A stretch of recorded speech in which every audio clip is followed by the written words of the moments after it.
The Railway Children by Nesbit. The beginning of things, they were not railway children to begin with. I don't suppose they had ever thought about railways, except as a means of getting to Maskelyne and Cook's, the pantomime, zoological gardens, and Madame Tussaud's.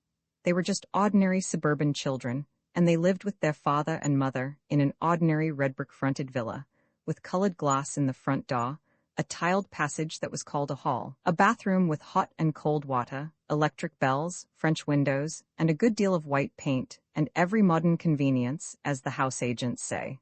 There were 3 of them. Roberta was the eldest. Of course, mothers never have favorites, but if their mother had had a favorite, it might have been Roberta. Next came Peter, who wished to be an engineer when he grew up, and the youngest was Phyllis, who meant extremely well. Mother did not spend all her time in paying dull calls to dull ladies, and sitting dully at home waiting for dull ladies to pay calls to her. She was almost always there, ready to play with the children, and read to them, and help them to do their home lessons. Besides this, she used to write stories for them while they were at school, and read them aloud after tea, and she always made up funny pieces of poetry for their birthdays, and for other great occasions, such as the christening of the new kittens, or the refurnishing of the doll's house, or the time when they were getting over the mumps. These 3 lucky children always had everything they needed: pretty clothes, good fires, a lovely nursery with heaps of toys, and a Mother Goose wallpaper. They had a kind and merry nursemaid, and a dog who was called James, and who was their very own. They also had a father who was just perfect, never cross, never unjust, and always ready for a game. At least, if at any time he was not ready, he always had an excellent reason for it, and explained the reason to the children so interestingly and funnily that they felt sure he couldn't help himself. You will think that they ought to have been very happy. And so they were, but they did not know how happy till the pretty life in the red villa was over and done with, and they had to live a very different life indeed. The dreadful change came quite suddenly. Peter had a birthday, his 10th. Among his other presents was a model engine more perfect than you could ever have dreamed of. The other presents were full of charm, but the engine was fuller of charm than any of the others were. Its charm lasted in its full perfection for exactly 3 days. Then, owing either to Peter's inexperience or Phyllis's good intentions, which had been rather pressing, or to some other cause, the engine suddenly went off with a bang. James was so frightened that he went out and did not come back all day. All the Noah's Ark people who were in the tender were broken to bits, but nothing else was hurt except the poor little engine and the feelings of Peter. The others said he cried over it, but of course boys of 10 do not cry, however terrible the tragedies may be which darken their lot. He said that his eyes were red because he had a cold. This turned out to be true, though Peter did not know it was when he said it. The next day he had to go to bed and stay there. Mother began to be afraid that he might be sickening for measles, when suddenly he sat up in bed and said, "I hate gruel, I hate barley water, I hate bread and milk, I want to get up and have something real to eat." "What would you like?" Mother asked. "A pigeon pie," said Peter eagerly. "A large pigeon pie, a very large one." So Mother asked the cook to make a large pigeon pie. The pie was made, and when the pie was made it was cooked, and when it was cooked, Peter ate some of it. After that his cold was better. Mother made a piece of poetry to amuse him while the pie was being made. It began by saying what an unfortunate but worthy boy Peter was, then it went on. He had an engine that he loved with all his heart and soul, and if he had a wish on earth it was to keep it whole. One day, my friends, prepare your minds, I'm coming to the worst. Quite suddenly a screw went mad, and then the boiler burst. With gloomy face he picked it up and took it to his mother, though even he could not suppose that she could make another. For those who perished on the line he did not seem to care, his engine being more to him than all the people there. And now, you see the reason why our Peter has been ill? He soothes his soul with pigeon pie, his gnawing grief to kill. He wraps himself in blankets warm and sleeps in bed till late, determined thus to overcome his miserable fate. And if his eyes are rather red, his cold must just excuse it, offer him pie. You may be sure he never will refuse it. Father had been away in the country for 3 or 4 days. All Peter's hopes for the curing of his afflicted engine were now fixed on his father, for father was most wonderfully clever with his fingers. He could mend all sorts of things. He had often acted as veterinary surgeon to the wooden rocking horse. Once he had saved its life when all human aid was despaired of, and the poor creature was given up for lost, and even the carpenter said he didn't see his way to do anything. And it was father who mended the doll's cradle when no one else could, and with a little glue and some bits of wood and a penknife, made all the Noah's Ark beasts as strong on their pins as ever they were, if not stronger. Peter, with heroic unselfishness, did not say anything about his engine till after father had had his dinner and his after-dinner cigar. The unselfishness was mother's idea, but it was Peter who carried it out, and needed a good deal of patience too. At last mother said to father, "Now, dear, if you're quite rested and quite comfy, we want to tell you about the great railway accident and ask your advice." "All right," said father, "fire away." So then Peter told the sad tale, and fetched what was left of the engine. Said father, when he had looked the engine over very carefully. The children held their breaths. "Is there no hope?" said Peter in a low, unsteady voice. "Hope, rather, tons of it," said father cheerfully, "but it'll want something besides hope, a bit of brazing, say, or some solder and a new valve. I think we'd better keep it for a rainy day. In other words, I'll give up Saturday afternoon to it and you shall all help me." "Can girls help to mend engines?" Peter asked doubtfully. "Of course they can. Girls are just as clever as boys, and don't you forget it. How would you like to be an engine driver, Phil?" "My face would be always dirty, wouldn't it?" said Phyllis in unenthusiastic tones, "and I expect I should break something." "I should just love it," said Roberta. "Do you think I could when I'm grown up, Daddy? Or even a stoker?" "You mean a fireman," said Daddy, pulling and twisting at the engine.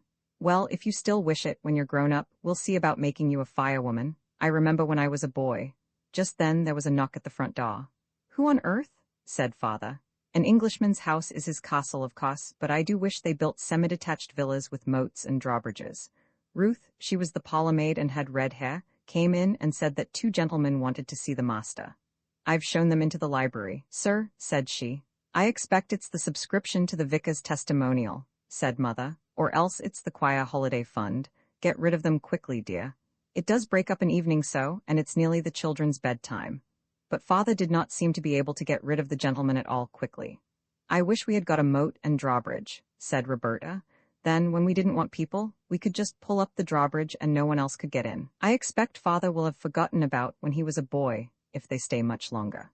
Mother tried to make the time pass by telling them a new fairy story about a princess with green eyes, but it was difficult because they could hear the voices of father and the gentleman in the library. And father's voice sounded louder and different to the voice he generally used to people who came about testimonials and holiday funds. Then the library bell rang, and everyone heaved a breath of relief. "They're going now," said Phyllis. "He's rung to have them shown out." But instead of showing anybody out, Ruth showed herself in, and she looked queer, the children thought. "Please, she said, "the master wants you to just step into the study. He looks like the dead, Mum. I think he's had bad news. You'd best prepare yourself for the worst, Perhaps it's a death in the family or a bank busted off." "That'll do, Ruth," said mother gently. "You can go." Then mother went into the library. There was more talking. Then the bell rang again and Ruth fetched a cab. The children heard boots go out and down the steps. The cab drove away and the front door shut. Then mother came in. Her dear face was as white as her lace collar, and her eyes looked very big and shining. Her mouth looked like just a line of pale red. Her lips were thin and not their proper shape at all. "It's bedtime," she said. "Ruth will put you to bed, but you promised we should sit up late tonight because father's come home," said Phyllis. "Father's been called away, on business," said mother. "Come, darlings, go at once." They kissed her and went. Roberta lingered to give mother an extra hug and to whisper, "It wasn't bad news, Mammy, was it? Is anyone dead?" "Aw, nobody's dead, no," said mother, and she almost seemed to push Roberta away. "I can't tell you anything tonight, my pet. Go, dear, go now." So Roberta went. Ruth brushed the girls' hair and helped them to undress. Mother almost always did this herself. When she had turned down the gas and left them, she found Peter, still dressed, waiting on the stairs. "I say, Ruth, what's up?" he asked. "Don't ask me no questions and I won't tell you no lies," the red-headed Ruth replied. "You'll know soon enough." Late that night mother came up and kissed all 3 children as they lay asleep, but Roberta was the only one whom the kiss woke, and she lay mousy still and said nothing. "If mother doesn't want us to know she's been crying," she said to herself as she heard through the dock the catching of her mother's breath, "we won't know it, that's all." When they came down to breakfast the next morning, mother had already gone out. "To London," Ruth said, and left them to their breakfast. "There's something awful the matter," said Peter, breaking his egg. "Ruth told me last night we should know soon enough." "Did you ask her?" said Roberta with scorn. "Yes, I did," said Peter angrily. "If you could go to bed without caring whether mother was worried or not, I couldn't, so there." "I don't think we ought to ask the servants things mother doesn't tell us," said Roberta. That's right, Miss Goody Goody, said Peter, preach away. I'm not Goody, said Phyllis, but I think Bobby's right this time. Of course, she always is, in her own opinion, said Peter. Oh, don't, cried Roberta, putting down her egg spoon. Don't let's be horrid to each other. I'm sure some dire calamity is happening. Don't let's make it worse. Who began, I should like to know? Said Peter. Roberta made an effort and answered. I did, I suppose, but... Well then, said Peter triumphantly, but before he went to school, he thumped his sister between the shoulders and told her to cheer up. The children came home to 1 o'clock dinner, but Mother was not there, and she was not there at tea time. It was nearly 7 before she came in, looking so ill and tired that the children felt they could not ask her any questions. She sank into an armchair. Phyllis took the long pins out of her hat, while Roberta took off her gloves, and Peter unfastened her walking shoes and fetched her soft velvety slippers for her. When she had had a cup of tea, and Roberta had put eau de cologne on her poor head that ached, Mother said, Now, my darlings, I want to tell you something. Those men last night did bring very bad news, and Father will be away for some time. I am very worried about it, and I want you all to help me, and not to make things harder for me. As if we would, said Roberta, holding Mother's hand against her face. You can help me very much, said Mother, by being good and happy and not quarreling when I'm away. Roberta and Peter exchanged guilty glances, for I shall have to be away a good deal. We won't quarrel. Indeed we won't, said everybody, and meant it too. Then, Mother went on, I want you not to ask me any questions about this trouble and not to ask anybody else any questions. Peter cringed and shuffled his boots on the carpet. You'll promise this too, won't you? Said Mother. I did ask Ruth, said Peter suddenly. I'm very sorry, but I did. And what did she say? She said I should know soon enough. It isn't necessary for you to know anything about it, said Mother. It's about business, and you never do understand business, do you? No, said Roberta. Is it something to do with government? For Father was in a government office. Yes, said Mother. Now it's bedtime, my darlings, and don't you worry. It'll all come right in the end. Then don't you worry either, Mother, said Phyllis, and we'll all be as good as gold. Mother sighed and kissed them. We'll begin being good the first thing tomorrow morning, said Peter as they went upstairs. Why not now? Said Roberta. There's nothing to be good about now, silly, said Peter. We might begin to try to feel good, said Phyllis, and not call names. Who's calling names? Said Peter. Bobby knows right enough that when I say silly, it's just the same as if I said Bobby. Well, said Roberta. No, I don't mean what you mean. I mean it's just what is it Father calls it? A germ of endearment. Good night. The girls folded up their clothes with more than usual neatness, which was the only way of being good that they could think of. I say, said Phyllis, smoothing out her pinafore, you used to say it was so dull, nothing happening, like in books. Now something has happened. I never wanted things to happen to make Mother unhappy, said Roberta. Everything's perfectly horrid.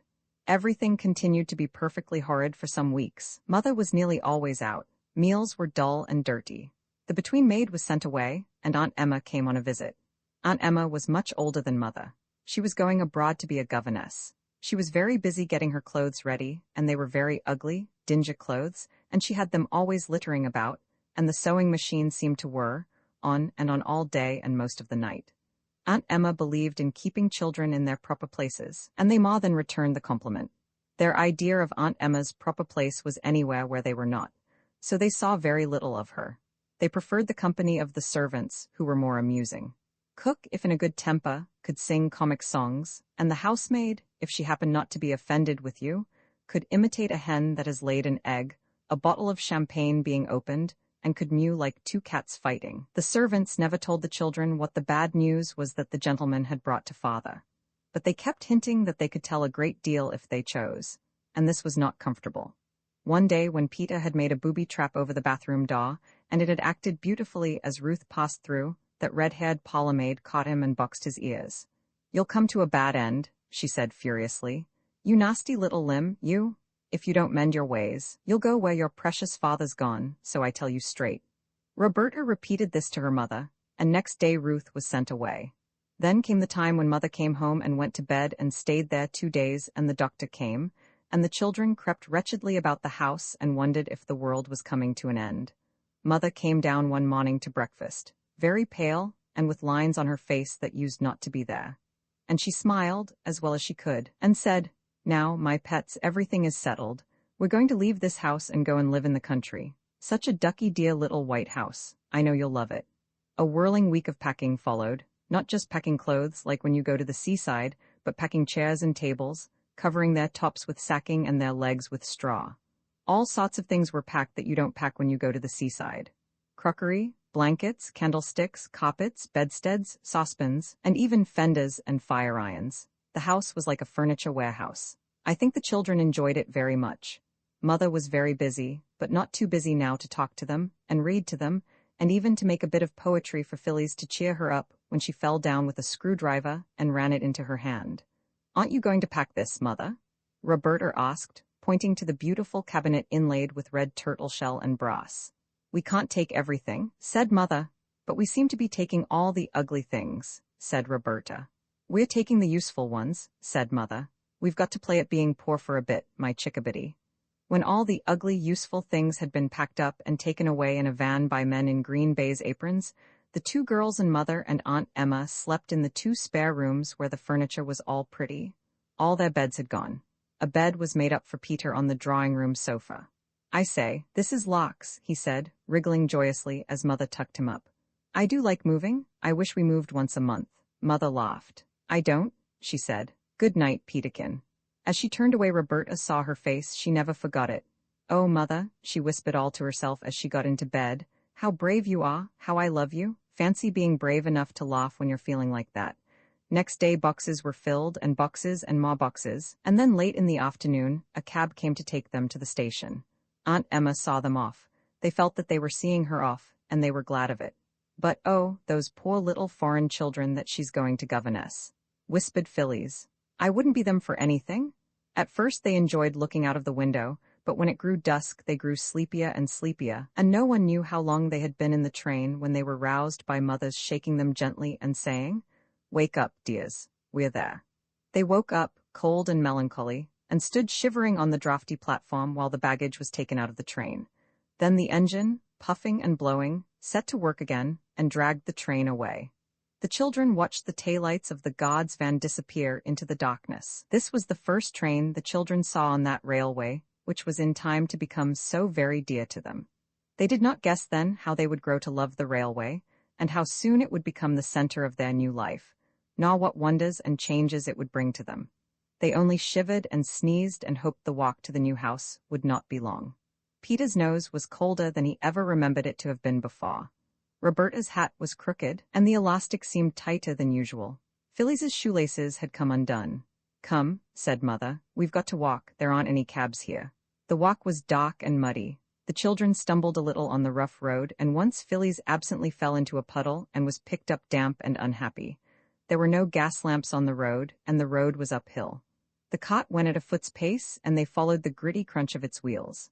As their eyes got used to the darkness, they could see the mound of boxes swaying dimly in front of them. A long gate had to be opened for the cart to pass through, and after that the road seemed to go across fields, and now it went downhill. Presently a great dark, lumpish thing showed over to the right. "There's the house," said Mother. "I wonder why she shut the shutters." "Who's she?" asked Roberta. "The woman I engaged to clean the place and put the furniture straight and get supper. There was a low wall and trees inside. That's the garden," said Mother. "It looks more like a dripping pan full of black cabbages," said Peter. The cart went on along by the garden wall and round to the back of the house, and here it clattered into a cobblestoned yard and stopped at the back door. There was no light in any of the windows. Everyone hammered at the door, but no one came. The man who drove the cart said he expected Mrs. Viney had gone home. "You see, your train was that late," said he. "But she's got the key," said Mother. "What are we to do?" "Oh, she'll have left that under the doorstep," said the cart man. "Folks do hereabouts." He took the lantern off his cot and stooped. "Aye, here it is right enough," he said. He unlocked the door and went in and set his lantern on the table. "Got e'er a candle?" said he. "I don't know where anything is." Mother spoke rather less cheerfully than usual. He struck a match. There was a candle on the table, and he lighted it. By its thin little glimmer, the children saw a large bare kitchen with a stone floor. There were no curtains, no hearthrug. The kitchen table from home stood in the middle of the room. The chairs were in one corner, and the pots, pans, brooms, and crockery in another. There was no fire, and the black grate showed cold, dead ashes. As the cot man turned to go out after he had brought in the boxes, there was a rustling, scampering sound that seemed to come from inside the walls of the house. "Oh, what's that?" cried the girls. "It's only the rats," said the cot man, and he went away and shut the door, and the sudden draught of it blew out the candle. "Oh dear," said Phyllis, "I wish we hadn't come," and she knocked a chair over. "Only the rats," said Peter in the dark. The terrible secret when they first went to live at Three Chimneys. The children had talked a great deal about their father, and had asked a great many questions about him, and what he was doing and where he was, and when he would come home. Mother always answered their questions as well as she could, but as the time went on they grew to speak less of him. Bobby had felt almost from the first that, for some strange miserable reason, these questions hurt Mother and made her sad. And little by little the others came to have this feeling too, though they could not have put it into words.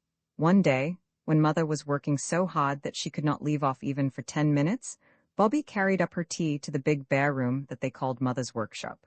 It had hardly any furniture, just a table and a chair and a rug, but always big pots of flowers on the windowsills and on the mantelpiece. The children saw to that, and from the 3 long, uncurtained windows, the beautiful stretch of meadow and moorland, the far violet of the hills, and the unchanging changefulness of cloud and sky. "Here's your tea, Mother love," said Bobby. "Do drink it while it's hot." Mother laid down her pen among the pages that were scattered all over the table, pages covered with her writing, which was almost as plain as print and much prettier. She ran her hands into her hair, as if she were going to pull it out by handfuls. "Poor dear head," said Bobby. "Does it ache?" "No, yes, not much," said Mother. "Bobby, do you think Peter and Phil are forgetting Father?" "No," said Bobby indignantly. "Why, you none of you ever speak of him now." Bobby stood first on one leg and then on the other. "We often talk about him when we are by ourselves," she said. "But not to me," said Mother. "Why?" Bobby did not find it easy to say why. "You," she said and stopped. She went over to the window and looked out. "Bobby, come here," said her mother, and Bobby came. "Now," said Mother, putting her arm round Bobby and laying her ruffled head against Bobby's shoulder, "try to tell me, dear." Bobby fidgeted. "Tell Mother." "Well then," said Bobby, "I thought you were so unhappy about Daddy not being here, it made you worse when I talked about him, so I stopped doing it."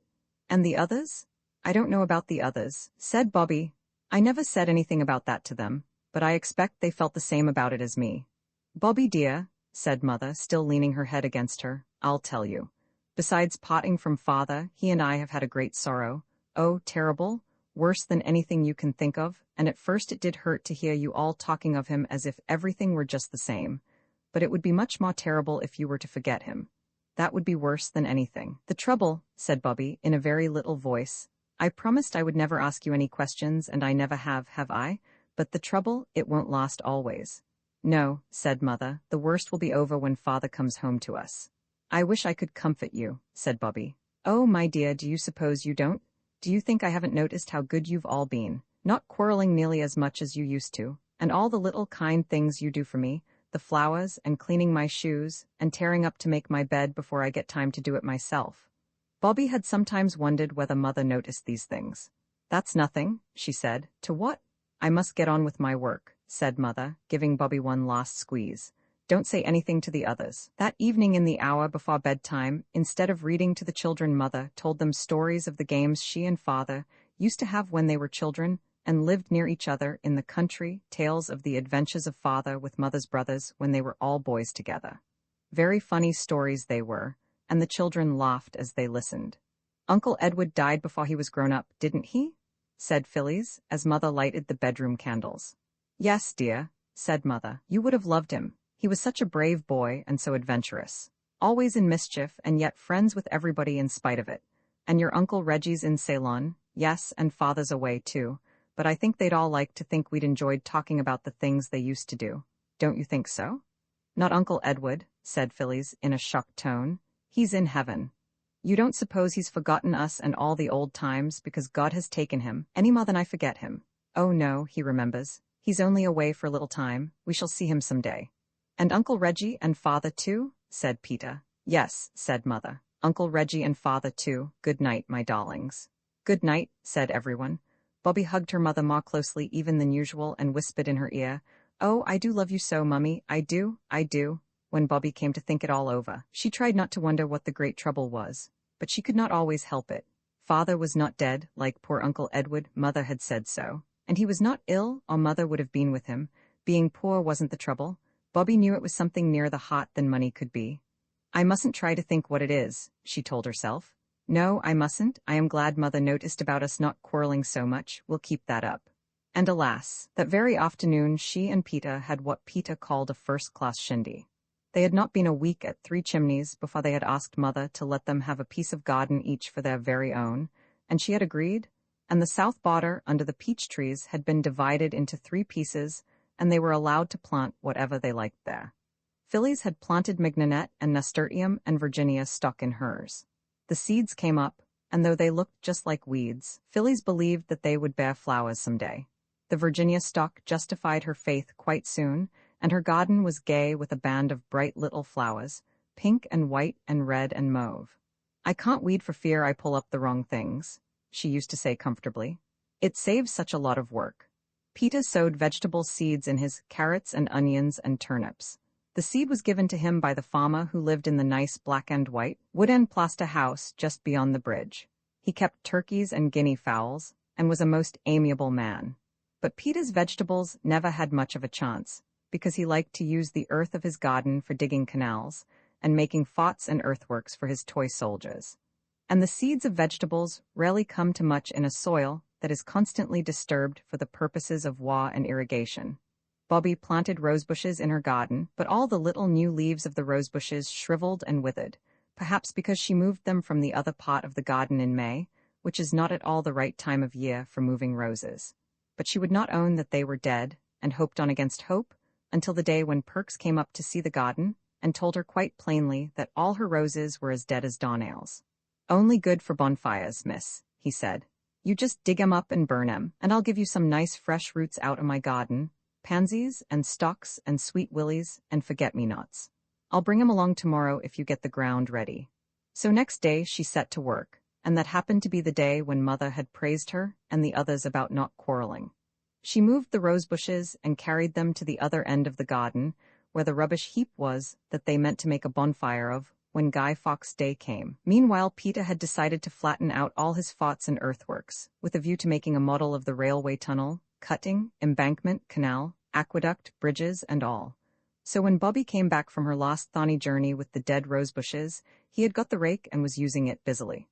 "I was using the rake," said Bobby. "Well, I'm using it now," said Peter. "But I had it first," said Bobby. "Then it's my turn now," said Peter, and that was how the quarrel began.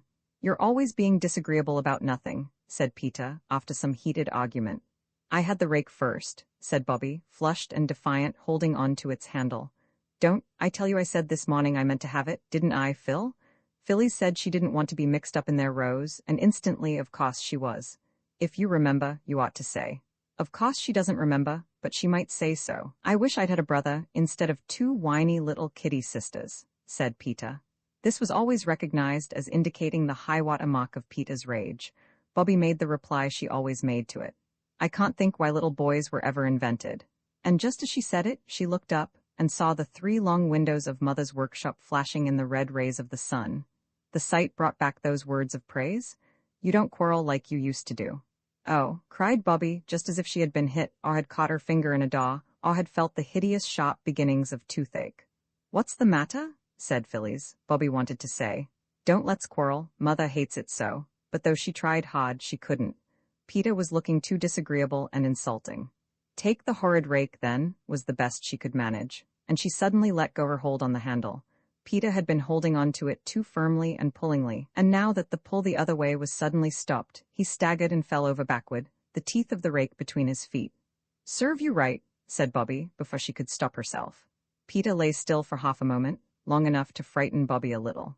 Then he frightened her a little more, for he sat up, screamed once, turned rather pale, and then lay back and began to shriek, faintly but steadily. It sounded exactly like a pig being killed a quarter of a mile off. Mother put her head out of the window, and it wasn't half a minute after that she was in the garden kneeling by the side of Peter, who never for an instant ceased to squeal. "What happened, Bobby?" Mother asked. "It was the rake," said Phyllis. "Peter was pulling at it, so was Bobby, and she let go and he went over." "Stop that noise, Peter," said Mother. "Come, stop at once." Peter used up what breath he had left in a last squeal and stopped. "Now," said Mother, "are you hurt?" "If he was really hurt, he wouldn't make such a fuss," said Bobby, still trembling with fury. "He's not a coward." "I think my foot's broken off, that's all," said Peter huffily and sat up. Then he turned quite white. Mother put her arm round him. He is hurt, she said. He's fainted. Here, Bobby, sit down and take his head on your lap. Then Mother undid Peter's boots. As she took the right one off, something dripped from his foot onto the ground. It was red blood, and when the stocking came off there were 3 red wounds in Peter's foot and ankle, where the teeth of the rake had bitten him, and his foot was covered with red smears. Run for water, a basinful, said Mother, and Phyllis ran. She upset most of the water out of the basin in her haste and had to fetch more in a jug. Peter did not open his eyes again till Mother had tied her handkerchief round his foot, and she and Bobby had carried him in and laid him on the brown wooden settle in the dining room. By this time, Phyllis was halfway to the doctor's. Mother sat by Peter and bathed his foot and talked to him, and Bobby went out and got tea ready and put on the kettle. It's all I can do, she told herself. Oh, suppose Peter should die. I'll be a helpless cripple for life. I'll have to walk with crutches. I'll wear a boot with a sole like a log of wood. She stood by the back door reflecting on these gloomy possibilities, her eyes fixed on the water butt. I wish I'd never been born, she said, and she said it out loud. Why, lauk a mercy, what's that for? Asked a voice, and Perks stood before her with a wooden trug basket full of green-leaved things and soft, loose earth. Oh, it's you, she said. Peter's hurt his foot with a rake, 3 great gaping wounds like soldiers get, and it was partly my fault. That it wasn't? I'll go bail, said Perks. Doctor seen him? Phyllis has gone for the doctor. He'll be all right, you see if he isn't, said Perks. Why, my father's second cousin had a haycock run into him, right into his inside, and he was right as ever in a few weeks, all except his being a bit weak in the head afterwards, and they did say that it was along of his getting a touch of the sun in the hayfield, and not the fock at all. I remember him well. A kind, eated chap, but soft, as you might say. Bobby tried to let herself be cheered by this heartening reminiscence. Well, said Perks, you won't want to be bothered with gardening just this minute, I dare say. You show me where your garden is, and I'll pop the bits of stuff in for you, and I'll hang about, if I may make so free, to see the doctor as he comes out and hear what he says. You cheer up, missy. I lay a pound he ain't hurt, not to speak of. But he was. The doctor came and looked at the foot and bandaged it beautifully, and said that Peter must not put it to the ground for at least a week. He won't be lame. I'll have to wear crutches or a lump on his foot, will he? Whispered Bobby, breathlessly, at the door. My aunt? No, said Dr. Forrest. He'll be as nimble as ever on his pins in a fortnight. Don't you worry, little Mother Goose. It was when Mother had gone to the gate with the doctor to take his last instructions and Phyllis was filling the kettle for tea that Peter and Bobby found themselves alone. He says you won't be lame or anything, said Bobby. Oh, 'cause I shan't, silly, said Peter, very much relieved all the same. Oh, Peter, I am so sorry, said Bobby after a pause. That's all right, said Peter gruffly. It was all my fault, said Bobby. Rut, said Peter. If we hadn't quarreled, it wouldn't have happened. I knew it was wrong to quarrel. I wanted to say so, but somehow I couldn't. Don't drivel, said Peter. I shouldn't have stopped if you had said it, not likely. And besides, us rowing hadn't anything to do with it. I might have caught my foot in the hoe, or taken off my fingers in the chaff-cutting machine, or blown my nose off with fireworks. It would have been hurt just the same whether we'd been rowing or not. But I knew it was wrong to quarrel, said Bobby, in tears, and now you're hurt and— Now look here, said Peter firmly. You just dry up. If you're not careful, you'll turn into a beastly little Sunday school prig, so I tell you. I don't mean to be a prig, but it's so hard not to be when you're really trying to be good. The gentle Rita may perhaps have suffered from this difficulty. Not it, said Peter. It's a jolly good thing it wasn't you was hurt. I'm glad it was me. There, if it had been you, you'd have been lying on the sofa looking like a suffering angel and being the light of the anxious household and all that, and I couldn't have stood it. No, I shouldn't, said Bobby. Yes, you would, said Peter. I tell you I shouldn't. I tell you you would. Oh, children, said Mother's voice at the door. Quarreling again, already? We aren't quarreling, not really, said Peter. I wish you wouldn't think it's Rose every time we don't agree. When Mother had gone out again, Bobby broke out, Peter, I am sorry you're hurt, but you are a beast to say I'm a prig. Well, said Peter unexpectedly, perhaps I am. You did say I wasn't a coward even when you were in such a wax. The only thing is don't you be a prig, that's all.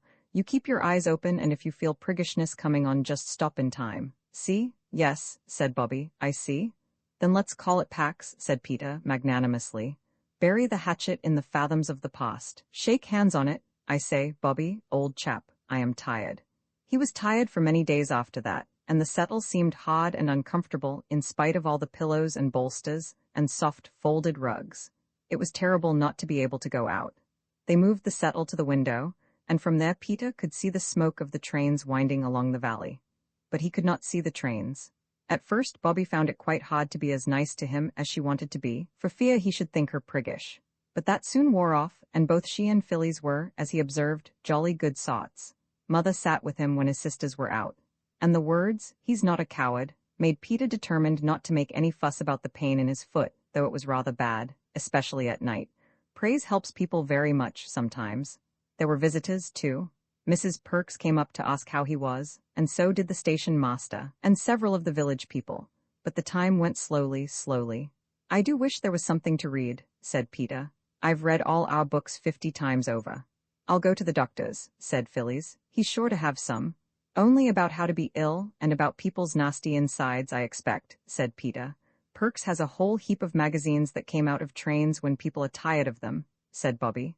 "I'll run down and ask him." So the girls went their two ways. Bobby found Perks busy cleaning lamps. "And how's the young gent?" said he. "Better, thanks," said Bobby, "but he's most frightfully bored. I came to ask if you'd got any magazines you could lend him." "There now," said Perks regretfully, rubbing his ear with a black and oily lump of cotton waste. "Why didn't I think of that, now? I was trying to think of something as 'ud amuse him only this morning, and I couldn't think of anything better than a guinea pig. And a young chap I know's going to fetch that over for him this tea time. How lovely, a real live guinea. He will be pleased, but he'd like the magazines as well." "That's just it," said Perks. "I've just sent the pick of 'em to Snigson's boy, him what's just getting over the pneumonia, but I've lots of illustrated papers left." He turned to the pile of papers in the corner and took up a heap 6 inches thick. "There," he said, "I'll just slip a bit of string and a bit of paper round 'em." He pulled an old newspaper from the pile and spread it on the table, and made a neat parcel of it. "There," said he, "there's lots of pictures, and if he likes to mess him about with his paint box or colored chalks or whatnot, why, let him. I don't want him." "You're a dear," said Bobby, took the parcel, and started. The papers were heavy, and when she had to wait at the level crossing while a train went by, she rested the parcel on the top of the gate, and idly she looked at the printing on the paper that the parcel was wrapped in. Suddenly she clutched the parcel tighter and bent her head over it. It seemed like some horrible dream. She read on. The bottom of the column was torn off. She could read no farther. She never remembered how she got home, but she went on tiptoe to her room and locked the door. Then she undid the parcel and read that printed column again, sitting on the edge of her bed, her hands and feet icy cold and her face burning. When she had read all there was, she drew a long, uneven breath. "So now I know," she said. What she had read was headed, "End of the trial, verdict, sentence." The name of the man who had been tried was the name of her father. The verdict was guilty. And the sentence was 5 years penal servitude. "Oh, Daddy," she whispered, crushing the paper hard. "It's not true, I don't believe it. You never did it?" "Never, never, never." There was a hammering on the door. "What is it?" said Bobby. "It's me," said the voice of Phyllis. "Tea's ready, and a boy's brought Peter a guinea pig. Come along down." And Bobby had to. Roman 11, the hound in the red jersey. Bobby knew the secret now. A sheet of old newspaper wrapped round a parcel, just a little chance like that, had given the secret to her, and she had to go down to tea and pretend that there was nothing the matter. The pretense was bravely made, but it wasn't very successful. For when she came in, everyone looked up from tea and saw her pink-lidded eyes and her pale face with red tear blotches on it. "My darling," cried Mother, jumping up from the tea tray, "whatever is the matter?" "My head aches, rather," said Bobby, and indeed it did. "Has anything gone wrong?" Mother asked. "I'm all right, really," said Bobby, and she telegraphed to her mother from her swollen eyes this brief, imploring message, "Not before the others." Tea was not a cheerful meal. Peter was so distressed by the obvious fact that something horrid had happened to Bobby that he limited his speech to repeating, "More bread and butter, please," at startlingly short intervals. Phyllis stroked her sister's hand under the table to express sympathy, and knocked her cup over as she did it. Fetching a cloth and wiping up the spilt milk helped Bobby a little, but she thought that tea would never end. Yet at last it did end, as all things do at last, and when Mother took out the tray, Bobby followed her. "She's gone to own up," said Phyllis to Peter. "I wonder what she's done." "Broken something, I suppose," said Peter, "but she needn't be so silly over it. Mother never rose for accidents. Listen? Yes, they're going upstairs. She's taking Mother up to show her. The water jug with stocks on it, I expect it is." Bobby, in the kitchen, had caught hold of Mother's hand as she set down the tea things. "What is it?" Mother asked, but Bobby only said, "Come upstairs, come up where nobody can hear us." When she had got Mother alone in her room, she locked the door and then stood quite still, and quite without words. All through tea she had been thinking of what to say. She had decided that I know all is known to me, the terrible secret is a secret no longer, would be the proper thing. But now that she and her mother and that awful sheet of newspaper were alone in the room together, she found that she could say nothing. Suddenly she went to Mother and put her arms round her and began to cry again. And still she could find no words, only, "Oh, Mammy, oh, Mammy, oh, Mammy." Over and over again, Mother held her very close and waited. Suddenly Bobby broke away from her and went to her bed. From under her mattress she pulled out the paper she had hidden there and held it out, pointing to her father's name with a finger that shook.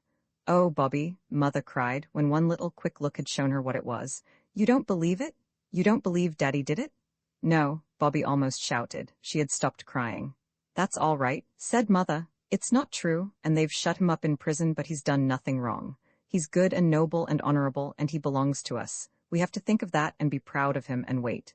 Again Bobby clung to her mother, and again only one word came to her, but now that word was Daddy. And oh, Daddy, oh, Daddy, oh, Daddy. Again and again. "Why didn't you tell me, Mammy?" she asked presently.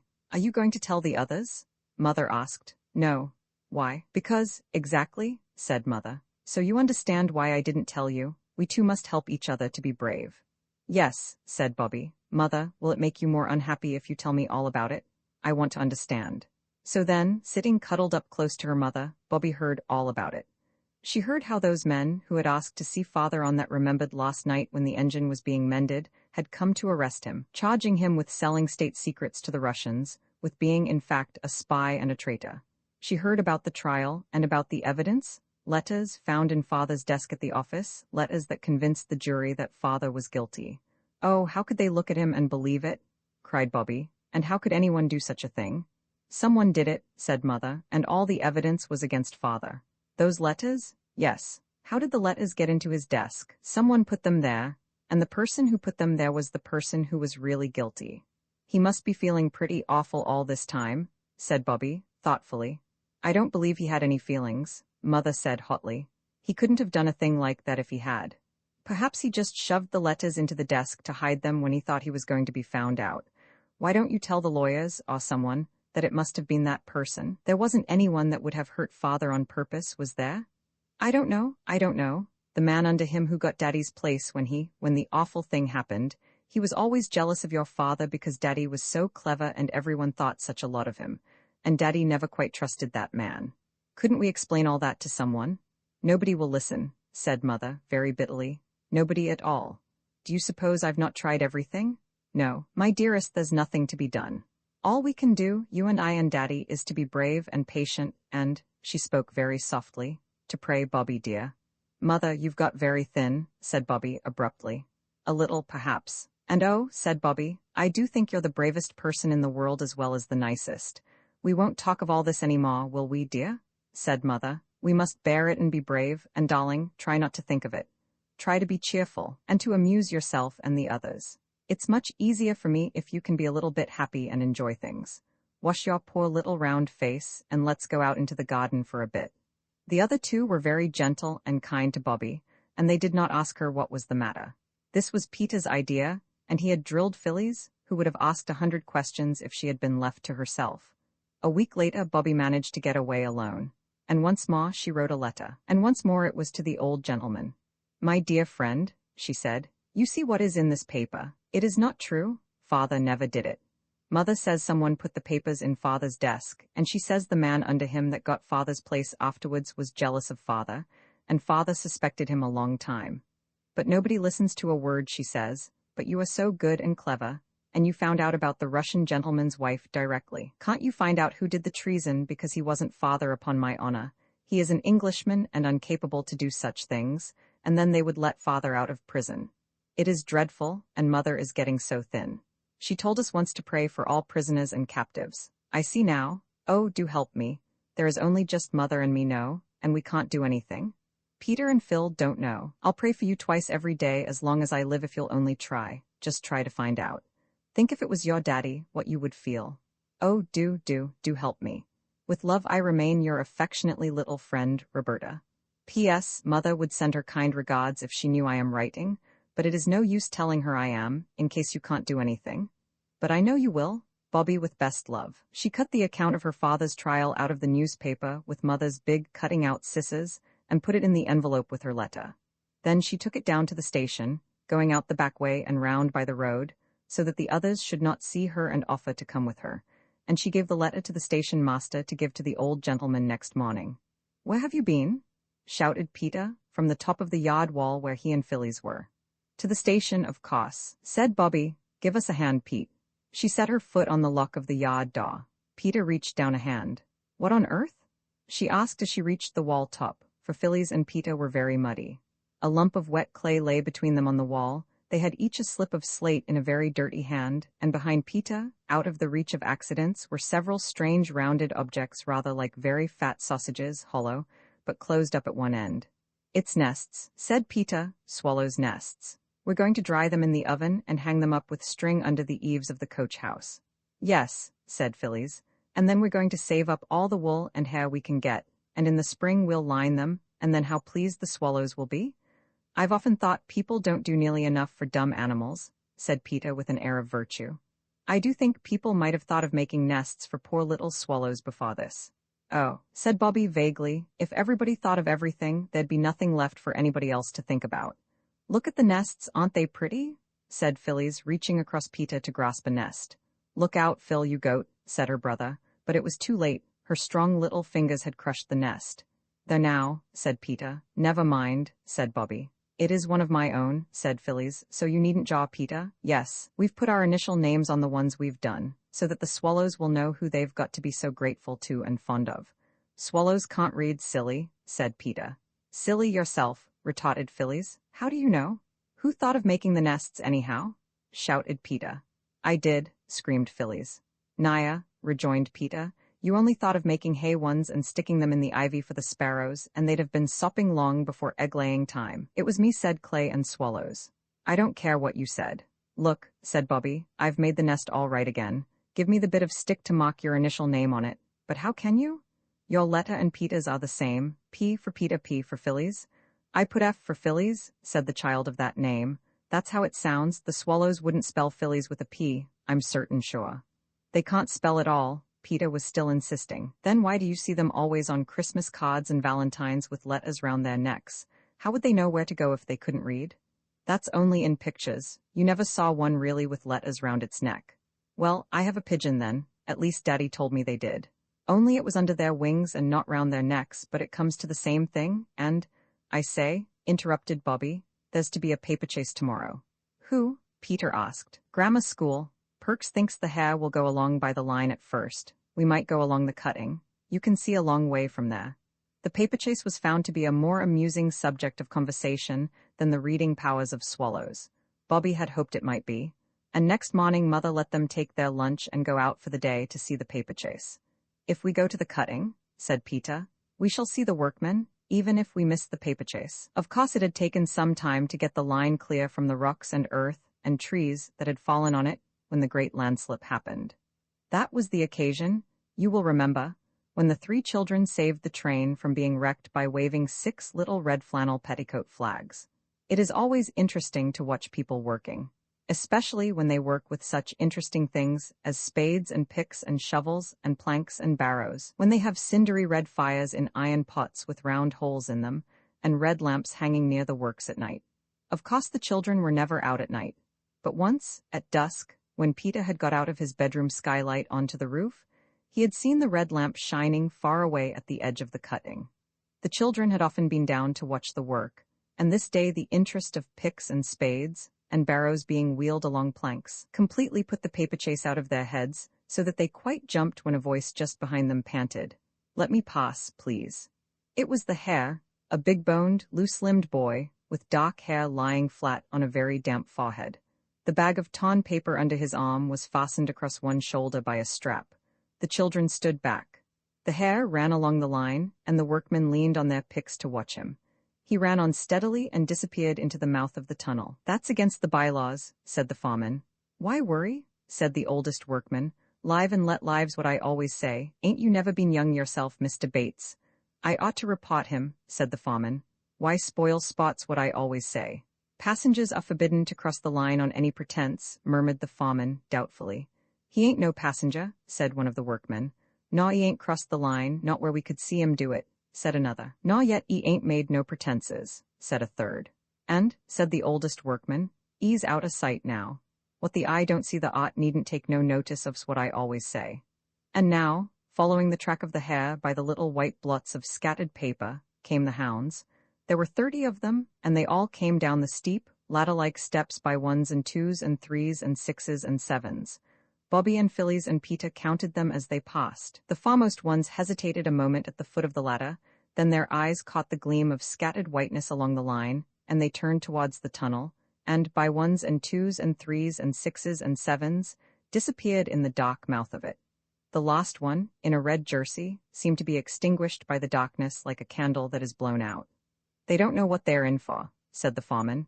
It isn't so easy running in the dark. The tunnel takes 2 or 3 turns. They'll take a long time to get through, you think? Peter asked. An hour or more, I shouldn't wonder. Then let's cut across the top and see them come out at the other end, said Peter. We shall get there long before they do.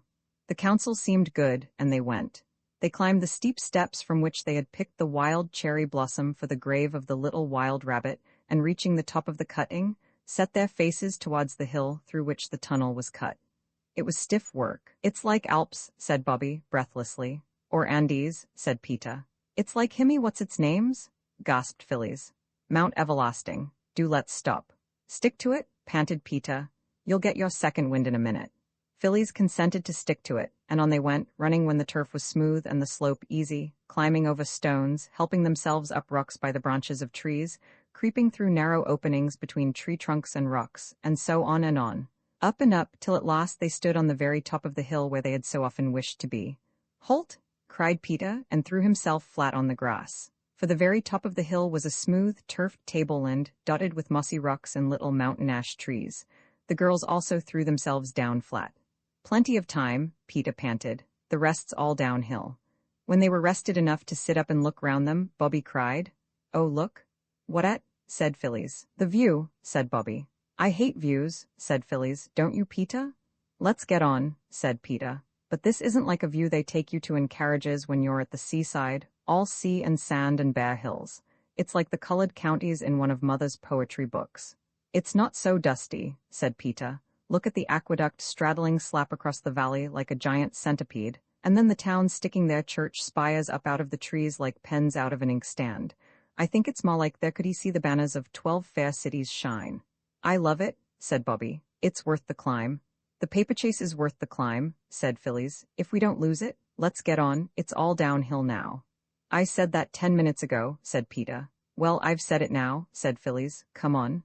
Loads of time, said Peter, and there was, for when they had got down to a level with the top of the tunnel's mouth, they were a couple of 100 yards out of their reckoning and had to creep along the face of the hill.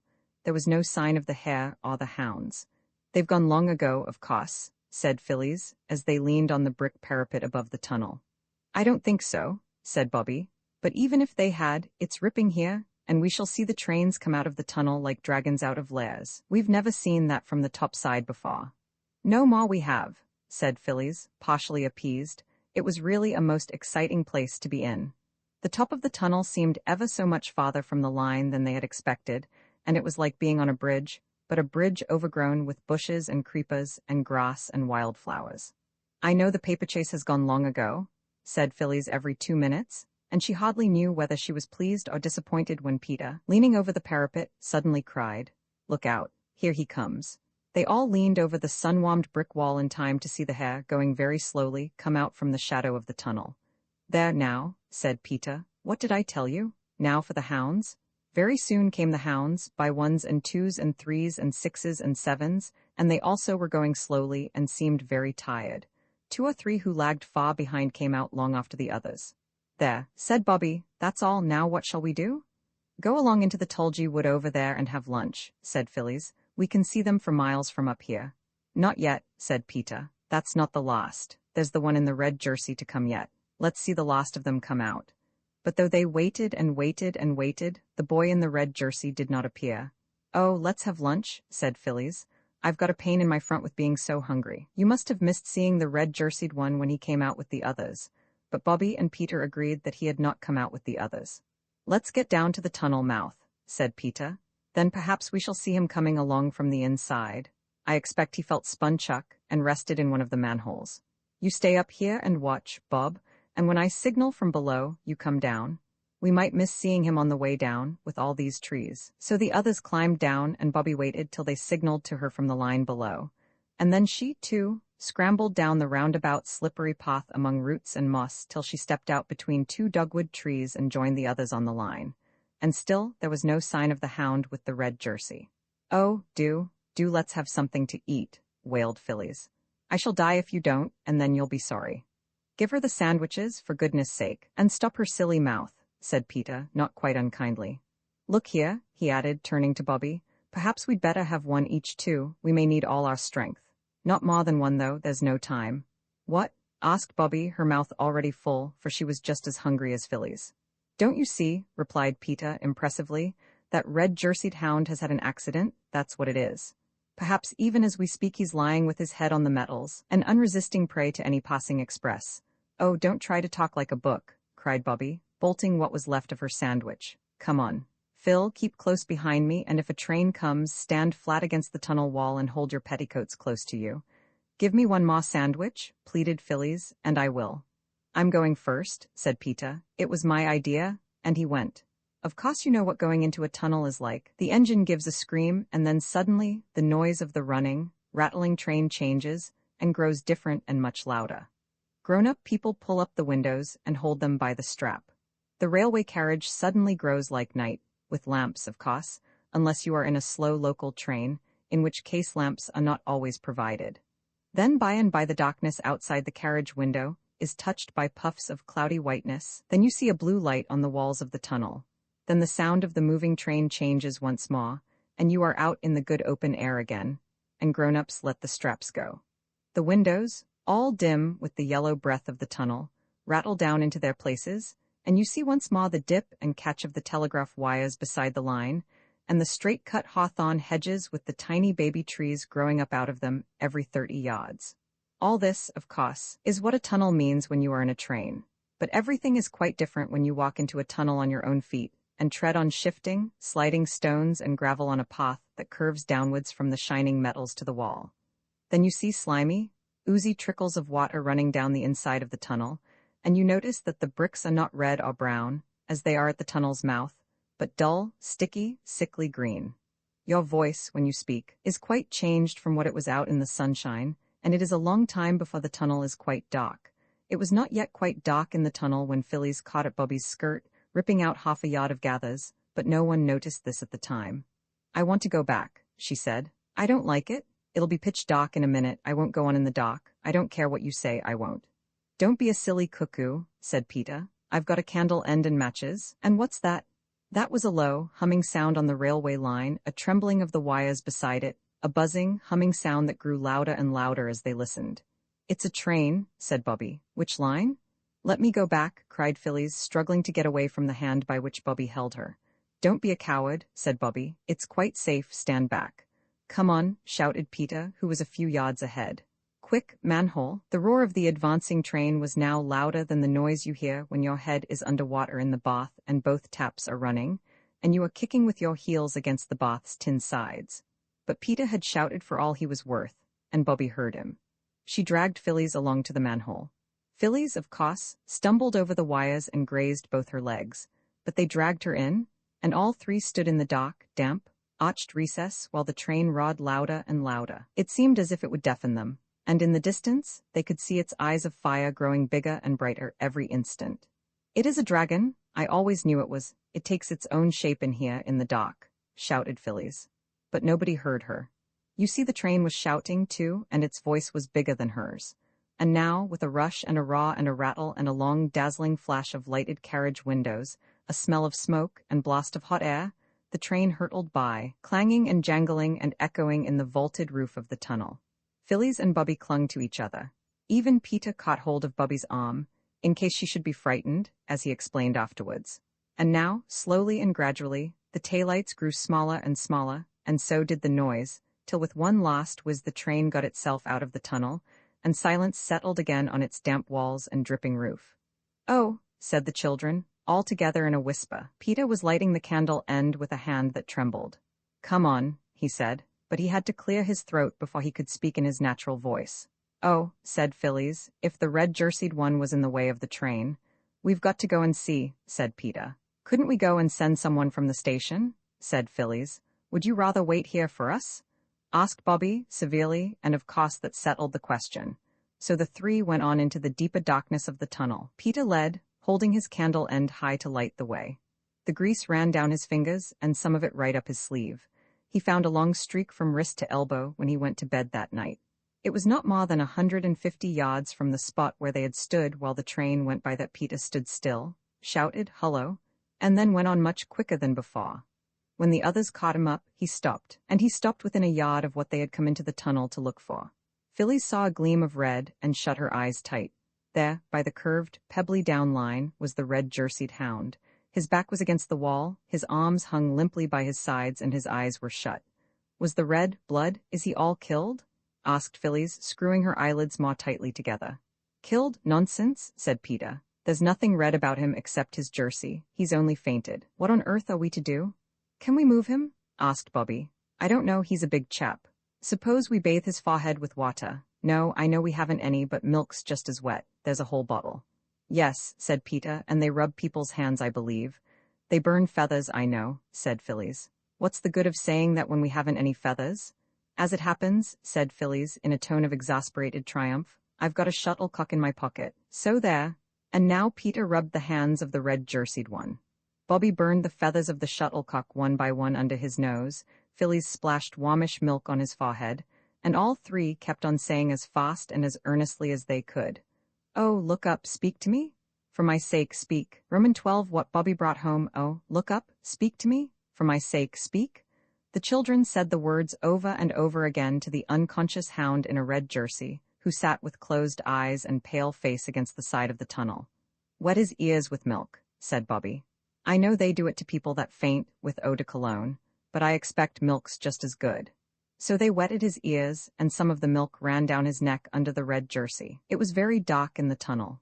The candle end Peter had carried, and which now burned on a flat stone, gave hardly any light at all. Oh, do look up, said Phyllis. For my sake, I believe he's dead. For my sake, repeated Bobby. No, he isn't.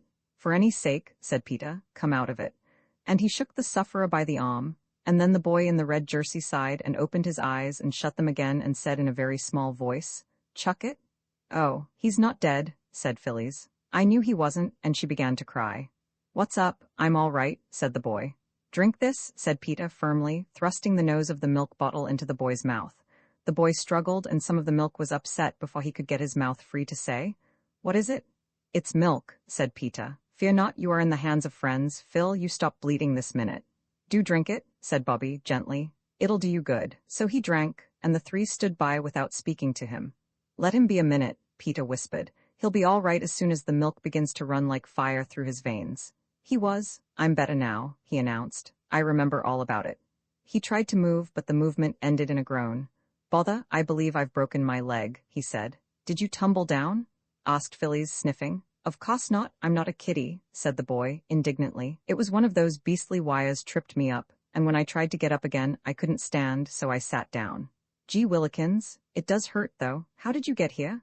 We saw you all go into the tunnel, and then we went across the hill to see you all come out, and the others did all but you, and you didn't. So we are a rescue party, said Peter with pride. You've got some pluck, I will say, remarked the boy. Oh, that's nothing, said Peter with modesty. Do you think you could walk if we helped you? I could try, said the boy. He did try, but he could only stand on one foot, the other dragged in a very nasty way. Here, let me sit down, I feel like dying, said the boy. Let go of me, let go, quick. He lay down and closed his eyes. The others looked at each other by the dim light of the little candle. What on earth? Said Peter. Look here, said Bobby quickly. You must go and get help. Go to the nearest house. Yes, that's the only thing, said Peter. Come on. If you take his feet and Phil and I take his head, we could carry him to the manhole. They did it. It was perhaps as well for the sufferer that he had fainted again. Now, said Bobby, I'll stay with him. You take the longest bit of candle and, oh, be quick, for this bit won't burn long. I don't think Mother would like me leaving you, said Peter doubtfully. Let me stay, and you and Phil go. No, no, said Bobby. You and Phil go and lend me your knife. I'll try to get his boot off before he wakes up again. I hope it's all right what we're doing, said Peter. Of course it's right, said Bobby impatiently. What else would you do? Leave him here all alone because it's dark? Nonsense. Hurry up, that's all. So they hurried up. Bobby watched their dark figures and the little light of the little candle with an odd feeling of having come to the end of everything. She knew now, she thought, what nuns who were bricked up alive in convent walls felt like.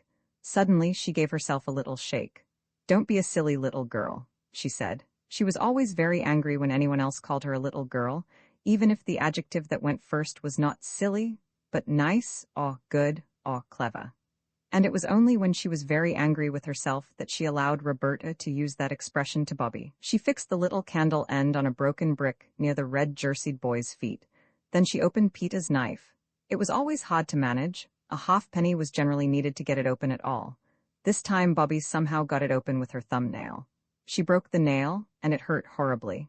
Then she cut the boy's bootlace and got the boot off. She tried to pull off his stocking, but his leg was dreadfully swollen, and it did not seem to be the proper shape. So she cut the stocking down, very slowly and carefully. It was a brown, knitted stocking, and she wondered who had knitted it, and whether it was the boy's mother, and whether she was feeling anxious about him, and how she would feel when he was brought home with his leg broken. When Bobby had got the stocking off and saw the poor leg, she felt as though the tunnel was growing darker, and the ground felt unsteady, and nothing seemed quite real. Silly little girl, said Roberta to Bobby, and felt better. The poor leg, she told herself. It ought to have a cushion, ah.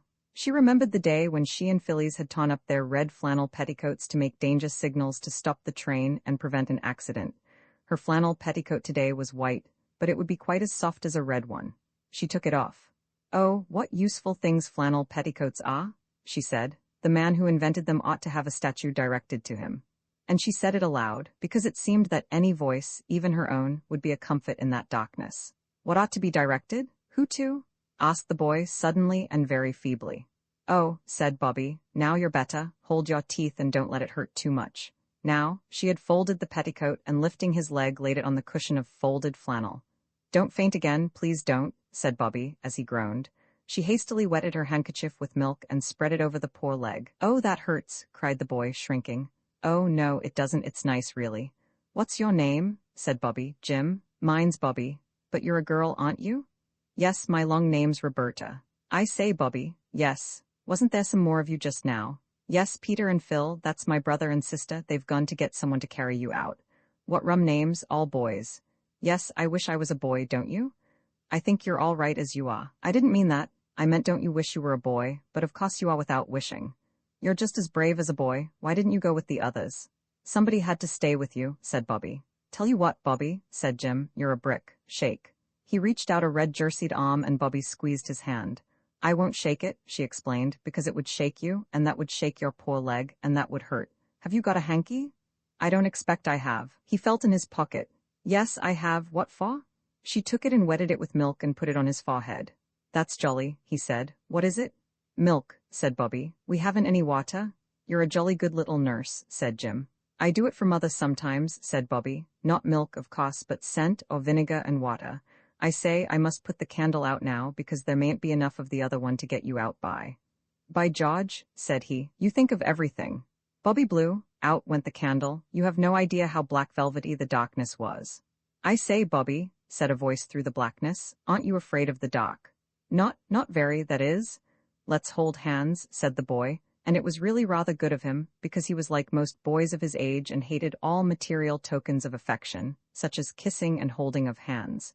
He called all such things pawings, and detested them. The darkness was more bearable to Bobby now that her hand was held in the large rough hand of the red-jerseyed sufferer, and he, holding her little smooth hot paw, was surprised to find that he did not mind it so much as he expected. She tried to talk, to amuse him, and take his mind off his sufferings, but it is very difficult to go on talking in the dark, and presently they found themselves in a silence, only broken now and then by a, "You all right, Bobby?" or an, "I'm afraid it's hurting you most awfully, Jim. I am so sorry." And it was very cold. Peter and Phyllis tramped down the long way of the tunnel towards daylight, the candle grease dripping over Peter's fingers.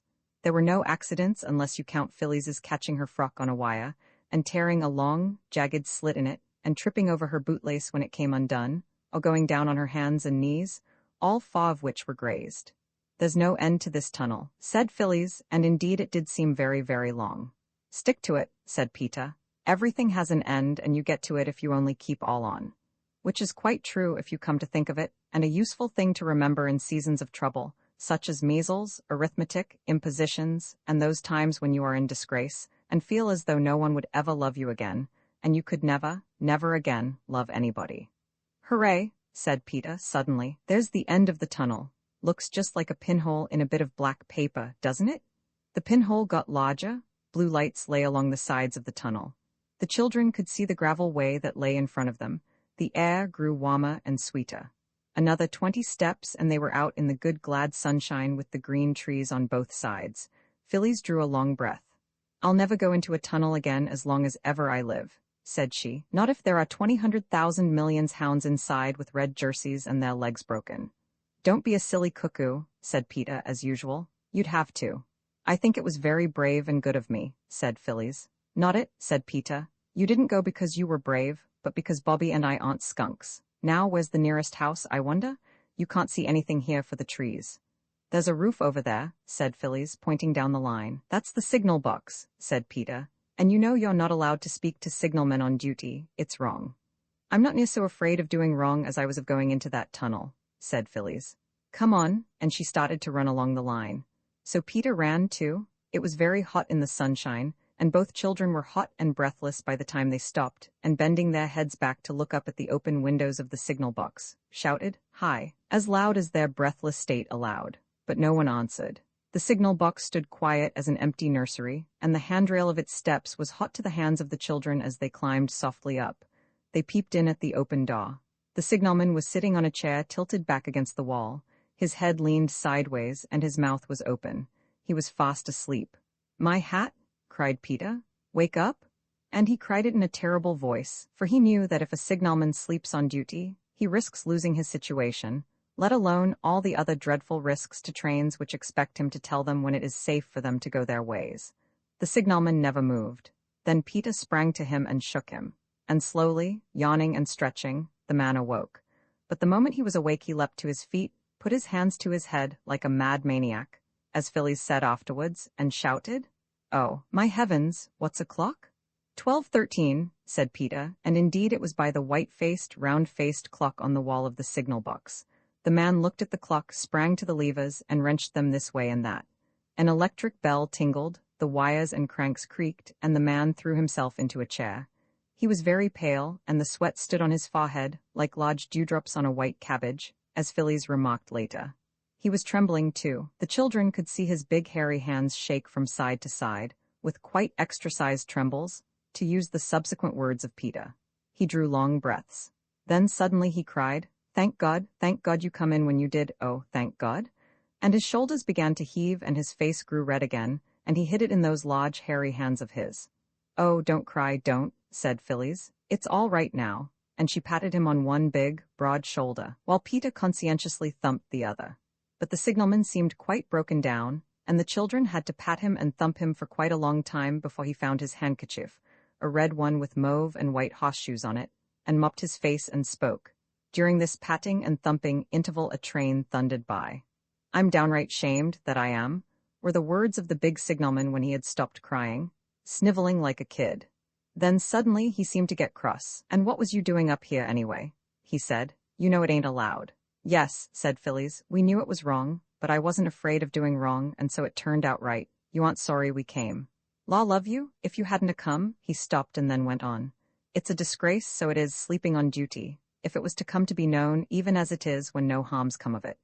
"It won't come to be known," said Peter. "We aren't sneaks, all the same. You oughtn't to sleep on duty, it's dangerous." "Tell me something I don't know," said the man, "but I can't help it. I knowed well enough just how it 'ud be, but I couldn't get off. They couldn't get no one to take on my duty. I tell you I ain't had 10 minutes sleep this last 5 days. My little chap's ill, pneumonia, the doctor says, and there's no one but me and his little sister to do for him. That's where it is. The gel must ave her sleep. Dangerous? Yes, I believe you. Now go and split on me if you like." "Of course we won't," said Peter indignantly, but Phyllis ignored the whole of the signalman's speech except the first 6 words. "You asked us," she said, "to tell you something you don't know. Well, I will. There's a boy in the tunnel over there with a red jersey and his leg broken. What did he want to go into the blooming tunnel for then? Said the man. Don't you be so cross, said Phyllis kindly. We haven't done anything wrong except coming and waking you up, and that was right, as it happens. Then Peter told how the boy came to be in the tunnel. Well, said the man, I don't see as I can do anything. I can't leave the box. You might tell us where to go after someone who isn't in a box, though, said Phyllis. There's Brigden's farm over yonder, where you see the smoke coming up through the trees, said the man, more and more grumpy as Phyllis noticed. Well, goodbye, then, said Peter, but the man said, wait a minute. He put his hand in his pocket and brought out some money, a lot of pennies and 1 or 2 shillings and sixpences and half a crown. He picked out 2 shillings and held them out. Here, he said, I'll give you this to hold your tongues about what's taken place today. There was a short, unpleasant pause. Then, you are a nasty man though, aren't you? Said Phyllis. Peter took a step forward and knocked the man's hand up, so that the shillings leapt out of it and rolled on the floor. If anything could make me sneak, that would, he said. Come, Phil, and marched out of the signal box with flaming cheeks. Phyllis hesitated. Then she took the hand, still held out stupidly, that the shillings had been in. I forgive you, she said, even if Peter doesn't. You're not in your proper senses, or you'd never have done that. I know one of sleep sends people mad. Mother told me. I hope your little boy will soon be better, and— Come on, Phil, cried Peter, eagerly. I give you my sacred honor word we'll never tell anyone.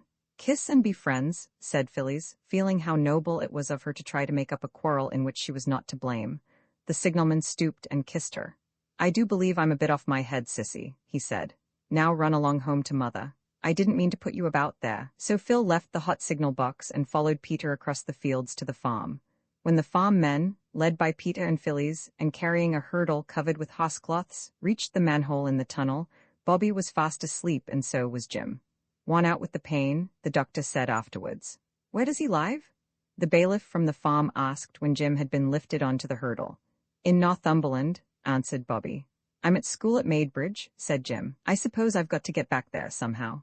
Seems to me the doctor ought to have a look in first, said the bailiff.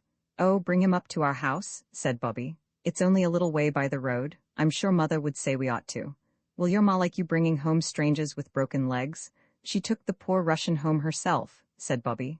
I know she'd say we ought. All right, said the bailiff. You ought to know what your ma-'ud like. I wouldn't take it upon me to fetch him up to our place without I asked the missus first, and they call me the master too.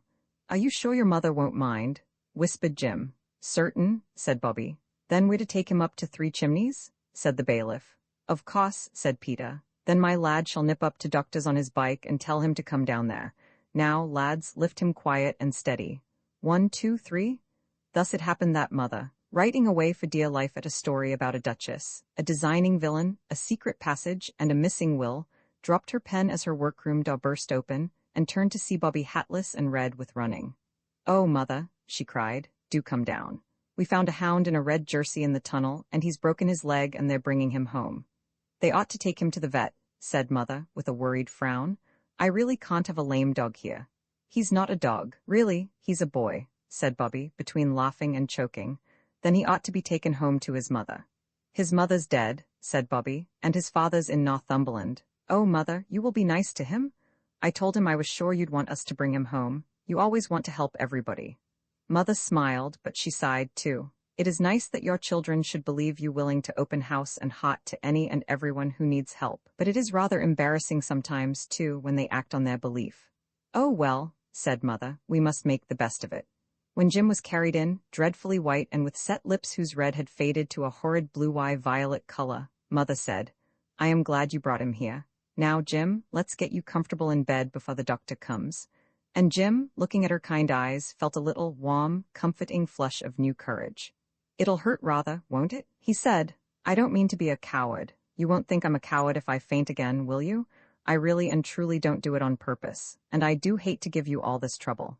Don't you worry, said Mother. It's you that have the trouble, you poor dear, not us. And she kissed him just as if he had been Peter. We love to have you here, don't we, Bobby? Yes, said Bobby, and she saw by her mother's face how right she had been to bring home the wounded hound in the red jersey. Roman 13, the hound's grandfather Mother did not get back to her writing all that day, for the red-jerseyed hound, whom the children had brought to Three Chimneys, had to be put to bed. And then the doctor came, and hurt him most horribly. Mother was with him all through it, and that made it a little better than it would have been. But bad was the best, as Mrs. Viney said. The children sat in the parlor downstairs and heard the sound of the doctor's boots going backwards and forwards over the bedroom floor, and once or twice there was a groan. "It's horrible," said Bobby. "Oh, I wish Dr. Forrest would make haste. Oh, poor Jim." "It is horrible," said Peter, "but it's very exciting. I wish doctors weren't so stuck up about who they'll have in the room when they're doing things. I should most awfully like to see a leg set. I believe the bones crunch like anything." "Don't," said the two girls at once. "Rubbish," said Peter. "How are you going to be Red Cross nurses like you were talking of coming home if you can't even stand hearing me say about bones crunching? You'd have to hear them crunch on the field of battle, and be steeped in gore up to the elbows as likely as not, and—" "Stop it," cried Bobby with a white face. "You don't know how funny you're making me feel." "Me too," said Phyllis, whose face was pink. "Cowards?" said Peter. "I'm not," said Bobby. "I helped Mother with your rake-wounded foot and so did Phil, you know we did." "Well then," said Peter, "now look here, it would be a jolly good thing for you if I were to talk to you every day for half an hour about broken bones and people's insides, so as to get you used to it." A chair was moved above. "Listen," said Peter, "that's the bone crunching." "I do wish you wouldn't," said Phyllis. "Bobby doesn't like it." "I'll tell you what they do," said Peter. "I can't think what made him so horrid. Perhaps it was because he had been so very nice and kind all the earlier part of the day, and now he had to have a change.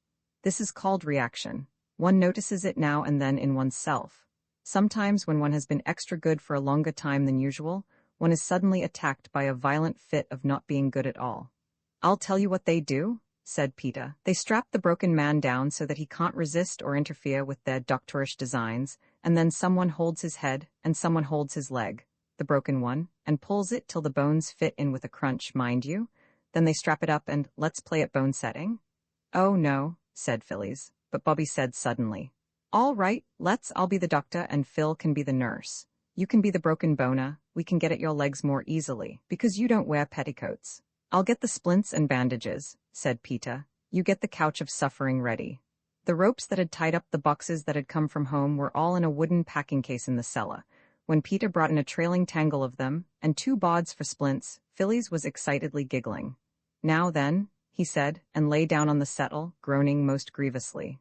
"Not so loud," said Bobby, beginning to wind the rope round him in the settle. "You pull, Phil." "Not so tight," moaned Peter. "You'll break my other leg." Bobby worked on in silence, winding more and more rope round him. "That's enough," said Peter. "I can't move at all. Oh, my poor leg," he groaned again. "Sure you can't move?" asked Bobby in a rather strange tone. "Quite sure," replied Peter. "Shall we play It's Bleeding Freely or not?" he asked cheerfully. "You can play what you like," said Bobby sternly, folding her arms and looking down at him where he lay all wound round and round with cod. "Phil and I are going away, and we shan't untie you till you promise never, never to talk to us about blood and wounds unless we say you may. Come, Phil?" "You beast," said Peter, writhing. "I'll never promise, never. I'll yell and Mother will come." "Do," said Bobby, "and tell her why we tied you up. Come on, Phil." "No, I'm not a beast, Peter, but you wouldn't stop when we asked you and—" "Yeah," said Peter. "It wasn't even your own idea. You got it out of Stocky." Bobby and Phil, retiring in silent dignity, were met at the door by the doctor. He came in rubbing his hands and looking pleased with himself. "Well," he said, "that job's done. It's a nice clean fracture, and it'll go on all right, I've no doubt. Plucky young chap, too, hullo. What's all this?" His eye had fallen on Peter, who lay mousy still in his bonds on the settle. "Playing at prisoners, eh?" he said, but his eyebrows had gone up a little. Somehow he had not thought that Bobby would be playing while in the room above someone was having a broken bone set. "Oh no," said Bobby, "not at prisoners. We were playing at setting bones. Peter's the broken boner, and I was the doctor." The doctor frowned. "Then I must say," he said, and he said it rather sternly, "it's a very heartless game. Haven't you enough imagination even to faintly picture what's been going on upstairs? That poor chap, with the drops of sweat on his forehead, and biting his lips so as not to cry out, and every touch on his leg agony, and—" "You ought to be tied up," said Phyllis. "You're as bad as—" "Hush," said Bobby. "I'm sorry, but we weren't heartless, really." "I was, I suppose," said Peter crossly. "All right, Bobby, don't you go on being noble and screening me, because I jolly well won't have it. It was only that I kept on talking about blood and wounds.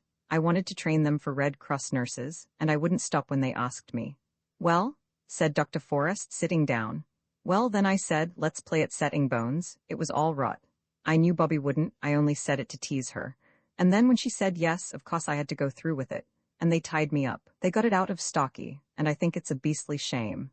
He managed to writhe over and hide his face against the wooden back of the settle. I didn't think that anyone would know but us, said Bobby, indignantly answering Peter's unspoken reproach. I never thought of your coming in. And hearing about blood and wounds does really make me feel most awfully funny. It was only a joke our tying him up. Let me untie you, Pete. I don't care if you never untie me, said Peter. And if that's your idea of a joke, if I were you, said the doctor, though really he did not quite know what to say, I should be untied before your mother comes down. You don't want to worry her just now, do you? I don't promise anything about not saying about wounds, mind, said Peter, in very surly tones, as Bobby and Phyllis began to untie the knots. I'm very sorry, Pete, Bobby whispered, leaning close to him as she fumbled with the big knot under the settle. But if you only knew how sick you made me feel. You've made me feel pretty sick, I can tell you, Peter rejoined. Then he shook off the loose cords and stood up. I looked in, said Dr. Forrest, to see if one of you would come along to the surgery. There are some things that your mother will want at once, and I've given my man a day off to go and see the circus. Will you come, Peter? Peter went without a word or a look to his sisters. The two walked in silence up to the gate that led from the Three Chimneys field to the road. Then Peter said, Let me carry your bag. I say it is heavy. What's in it? Oh, knives and lancets and different instruments for hurting people. And the ether bottle. I had to give him ether, you know. The agony was so intense. Peter was silent. Tell me all about how you found that chap, said Dr. Forrest. Peter told. And then Dr. Forrest told him stories of brave rescues. He was a most interesting man to talk to, as Peter had often remarked. Then in the surgery, Peter had a better chance than he had ever had of examining the doctor's balance, and his microscope, and his scales and measuring glasses. When all the things were ready that Peter was to take back, the doctor said suddenly, You'll excuse my shoving my oar in, won't you? But I should like to say something to you. Now for a rowing, thought Peter, who had been wondering how it was that he had escaped one. Something scientific, added the doctor. Yes, said Peter, fiddling with the fossil ammonite that the doctor used for a paperweight. Well then, you see, boys and girls are only little men and women, and we are much harder and hardier than they are. Peter liked the we. Perhaps the doctor had known he would. And much stronger, and things that hurt them don't hurt us. You know you mustn't hit a girl? I should think not, indeed, muttered Peter indignantly. Not even if she's your own sister. That's because girls are so much softer and weaker than we are. They have to be, you know, he added, because if they weren't, it wouldn't be nice for the babies. And that's why all the animals are so good to the mother animals. They never fight them, you know. I know, said Peter, interested. 2 buck rabbits will fight all day if you let them, but they won't hurt a doe. No, and quite wild beasts, lions and elephants. They're immensely gentle with the female beasts, and we've got to be too. I see, said Peter. And their hearts are soft too, the doctor went on, and things that we shouldn't think anything of hurt them dreadfully. So that a man has to be very careful, not only of his fists but of his words. They're awfully brave, you know, he went on. Think of Bobby waiting alone in the tunnel with that poor chap. It's an odd thing. The softer and more easily hurt a woman is the better she can screw herself up to do what has to be done. I've seen some brave women, your mother's one, he ended abruptly. Yes, said Peter. Well, that's all. Excuse my mentioning it, but nobody knows everything without being told. And you see what I mean, don't you? Yes, said Peter. I'm sorry, there. Of course you are. People always are. Directly they understand. Everyone ought to be taught these scientific facts. So long? They shook hands haughtily.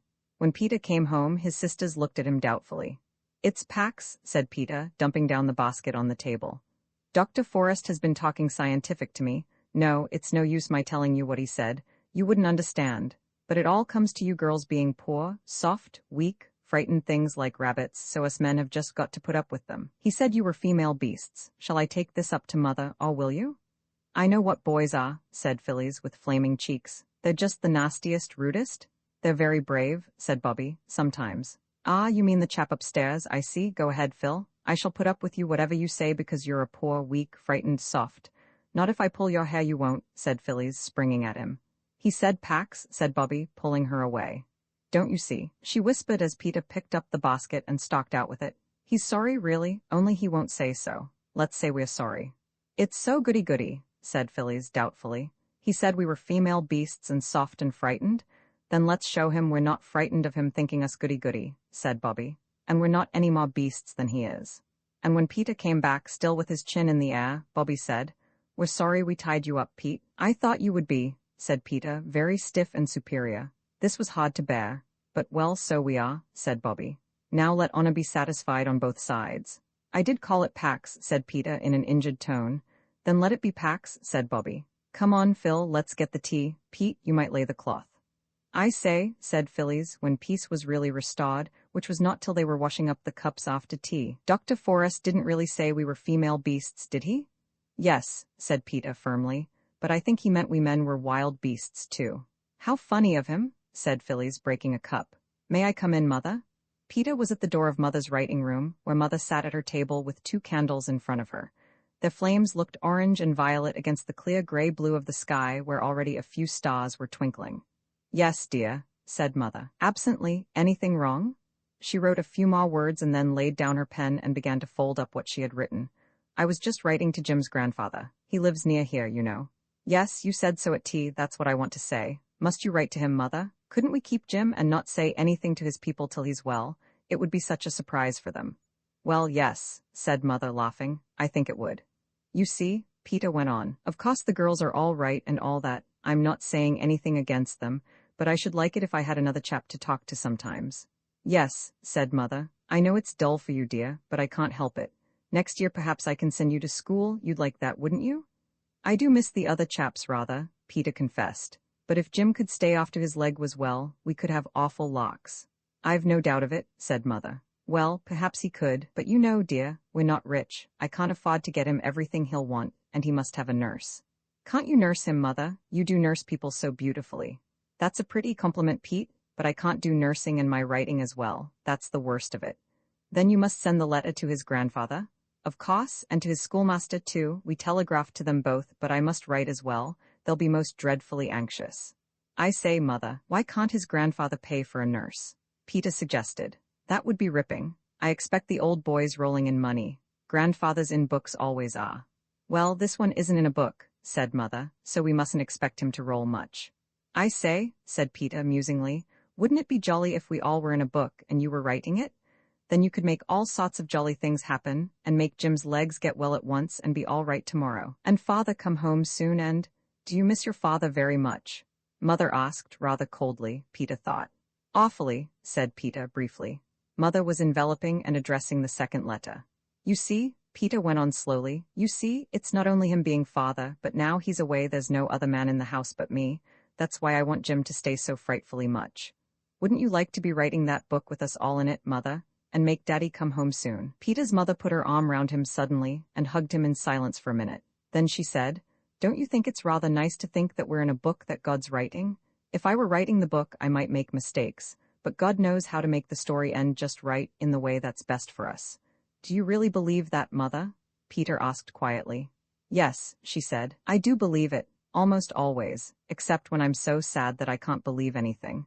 But even when I can't believe it, I know it's true, and I try to believe. You don't know how I try, Peter. Now take the letters to the post and don't let's be sad any more. Courage, courage, that's the finest of all the virtues. I dare say Jim will be here for 2 or 3 weeks yet." For what was left of the evening, Peter was so angelic that Bobby feared he was going to be ill. She was quite relieved in the morning to find him plaiting Phyllis's hair on to the back of her chair in quite his old manner. It was soon after breakfast that a knock came at the door. The children were hard at work cleaning the brass candlesticks in honor of Jim's visit.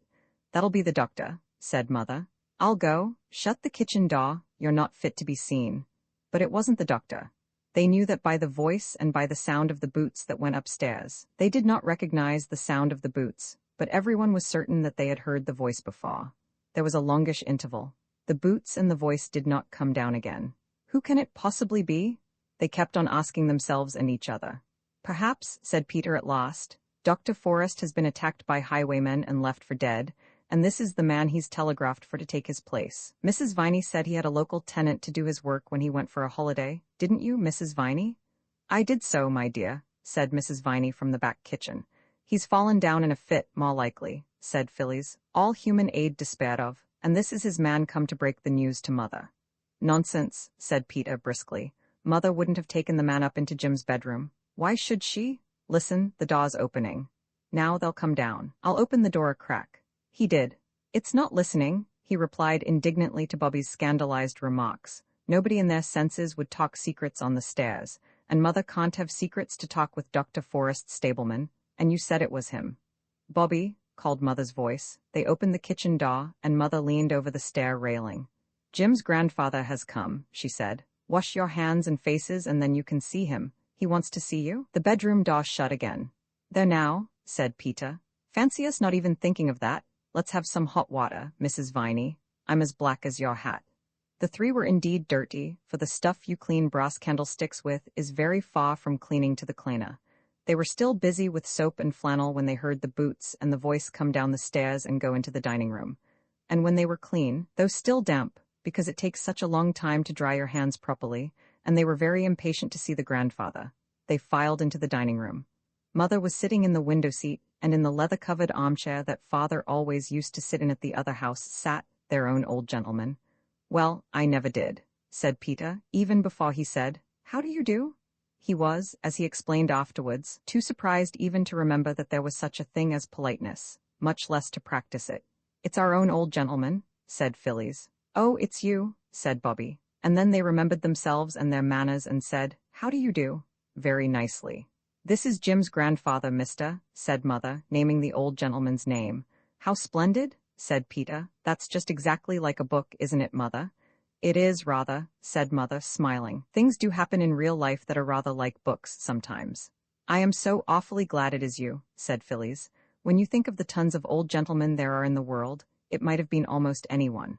I say, though, said Peter, you're not going to take Jim away, though, are you? Not at present, said the old gentleman. Your mother has most kindly consented to let him stay here. I thought of sending a nurse, but your mother is good enough to say that she will nurse him herself. But what about her writing? Said Peter before anyone could stop him. There won't be anything for him to eat if Mother doesn't write. That's all right, said Mother, hastily. The old gentleman looked very kindly at Mother. I see, he said, you trust your children and confide in them. Of course, said Mother. Then I may tell them of our little arrangement, he said. Your mother, my dears, has consented to give up writing for a little while and to become a matron of my hospital. Oh, said Phillies blankly. And shall we have to go away from Three Chimneys and the railway and everything? No, no, darling, said Mother, hurriedly. The hospital is called Three Chimneys Hospital, said the old gentleman, and my unlucky Jim's the only patient, and I hope he'll continue to be so. Your mother will be matron, and there'll be a hospital staff of a housemaid and a cook, till Jim's well. And then will Mother go on writing again? Asked Peter. We shall see, said the old gentleman with a slight, swift glance at Bobby. Perhaps something nice may happen and she won't have to. I love my writing, said Mother, very quickly. I know, said the old gentleman. Don't be afraid that I'm going to try to interfere, but one never knows. Very wonderful and beautiful things do happen, don't they? And we live most of our lives in the hope of them. I may come again to see the boy? Surely, said Mother, and I don't know how to thank you for making it possible for me to nurse him. Dear boy. He kept calling Mother, Mother in the night, said Phillies. I woke up twice and heard him. He didn't mean me, said Mother in a low voice to the old gentleman. That's why I wanted so much to keep him. The old gentleman rose. I'm so glad, said Peter, that you're going to keep him, Mother. Take care of your mother, my dears, said the old gentleman. She's a woman in a million. Yes, isn't she? Whispered Bobby. God bless her, said the old gentleman, taking both Mother's hands. God bless her. Aye, and she shall be blessed. Dear me, where's my hat? Will Bobby come with me to the gate? At the gate he stopped and said, You're a good child, my dear. I got your letter, but it wasn't needed. When I read about your father's case in the papers at the time, I had my doubts. And ever since I've known who you were, I've been trying to find out things. I haven't done very much yet. But I have hopes, my dear, I have hopes. Oh, said Bobby, choking a little. Yes, I may say great hopes, but keep your secret a little longer. Wouldn't do to upset your mother with a false hope, would it? Oh, but it isn't false, said Bobby. I know you can do it. I knew you could when I wrote. It isn't a false hope, is it? No, he said. I don't think it's a false hope or I wouldn't have told you. And I think you deserve to be told that there is a hope. And you don't think Father did it, do you? Oh, say you don't think he did. My dear, he said, I'm perfectly certain he didn't. If it was a false hope, it was none the less a very radiant one that lay warm at Bobby's heart, and through the days that followed lighted her little face as a Japanese lantern is lighted by the candle within. Roman 14. The end life at the Three Chimneys was never quite the same again after the old gentleman came to see his grandson. Although they now knew his name, the children never spoke of him by it, at any rate when they were by themselves. To them, he was always the old gentleman, and I think he had better be the old gentleman to us too. It wouldn't make him seem any more real to you, would it, if I were to tell you that his name was Snooks or Jenkins, which it wasn't? And after all, I must be allowed to keep one secret. It's the only one. I have told you everything else except what I am going to tell you in this chapter, which is the last. At least, of course, I haven't told you everything. If I were to do that, the book would never come to an end, and that would be a pity, wouldn't it? Well, as I was saying, life at Three Chimneys was never quite the same again. The cook and the housemaid were very nice. I don't mind telling you their names. They were Clara and Ethelwyn. But they told Mother they did not seem to want Mrs. Viney, and that she was an old muddler. So Mrs. Viney came only 2 days a week to do washing and ironing. Then Clara and Ethelwyn said they could do the work all right if they weren't interfered with, and that meant that the children no longer got the tea and cleared it away and washed up the tea things and dusted the rooms. This would have left quite a blank in their lives, although they had often pretended to themselves and to each other that they hated housework. But now that Mother had no writing and no housework to do, she had time for lessons. And lessons the children had to do. However nice the person who is teaching you may be, lessons are lessons all the world over, and at their best are worse fun than peeling potatoes or lighting a fire. On the other hand, if Mother now had time for lessons, she also had time for play, and to make up little rhymes for the children as she used to do. She had not had much time for rhymes since she came to Three Chimneys. There was one very odd thing about these lessons. Whatever the children were doing, they always wanted to be doing something else. When Peter was doing his Latin, he thought it would be nice to be learning history like Bobby. Bobby would have preferred arithmetic, which was what Phyllis happened to be doing, and Phyllis of course thought Latin much the most interesting kind of lesson. And so on. So, one day, when they sat down to lessons, each of them found a little rhyme at its place. I put the rhymes in to show you that their mother really did understand a little how children feel about things, and also the kind of words they use, which is the case with very few grown-up people. I suppose most grown-ups have very bad memories, and have forgotten how they felt when they were little. Of course, the verses are supposed to be spoken by the children. Peter, I once thought Caesar, easy pap, how very soft I must have been. When they start Caesar with a chap, he little knows what that will mean. Oh, verbs are silly, stupid things. I'd rather learn the dates of kings. Bobby, the worst of all my lesson things is learning who succeeded who in all the rows of queens and kings, with dates to everything they do, with dates enough to make you sick. I wish it was arithmetic. Phyllis, such pounds and pounds of apples fill my slate. What is the price you'd spend? You scratch the figures out until you cry upon the dividend. I'd break the slate and scream for joy if I did Latin like a boy. This kind of thing, of course, made lessons much jollier. It is something to know that the person who is teaching you sees that it is not all plain sailing for you, and does not think that it is just your stupidness that makes you not know your lessons till you've learned them. Then, as Jim's leg got better, it was very pleasant to go up and sit with him and hear tales about his school life and the other boys. There was one boy, named Pa, of whom Jim seemed to have formed the lowest possible opinion, and another boy named Wigsby Minor, for whose views Jim had a great respect. Also, there were 3 brothers named Paley, and the youngest was called Paley Turts, and was much given to fighting. Peter drank in all this with deep joy, and Mother seemed to have listened with some interest, for one day she gave Jim a sheet of paper on which she had written a rhyme about Pa, bringing in Paley and Wigsby by name in a most wonderful way, as well as all the reasons Jim had for not liking Pa, and Wigsby's wise opinion on the matter. Jim was immensely pleased. He had never had a rhyme written expressly for him before.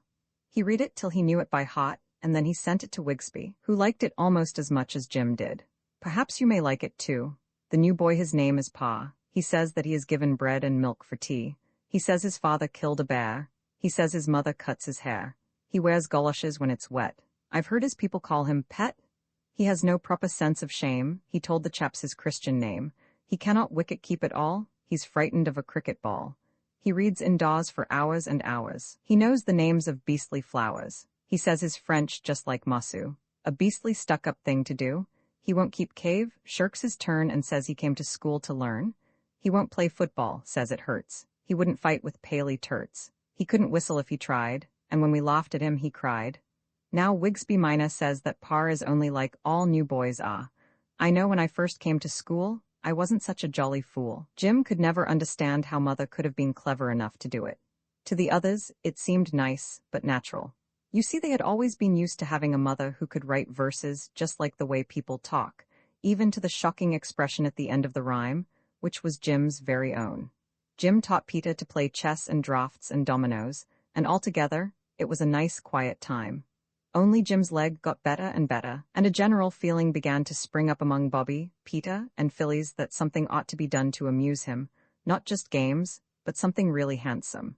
But it was extraordinarily difficult to think of anything. "It's no good," said Peter, when all of them had thought and thought till their heads felt quite heavy and swollen. "If we can't think of anything to amuse him, we just can't, and there's an end of it. Perhaps something will just happen of its own accord that he'll like." "Things do happen by themselves sometimes, without your making them," said Phillies, rather as though usually everything that happened in the world was her doing. "I wish something would happen," said Bobby, dreamily. "Something wonderful." And something wonderful did happen exactly 4 days after she had said this. I wish I could say it was 3 days after, because in fairy tales it is always 3 days after that things happen. But this is not a fairy story, and besides, it really was 4 and not 3, and I am nothing if not strictly truthful. They seemed to be hardly railway children at all in those days, and as the days went on each had an uneasy feeling about this which Phillies expressed one day. "I wonder if the railway misses us," she said, plaintively. "We never go to see it now." "It seems ungrateful," said Bobby. "We loved it so when we hadn't anyone else to play with." "Perks is always coming up to ask after Jim," said Peter, "and the signalman's little boy is better. He told me so." "I didn't mean the people," explained Phillies. "I meant the dear railway itself." "The thing I don't like," said Bobby, "on this 4th day, which was a Tuesday, is our having stopped waving to the 9:15 and sending our love to father by it." "Let's begin again," said Phillies, and they did. Somehow the change of everything that was made by having servants in the house and mother not doing any writing made the time seem extremely long since that strange morning at the beginning of things, when they had got up so early and burnt the bottom out of the kettle and had apple pie for breakfast and first seen the railway. It was September now, and the turf on the slope to the railway was dry and crisp. Little long grass spikes stood up like bits of gold wire. Frail blue harebells trembled on their tough, slender stalks. Gypsy roses opened wide and flat their lilac-colored discs, and the golden stars of St. John's watch shone at the edges of the pool that lay halfway to the railway. Bobby gathered a generous handful of the flowers and thought how pretty they would look lying on the green and pink blanket of silk waste that now covered Jim's poor broken leg. "Hurry up," said Peter, "or we shall miss the 9:15. "I can't hurry more than I am doing," said Phillies. "Oh, bother it, my bootlace has come undone again." "When you're married," said Peter, "your bootlace will come undone going up the church aisle, and your man that you're going to get married to will tumble over it and smash his nose in on the ornamented pavement, and then you'll say you won't marry him, and you'll have to be an old maid." "I shan't," said Phillies. "I'd much rather marry a man with his nose smashed in than not marry anybody." "It would be horrid to marry a man with a smashed nose, all the same," went on Bobby. "He wouldn't be able to smell the flowers at the wedding. Wouldn't that be awful?" "Bother the flowers at the wedding," cried Peter. "Look, the signal's down, we must run." They ran, and once more they waved their handkerchiefs without at all minding whether the handkerchiefs were clean or not, to the 9:15. "Take our love to father," cried Bobby, and the others, too, shouted, "Take our love to father." The old gentleman waved from his first-class carriage window. Quite violently he waved, and there was nothing odd in that, for he always had waved. But what was really remarkable was that from every window handkerchiefs fluttered, newspapers signaled, hands waved wildly. The train swept by with a rustle and roar, the little pebbles jumped and danced under it as it passed, and the children were left looking at each other. "Well," said Peter. "Well," said Bobby. "Well," said Phillies. "Whatever on earth does that mean?" asked Peter, but he did not expect any answer. "I don't know," said Bobby. "Perhaps the old gentleman told the people at his station to look out for us and wave. He knew we should like it." Now, curiously enough, this was just what had happened. The old gentleman, who was very well known and respected at his particular station, had got there early that morning, and he had waited at the door where the young man stands holding the interesting machine that clips the tickets, and he had said something to every single passenger who passed through that door, and after nodding to what the old gentleman had said, and the nods expressed every shade of surprise, interest, doubt, cheerful pleasure, and grumpy agreement. Each passenger had gone on to the platform and read one certain part of his newspaper. And when the passengers got into the train, they had told the other passengers who were already there what the old gentleman had said, and then the other passengers had also looked at their newspapers and seemed very astonished and mostly pleased. Then, when the train passed the fence where the 3 children were, newspapers and hands and handkerchiefs were waved madly, till all that side of the train was fluttery with white like the pictures of the king's coronation in the biograph at Maskelyne and Cook's. To the children, it almost seemed as though the train itself was alive, and was at last responding to the love that they had given it so freely and so long. "It is most extraordinarily rum," said Peter. "Most stronery," echoed Phyllis, but Bobby said, "Don't you think the old gentleman's waves seemed more significating than usual?" "No," said the others. "I do," said Bobby. "I thought he was trying to explain something to us with his newspaper." "Explain what?" asked Peter, not unnaturally. "I don't know," Bobby answered, "but I do feel most awfully funny. I feel just exactly as if something was going to happen." "What is going to happen," said Peter, "is that Phyllis's stocking is going to come down." This was but too true. The suspender had given way in the agitation of the waves to the 9:15. Bobby's handkerchief served as first aid to the injured, and they all went home. Lessons were more than usually difficult to Bobby that day. Indeed, she disgraced herself so deeply over a quite simple sum about the division of 48 pounds of meat and 36 pounds of bread among 144 hungry children that Mother looked at her anxiously. "Don't you feel quite well, dear?" she asked. "I don't know," was Bobby's unexpected answer. "I don't know how I feel. It isn't that I'm lazy. Mother, will you let me off lessons today? I feel as if I wanted to be quite alone by myself." "Yes, of course I'll let you off," said Mother. But Bobby dropped her slate. It cracked just across the little green mark that is so useful for drawing patterns round, and it was never the same slate again. Without waiting to pick it up, she bolted. Mother caught her in the hall feeling blindly among the waterproofs and umbrellas for her garden hat. "What is it, my sweetheart?" said Mother. "You don't feel ill, do you?" "I don't know," Bobby answered, a little breathlessly, "but I want to be by myself and see if my head really is all silly and my inside all squirmy twisty." "Hadn't you better lie down?" Mother said, stroking her hair back from her forehead. "I'd be more alive in the garden, I think," said Bobby. But she could not stay in the garden. The hollyhocks and the asters and the late roses all seemed to be waiting for something to happen. It was one of those still, shiny autumn days when everything does seem to be waiting.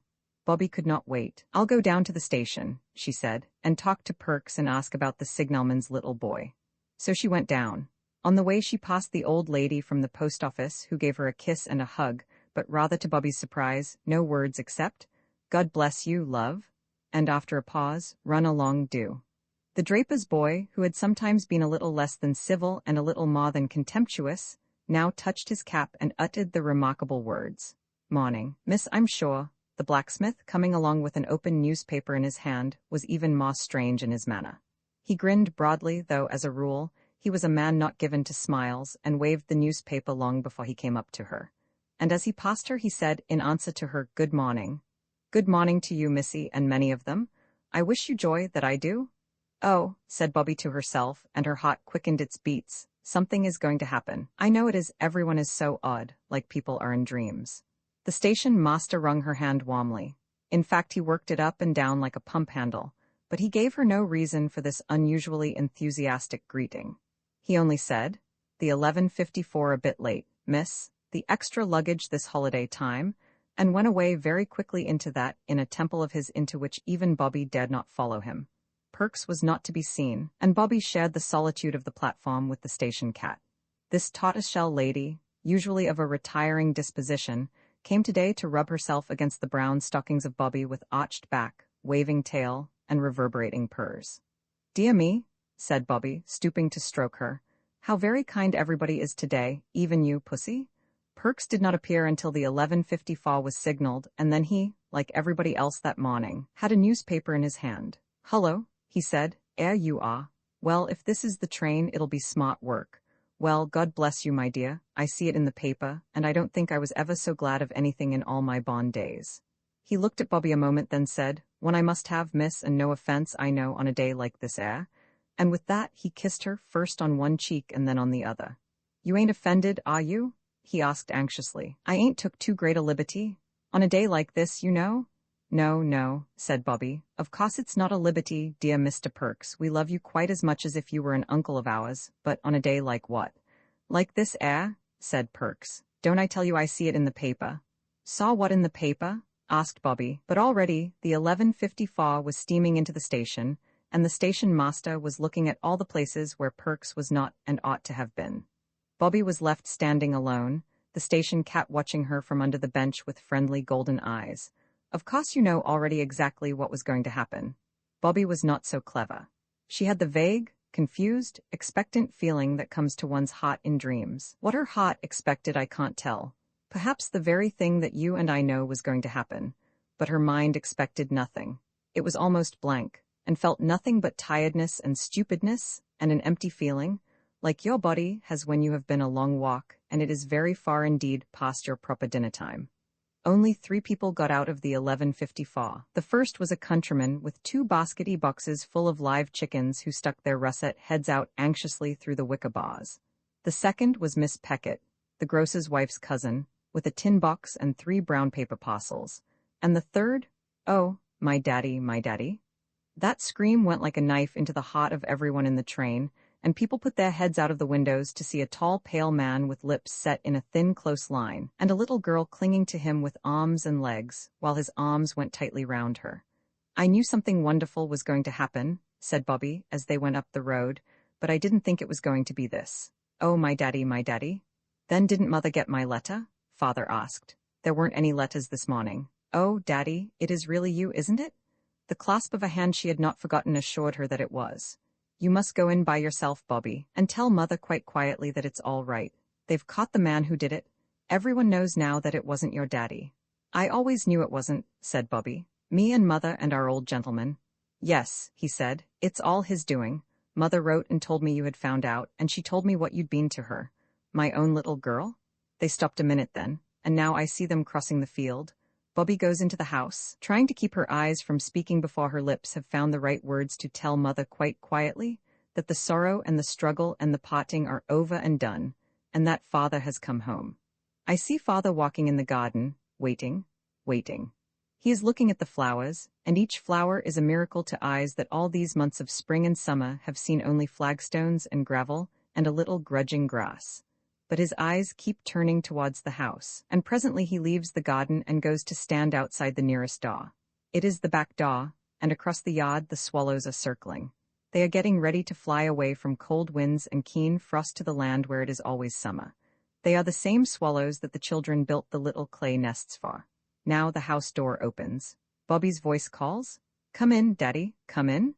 He goes in and the door is shut. I think we will not open the door or follow him. I think that just now we are not wanted there. I think it will be best for us to go quickly and quietly away. At the end of the field, among the thin gold spikes of grass and the harebells and gypsy roses and St. John's wort, we may just take one last look, over our shoulders, at the White House, where neither we nor anyone else is wanted now. Roman 2 Peter's coal mine, what fun, said Mother in the dark, feeling for the matches on the table. How frightened the poor mice were. I don't believe they were rats at all. She struck a match and relighted the candle, and everyone looked at each other by its winky, blinky light. Well, she said, you've often wanted something to happen and now it has. This is quite an adventure, isn't it? I told Mrs. Viney to get us some bread and butter and meat and things, and to have supper ready. I suppose she's laid it in the dining room, so let's go and see. The dining room opened out of the kitchen. It looked much darker than the kitchen when they went in with the one candle, because the kitchen was whitewashed, but the dining room was dark wood from floor to ceiling, and across the ceiling there were heavy black beams. There was a muddled maze of dusty furniture, the breakfast room furniture from the old home where they had lived all their lives. It seemed a very long time ago, and a very long way off. There was the table certainly, and there were chairs, but there was no supper. Let's look in the other rooms, said Mother, and they looked. And in each room was the same kind of blundering half-arrangement of furniture and fire-irons and crockery and all sorts of odd things on the floor, but there was nothing to eat. Even in the pantry there were only a rusty cake tin and a broken plate with whitening mixed in it. What a horrid old woman, said Mother. She's just walked off with the money and not got us anything to eat at all. Then shan't we have any supper at all? Asked Phyllis, dismayed, stepping back onto a soap dish that cracked responsively. Oh yes, said Mother. Only it'll mean unpacking one of those big cases that we put in the cellar. Phil, do mind where you're walking to, there's a dear. Peter, hold the light. The cellar door opened out of the kitchen. There were 5 wooden steps leading down. It wasn't a proper cellar at all, the children thought, because its ceiling went up as high as the kitchen's. A bacon rack hung under its ceiling. There was wood in it and coal. Also the big cases. Peter held the candle all on one side while Mother tried to open the great packing case. It was very securely nailed down. "Where's the hammer?" asked Peter. "That's just it," said Mother. "I'm afraid it's inside the box, but there's a coal shovel, and there's the kitchen poker." And with these she tried to get the case open. "Let me do it," said Peter, thinking he could do it better himself. Everyone thinks this when he sees another person stirring a fire, or opening a box, or untying a knot in a bit of string. "You'll hurt your hands, Mammy," said Roberta. "Let me." "I wish Father was here," said Phyllis. "He'd get it open in 2 shakes. What are you kicking me for, Bobby?" "I wasn't," said Roberta.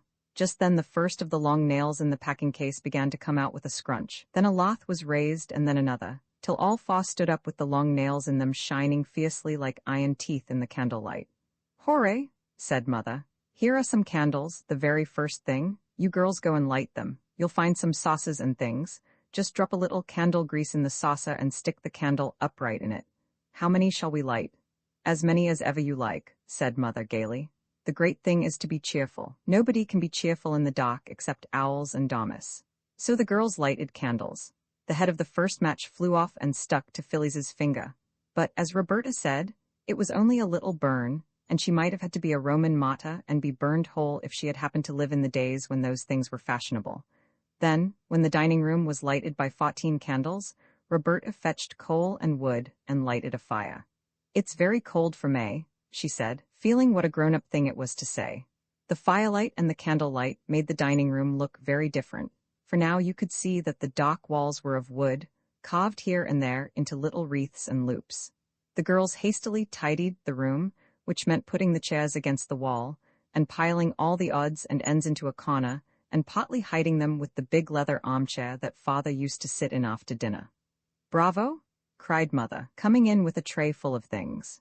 "This is something like, I'll just get a tablecloth and then—" The tablecloth was in a box with a proper lock that was opened with a key and not with a shovel, and when the cloth was spread on the table, a real feast was laid out on it. Everyone was very, very tired, but everyone cheered up at the sight of the funny and delightful supper. There were biscuits, the Marie and the plain kind, sardines, preserved ginger, cooking raisins, and candied peel and marmalade. "What a good thing Aunt Emma packed up all the odds and ends out of the store cupboard," said Mother. "Now, Phil, don't put the marmalade spoon in among the sardines." "No, I won't, Mother," said Phyllis, and put it down among the Marie biscuits. "Let's drink Aunt Emma's health," said Roberta, suddenly. What should we have done if she hadn't packed up these things? "Here's to Aunt Emma." And the toast was drunk in ginger wine and water, out of willow pattern teacups because the glasses couldn't be found. They all felt that they had been a little hard on Aunt Emma. She wasn't a nice, cuddly person like Mother, but after all, it was she who had thought of packing up the odds and ends of things to eat. It was Aunt Emma, too, who had aired all the sheets ready, and the men who had moved the furniture had put the bedsteads together, so the beds were soon made. "Good night, chickies," said Mother. "I'm sure there aren't any rats, but I'll leave my door open, and then if a mouse comes, you need only scream, and I'll come and tell it exactly what I think of it." Then she went to her own room.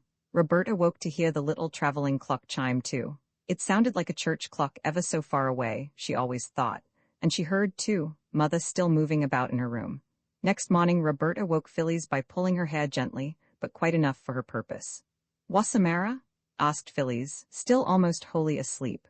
Wake up," said Roberta. "We're in the new house, don't you remember? No servants or anything. Let's get up and begin to be useful. We'll just creep down mouse quietly and have everything beautiful before Mother gets up. I've woke Peter. He'll be dressed as soon as we are." So they dressed quietly and quickly. Of course there was no water in their room, so when they got down, they washed as much as they thought was necessary under the spout of the pump in the yard. One pumped and the other washed. It was splashy but interesting. "It's much more fun than basin washing," said Roberta. "How sparkly the weeds are between the stones and the moss on the roof. Oh, and the flowers." The roof of the back kitchen sloped down quite low. It was made of thatch and it had moss on it, and house leeks and stonecrop and wallflowers, and even a clump of purple flag flowers at the far corner. "This is far, far, far and away prettier than Edgecombe Villa," said Phyllis. "I wonder what the garden's like." "We mustn't think of the garden yet," said Roberta with earnest energy. "Let's go in and begin to work." They lighted the fire and put the kettle on, and they arranged the crockery for breakfast. They could not find all the right things, but a glass ashtray made an excellent salt cellar, and a newish baking tin seemed as if it would do to put bread on, if they had any. When there seemed to be nothing more that they could do, they went out again into the fresh, bright morning. "We'll go into the garden now," said Peter. But somehow they couldn't find the garden. They went round the house and round the house.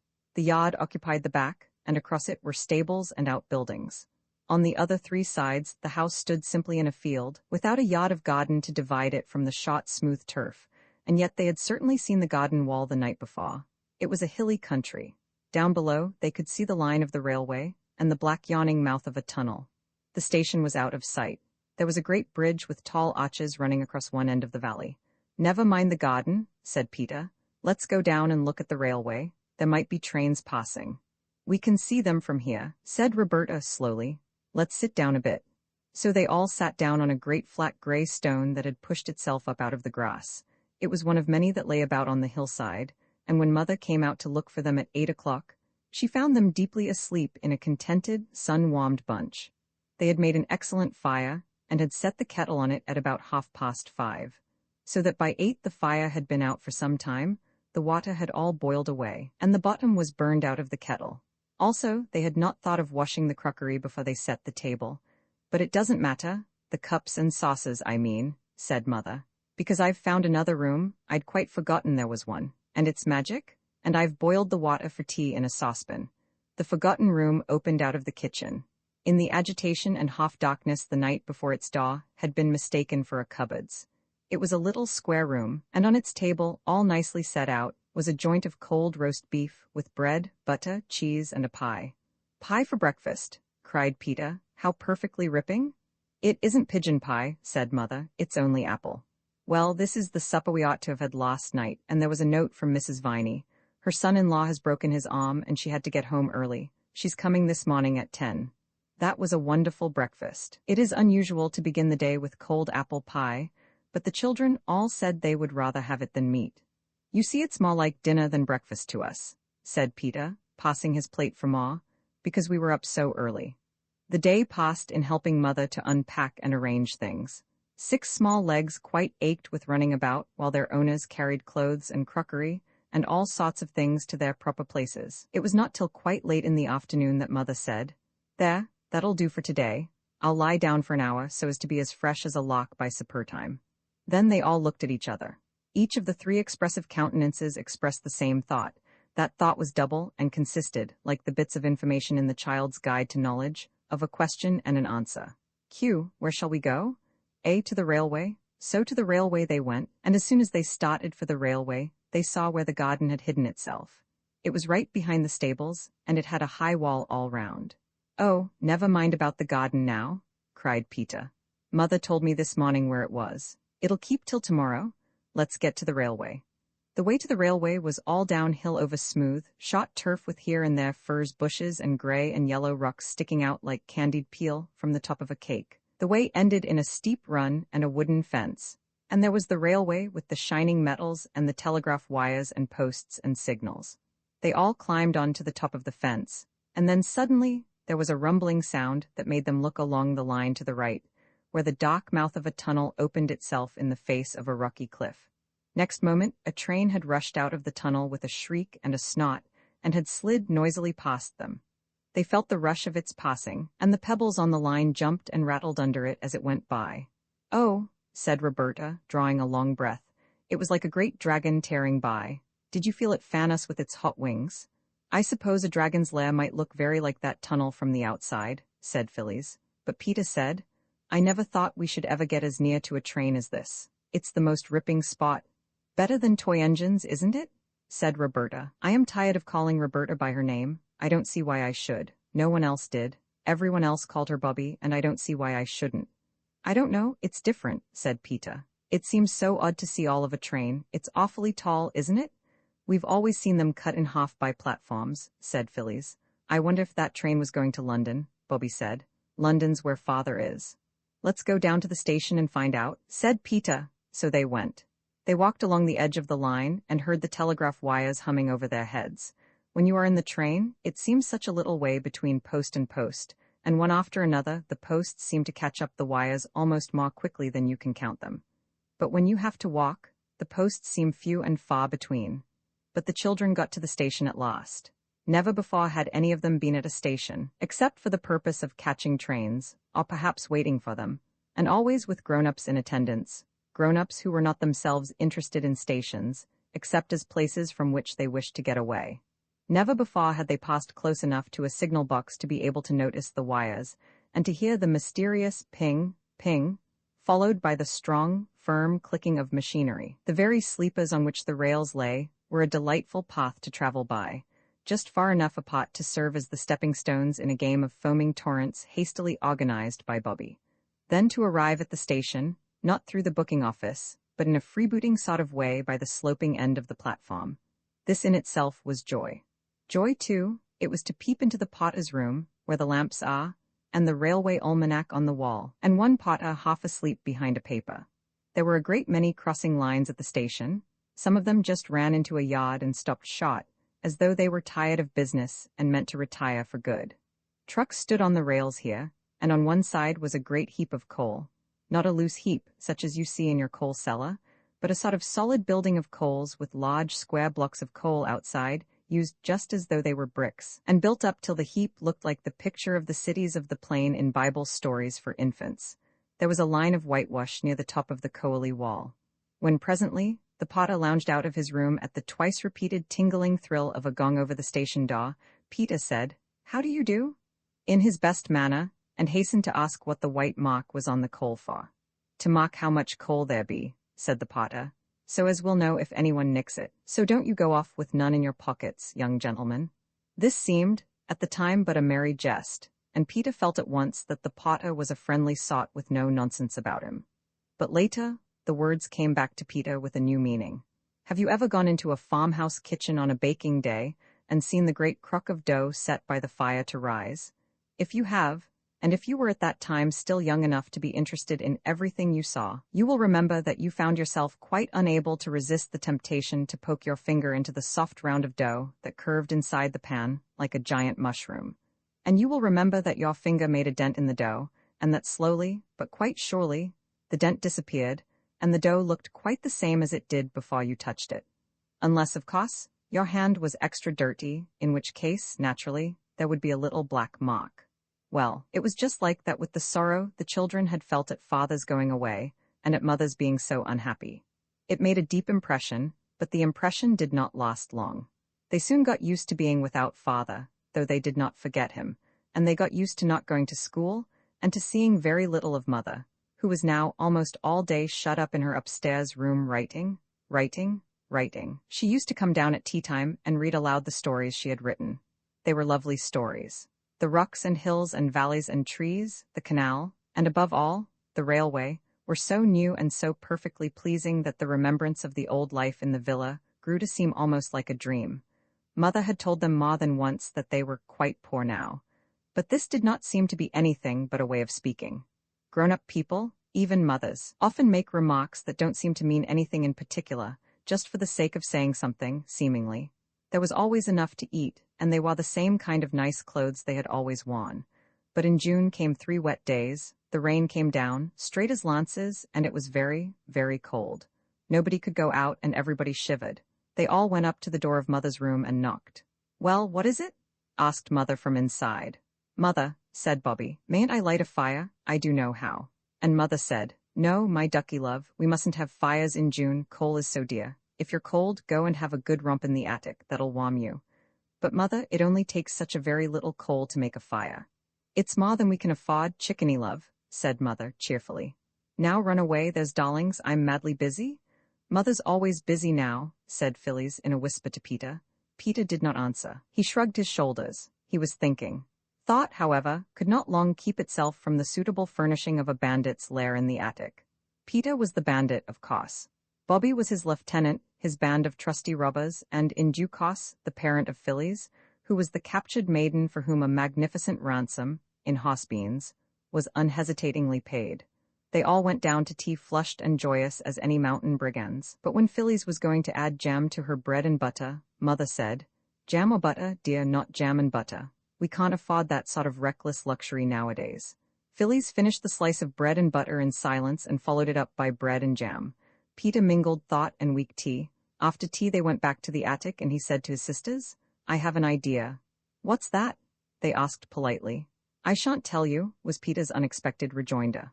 "Oh, very well," said Bobby, and Phil said, "Don't then." "Girls," said Peter, "are always so hasty-tempered." "I should like to know what boys are," said Bobby with fine disdain. "I don't want to know about your silly ideas." "You'll know some day," said Peter, keeping his own temper by what looked exactly like a miracle. "If you hadn't been so keen on a row, I might have told you about it being only noble-heartedness that made me not tell you my idea. But now I shan't tell you anything at all about it, so there." And it was, indeed, some time before he could be induced to say anything, and when he did it wasn't much. He said, "The only reason why I won't tell you my idea that I'm going to do is because it may be wrong, and I don't want to drag you into it." "Don't you do it if it's wrong, Peter," said Bobby. "Let me do it." But Phyllis said, "I should like to do wrong if you're going to." "No," said Peter, rather touched by this devotion. "It's a forlorn hope and I'm going to lead it. All I ask is that if Mother asks where I am, you won't blab." "We haven't got anything to blab," said Bobby indignantly. "Oh yes you have," said Peter, dropping horse beans through his fingers. "I've trusted you to the death. You know I'm going to do a lone adventure, and some people might think it wrong, I don't, and if Mother asks where I am, say I'm playing at mines." "What sort of mines?" "You just say mines. You might tell us, Pete." "Well then, coal mines, but don't you let the word pass your lips on pain of torture." "You needn't threaten," said Bobby, "and I do think you might let us help." "If I find a coal mine you shall help cart the coal," Peter condescended to promise. "Keep your secret if you like," said Phyllis. "Keep it if you can," said Bobby. "I'll keep it right enough," said Peter. Between tea and supper, there is an interval even in the most greedily regulated families. At this time, Mother was usually writing, and Mrs. Viney had gone home. 2 nights after the dawning of Peter's idea, he beckoned the girls mysteriously at the twilight hour. "Come hither with me," he said, "and bring the Roman chariot." The Roman chariot was a very old perambulator that had spent years of retirement in the loft over the coach house. The children had oiled its works till it glided noiseless as a pneumatic bicycle, and answered to the helm as it had probably done in its best days. "Follow your dauntless ladder," said Peter, and led the way down the hill towards the station. Just above the station, many rocks have pushed their heads out through the turf, as though they, like the children, were interested in the railway. In a little hollow between 3 rocks lay a heap of dried brambles and heather. Peter halted, turned over the brushwood with a well-scarred boot, and said, "Here's the first coal from the St. Peter's mine. We'll take it home in the chariot. Punctuality and dispatch. All orders carefully attended to. Any shaped lump cut to suit regular customers." The chariot was packed full of coal. And when it was packed, it had to be unpacked again because it was so heavy that it couldn't be got up the hill by the 3 children, not even when Peter harnessed himself to the handle with his braces, and firmly grasping his waistband in one hand, pulled while the girls pushed behind. 3 journeys had to be made before the coal from Peter's mine was added to the heap of Mother's coal in the cellar. Afterwards, Peter went out alone, and came back very black and mysterious. "I've been to my coal mine," he said. "Tomorrow evening we'll bring home the black diamonds in the chariot." It was a week later that Mrs. Viney remarked to Mother how well this last lot of coal was holding out. The children hugged themselves, and each other, in complicated wriggles of silent laughter, as they listened on the stairs. They had all forgotten by now that there had ever been any doubt in Peter's mind as to whether coal mining was wrong. But there came a dreadful night when the station master put on a pair of old sand shoes that he had worn at the seaside in his summer holiday, and crept out very quietly to the yard where the Sodom and Gomorrah heap of coal was, with the whitewashed line round it. He crept out there, and he waited like a cat by a mouse hole. On the top of the heap something small and dark was scrabbling and rattling furtively among the coal. The station master concealed himself in the shadow of a brake van that had a little tin chimney, and was labeled GNE and SR. 34,576 return at once to White Heather sidings, and in this concealment he lurked till the small thing on the top of the heap ceased to scrabble and rattle, came to the edge of the heap, cautiously let itself down, and lifted something after it. Then the arm of the station master was raised, the hand of the station master fell on a collar, and there was Peter firmly held by the jacket, with an old carpenter's bag full of coal in his trembling clutch. "So I've caught you at last, have I, you young thief?" said the station master. "I'm not a thief," said Peter as firmly as he could. "I'm a coal miner." Tell that to the Marines, said the station master. It would be just as true whoever I told it to, said Peter. You're right there, said the man who held him. Stow your jaw, you young rip, and come along to the station. Oh no, cried in the darkness an agonized voice that was not Peter's. Not the police station, said another voice from the darkness. Not yet, said the station master. The railway station first. Why, it's a regular gang. Any more of you? Only us, said Bobby and Phillies, coming out of the shadow of another truck labeled Staveley Colliery and bearing on it the legend in white chalk. Wanted in No. 1 Road. What do you mean by spying on a fellow like this? Said Peter angrily. Time someone did spy on you, I think, said the station master. Come along to the station? Oh, don't, said Bobby. Can't you decide now what you'll do to us? It's our fault just as much as Peter's. We helped to carry the coal away, and we knew where he got it. No, you didn't, said Peter. Yes, we did, said Bobby. We knew all the time. We only pretended we didn't just to humor you. Peter's cup was full. He had mined for coal, he had struck coal, he had been caught, and now he learned that his sisters had humored him. Don't hold me, he said. I won't run away. The station master loosed Peter's collar, struck a match and looked at them by its flickering light. Why, said he, you're the children from the 3 chimneys up yonder. So nicely dressed, too. Tell me now, what made you do such a thing? Haven't you ever been to church or learned your catechism or anything, not to know it's wicked to steal? He spoke much more gently now, and Peter said, I didn't think it was stealing. I was almost sure it wasn't. I thought if I took it from the outside pot of the heap, perhaps it would be. But in the middle, I thought I could fairly count it only mining. It'll take thousands of years for you to burn up all that coal and get to the middle pots. Not quite, but did you do it for a lock or what? Not much lock carting that beastly heavy stuff up the hill, said Peter, indignantly. Then why did you? The station master's voice was so much kinder now that Peter replied, You know that wet day? Well, Mother said we were too poor to have a fire. We always had fires when it was cold at our other house. And don't? Interrupted Bobby in a whisper. Well, said the station master, rubbing his chin thoughtfully, I'll tell you what I'll do. I'll look over it this once. But you remember, young gentleman, stealing is stealing, and what's mine isn't yours, whether you call it mining or whether you don't. Run along home. Do you mean you aren't going to do anything to us? Well, you are a brick, said Peter, with enthusiasm. You're a dear, said Bobby. You're a darling, said Phillies. That's all right, said the station master, and on this they parted. Don't speak to me, said Peter as the 3 went up the hill. You're spies and traitors, that's what you are. But the girls were too glad to have Peter between them, safe and free, and on the way to 3 chimneys and not to the police station, to mind much what he said. We did say it was us as much as you, said Bobby, gently. Well, and it wasn't. It would have come to the same thing in courts with judges, said Phillies. Don't be snarky, Peter. It isn't our fault your secrets are so jolly easy to find out. She took his arm and he let her. There's an awful lot of coal in the cellar anyhow, he went on. Oh, don't, said Bobby. I don't think we ought to be glad about that. I don't know, said Peter, plucking up a spirit. I'm not at all sure, even now, that mining is a crime. But the girls were quite sure. And they were also quite sure that he was quite sure, however little he cared to own it. Roman 3, the old gentleman, after the adventure of Peter's coal mine. It seemed well to the children to keep away from the station. But they did not, they could not, keep away from the railway. They had lived all their lives in a street where cabs and omnibuses rumbled by at all hours, and the cots of butchers and bakers and candlestick makers. I never saw a candlestick maker's cot. Did you?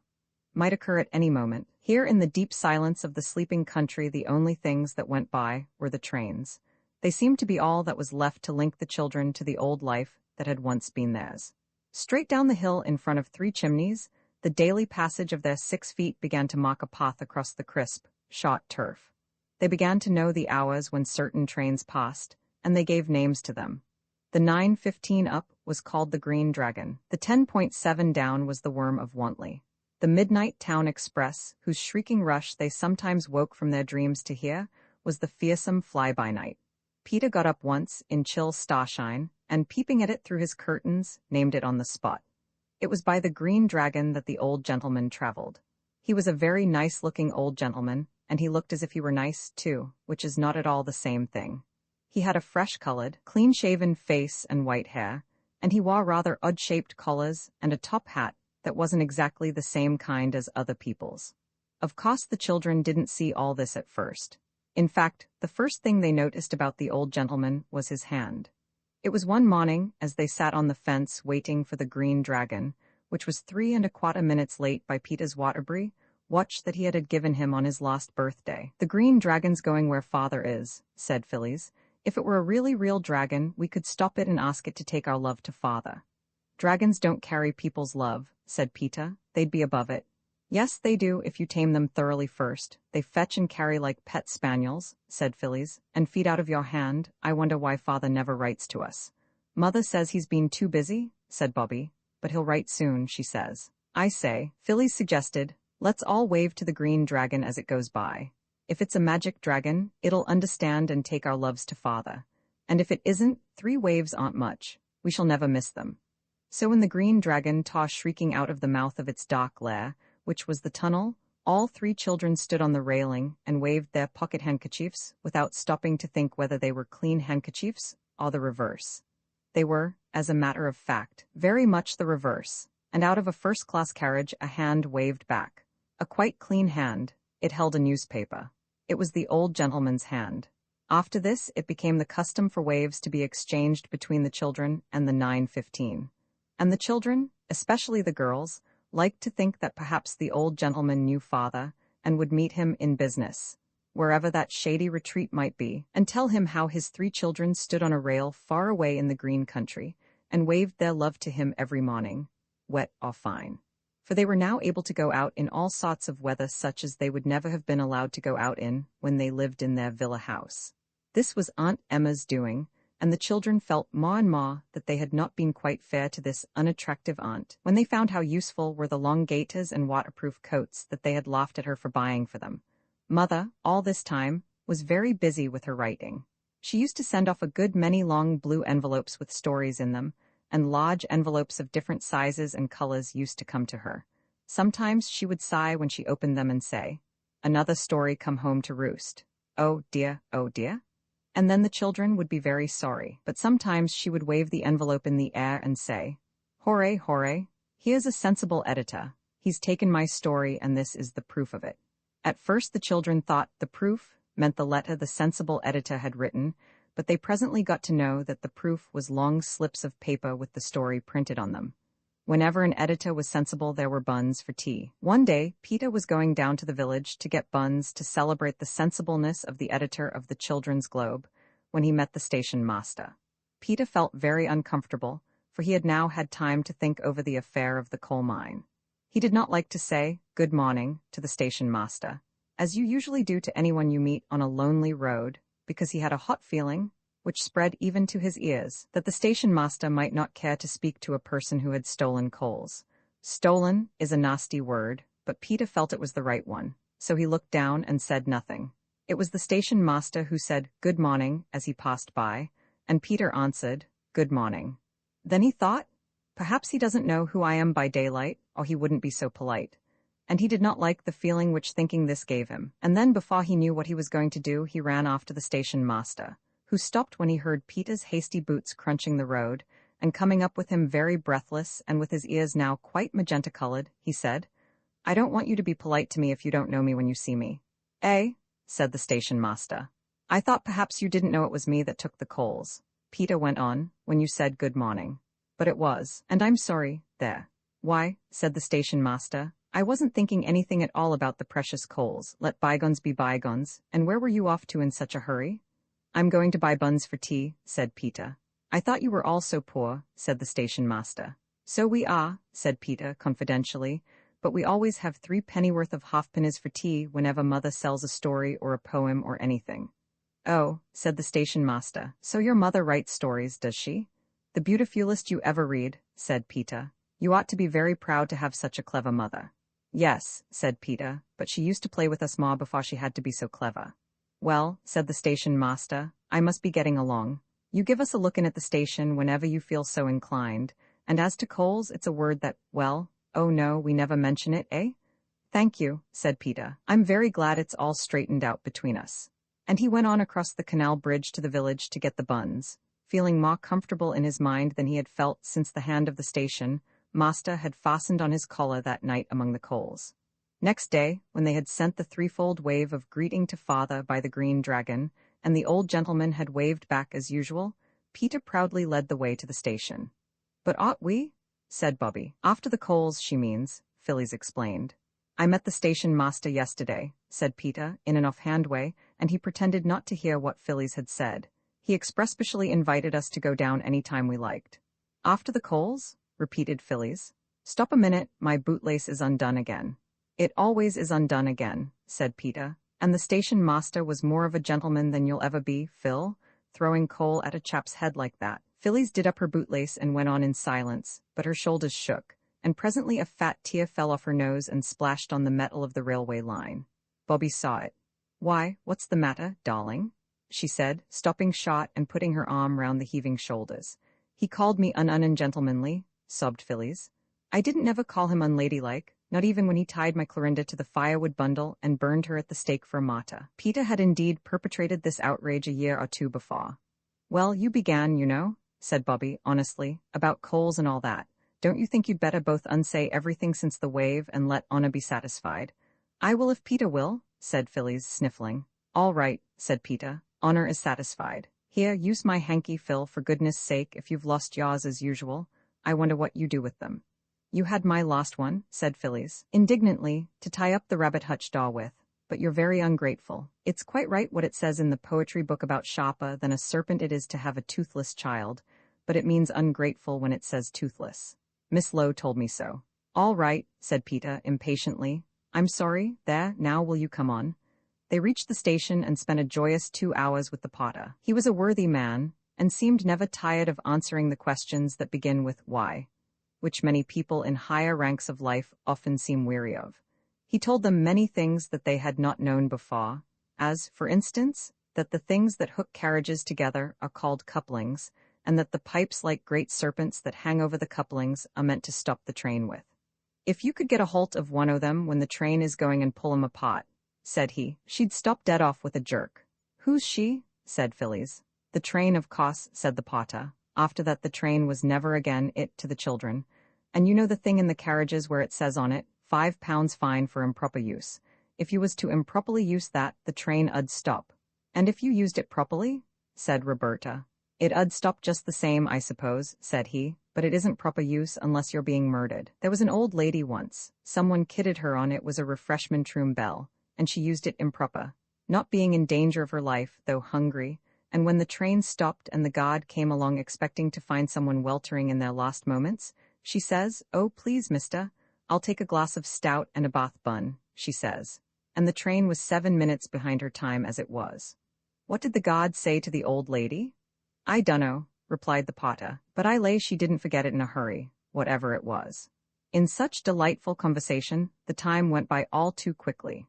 The station master came out once or twice from that sacred in a temple behind the place where the hole is that they sell you tickets through, and was most jolly with them all. Just as if coal had never been discovered, Phyllis whispered to her sister. He gave them each an orange, and promised to take them up into the signal box one of these days, when he wasn't so busy. Several trains went through the station, and Peter noticed for the first time that engines have numbers on them, like cabs. Yes, said the potter. I knowed a young gent as used to take down the numbers of every single one he seed. In a green notebook with silver corners it was, owing to his father being very well-to-do in the wholesale stationery. Peter felt that he could take down numbers, too, even if he was not the son of a wholesale stationer. As he did not happen to have a green leather notebook with silver corners, the potter gave him a yellow envelope, and on it he noted 379,663, and felt that this was the beginning of what would be a most interesting collection.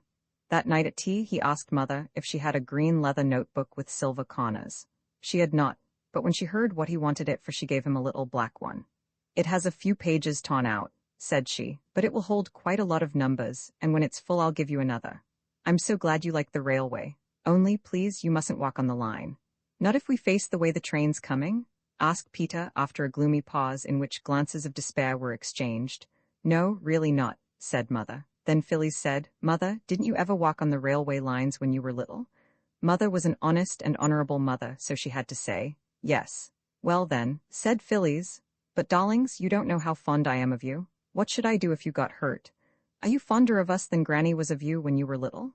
Phyllis asked. Bobby made signs to her to stop, but Phyllis never did see signs, no matter how plain they might be. Mother did not answer for a minute. she got up to put more water in the teapot. No one, she said at last, ever loved anyone more than my mother loved me. Then she was quiet again, and Bobby kicked Phyllis hard under the table, because Bobby understood a little bit the thoughts that were making Mother so quiet, the thoughts of the time when Mother was a little girl, and was all the world to her mother. It seems so easy and natural to run to Mother when one is in trouble. Bobby understood a little how people do not leave off running to their mothers when they are in trouble, even when they are grown up, and she thought she knew a little what it must be to be sad and have no mother to run to any more. So she kicked Phyllis, who said, "What are you kicking me like that for, Bob?" And then Mother laughed a little inside and said, "Very well then, only let me be sure you do know which way the trains come, and don't walk on the line near the tunnel or near corners." "Trains keep to the left like carriages," said Peter, "so if we keep to the right, we're bound to see them coming."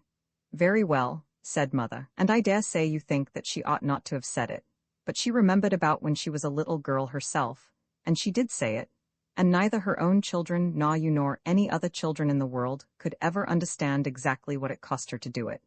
Only some few of you, like Bobby, may understand a very little bit. It was the very next day that Mother had to stay in bed because her head ached so. Her hands were burning hot, and she would not eat anything, and her throat was very sore. "If I was you, Mum," said Mrs. Viney, "I should take and send for the doctor. There's a lot of catchy complaints going about just now. My sister's eldest. She took a chill and it went to her inside, 2 years ago come Christmas, and she's never been the same gel since." Mother wouldn't at first, but in the evening she felt so much worse that Peter was sent to the house in the village that had 3 laburnum trees by the gate, and on the gate a brass plate with W.W. Forrest, M.D., on it. W.W. Forrest, M.D., came at once. He talked to Peter on the way back. He seemed a most charming and sensible man, interested in railways and rabbits and really important things. When he had seen Mother, he said it was influenza. "Now, Lady Graveairs," he said in the hall to Bobby, "I suppose you'll want to be head nurse." "Of course," said she. "Well then, I'll send down some medicine. Keep up a good fire. Have some strong beef tea made ready to give her as soon as the fever goes down. She can have grapes now, and beef essence, and soda water and milk, and you'd better get in a bottle of brandy. The best brandy, cheap brandy is worse than poison." She asked him to write it all down, and he did. When Bobby showed Mother the list he had written, Mother laughed. It was a laugh, Bobby decided, though it was rather odd and feeble. "Nonsense," said Mother, laying in bed with eyes as bright as beads. "I can't afford all that rubbish. Tell Mrs. Viney to boil 2 pounds of scrag end of the neck for your dinners tomorrow, and I can have some of the broth. Yes, I should like some more water now, love. And will you get a basin and sponge my hands?" Roberta obeyed. When she had done everything she could to make Mother less uncomfortable, she went down to the others. Her cheeks were very red, her lips set tight, and her eyes almost as bright as Mother's. She told them what the doctor had said and what Mother had said. "And now," said she when she had told all, "there's no one but us to do anything, and we've got to do it. I've got the shilling for the mutton." "We can do without the beastly mutton," said Peter. "Bread and butter will support life. People have lived on less on desert islands many a time." "Of course," said his sister, and Mrs. Viney was sent to the village to get as much brandy and soda water and beef tea as she could buy for a shilling. "But even if we never have anything to eat at all," said Phyllis, "you can't get all those other things with our dinner money." "No," said Bobby, frowning, "we must find out some other way. Now think, everybody, just as hard as ever you can." They did think, and presently they talked, and later, when Bobby had gone up to sit with Mother in case she wanted anything, the other two were very busy with scissors and a white sheet, and a paint brush, and the pot of Brunswick black that Mrs. Viney used for grates and fenders. They did not manage to do what they wished, exactly, with the first sheet, so they took another out of the linen cupboard. It did not occur to them that they were spoiling good sheets, which cost good money. They only knew that they were making a good, but what they were making comes later. Bobby's bed had been moved into Mother's room, and several times in the night she got up to mend the fire, and to give her mother milk and soda water. Mother talked to herself a good deal, but it did not seem to mean anything.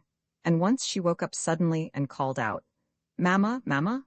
And Bobby knew she was calling for Granny, and that she had forgotten that it was no use calling, because Granny was dead. In the early morning Bobby heard her name and jumped out of bed and ran to Mother's bedside. "Oh, yes, I think I was asleep," said Mother. "My poor little duck, how tired you'll be. I do hate to give you all this trouble." "Trouble?" said Bobby. "Ah, don't cry, sweet," Mother said. "I shall be all right in a day or two." And Bobby said, "Yes," and tried to smile. when you are used to 10 hours of solid sleep. To get up 3 or 4 times in your sleep time makes you feel as though you had been up all night. Bobby felt quite stupid and her eyes were sore and stiff, but she tidied the room and arranged everything neatly before the doctor came. This was at 8:30. "Everything going on all right, little nurse?" he said at the front door. "Did you get the brandy?" "I've got the brandy," said Bobby, "in a little flat bottle." "I didn't see the grapes or the beef tea, though," said he. "No," said Bobby firmly, "but you will tomorrow, and there's some beef stewing in the oven for beef tea." "Who told you to do that?" he asked. "I noticed what Mother did when Phil had mumps." "Right," said the doctor. "Now you get your old woman to sit with your mother, and then you eat a good breakfast and go straight to bed and sleep till dinner time. We can't afford to have the head nurse ill." He was really quite a nice doctor. When the 9:15 came out of the tunnel that morning, the old gentleman in the first-class carriage put down his newspaper and got ready to wave his hand to the 3 children on the fence. But this morning there were not 3. There was only one, and that was Peter. Peter was not on the railings either, as usual. He was standing in front of them in an attitude like that of a showman showing off the animals in a menagerie, or of the kind clergyman when he points with a wand at the scenes from Palestine, when there is a magic lantern and he is explaining it. Peter was pointing too, and what he was pointing at was a large white sheet nailed against the fence. On the sheet there were thick black letters more than a foot long. Some of them had run a little, because of Philly's having put the Brunswick black on too eagerly, but the words were quite easy to read. And this what the old gentleman and several other people in the train read in the large black letters on the white sheet. "Look out at the station." A good many people did look out at the station and were disappointed, for they saw nothing unusual. The old gentleman looked out, too, and at first he too saw nothing more unusual than the gravelled platform and the sunshine and the wallflowers and forget-me-nots in the station borders. It was only just as the train was beginning to puff and pull itself together to start again that he saw Phyllis. She was quite out of breath with running. "Oh," she said, "I thought I'd missed you. My bootlaces would keep coming down and I fell over them twice. Here, take it." She thrust a warm, dampish letter into his hand as the train moved. He leaned back in his corner and opened the letter. This is what he read.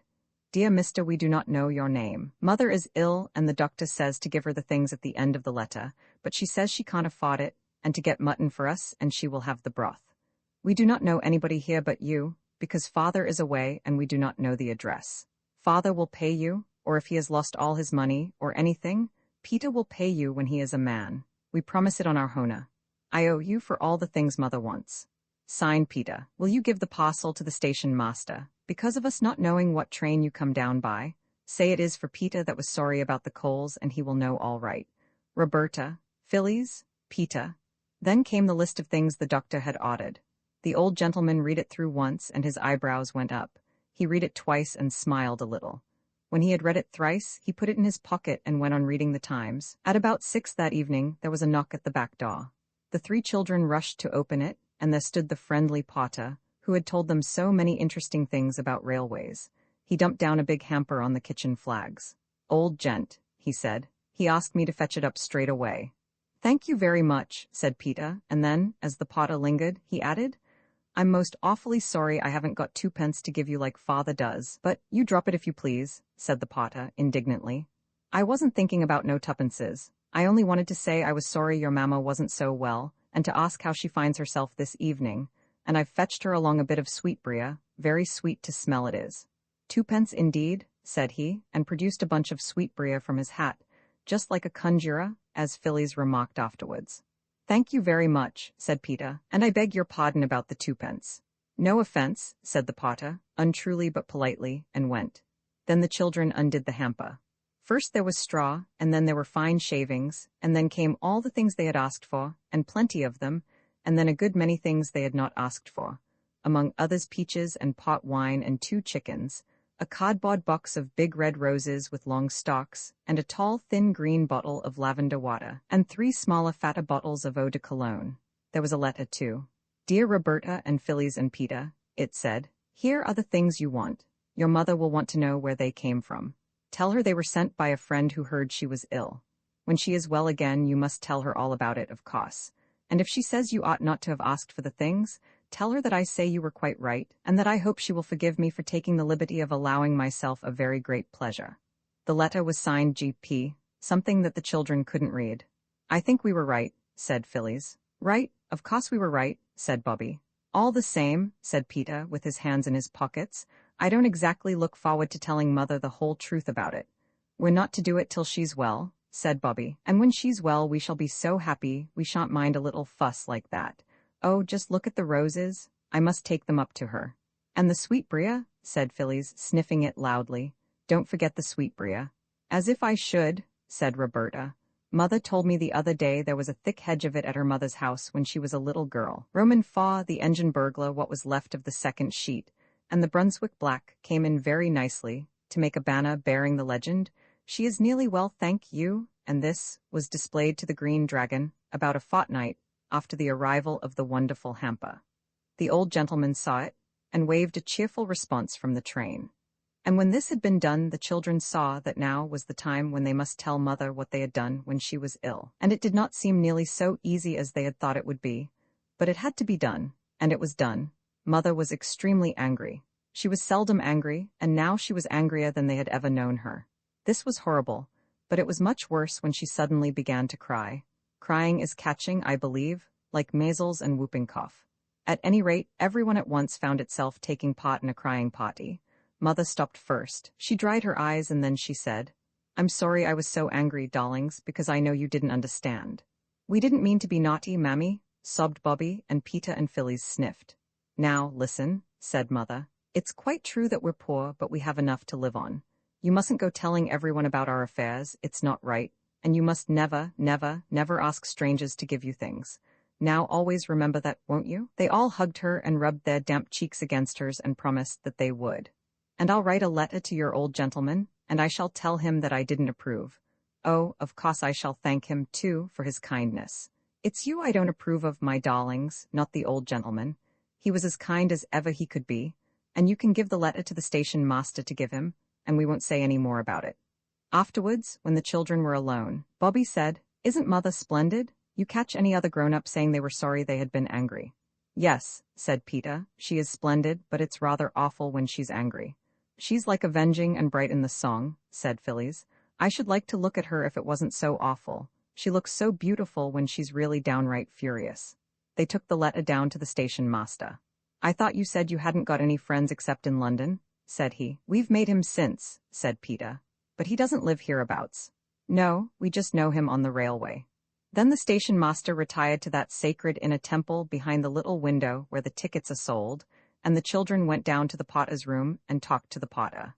They learned several interesting things from him, among others that his name was Perks, that he was married and had 3 children, that the lamps in front of engines are called headlights and the ones at the back taillights. "And that just shows," whispered Phyllis, "that trains really are dragons in disguise with proper heads and tails." It was on this day that the children first noticed that all engines are not alike. "Alike?" said the potter, whose name was Perks. "Law, love you, no, miss. No more alike nor what you and me are. That little un without a tender as went by just now all on her own, that was a tank. That was, she's off to do some shunting t'other side o' Maidbridge. That's as it might be you, miss. Then there's goods engines, great, strong things with 3 wheels each side, joined with rods to strengthen 'em, as it might be me. Then there's mainline engines as it might be this young gentleman when he grows up and wins all the races at his school, so he will. The mainline engine she's built for speed as well as power. That's 1 to the 915 up. The Green Dragon," said Phyllis. "We calls her the Snail, miss, among ourselves," said the potter. "She's often a bainda nor any train on the line." "But the engine's green," said Phyllis. "Yes, miss," said Perks, "so's a snail some seasons o' the year." The children agreed as they went home to dinner that the potter was most delightful company. Next day was Roberta's birthday.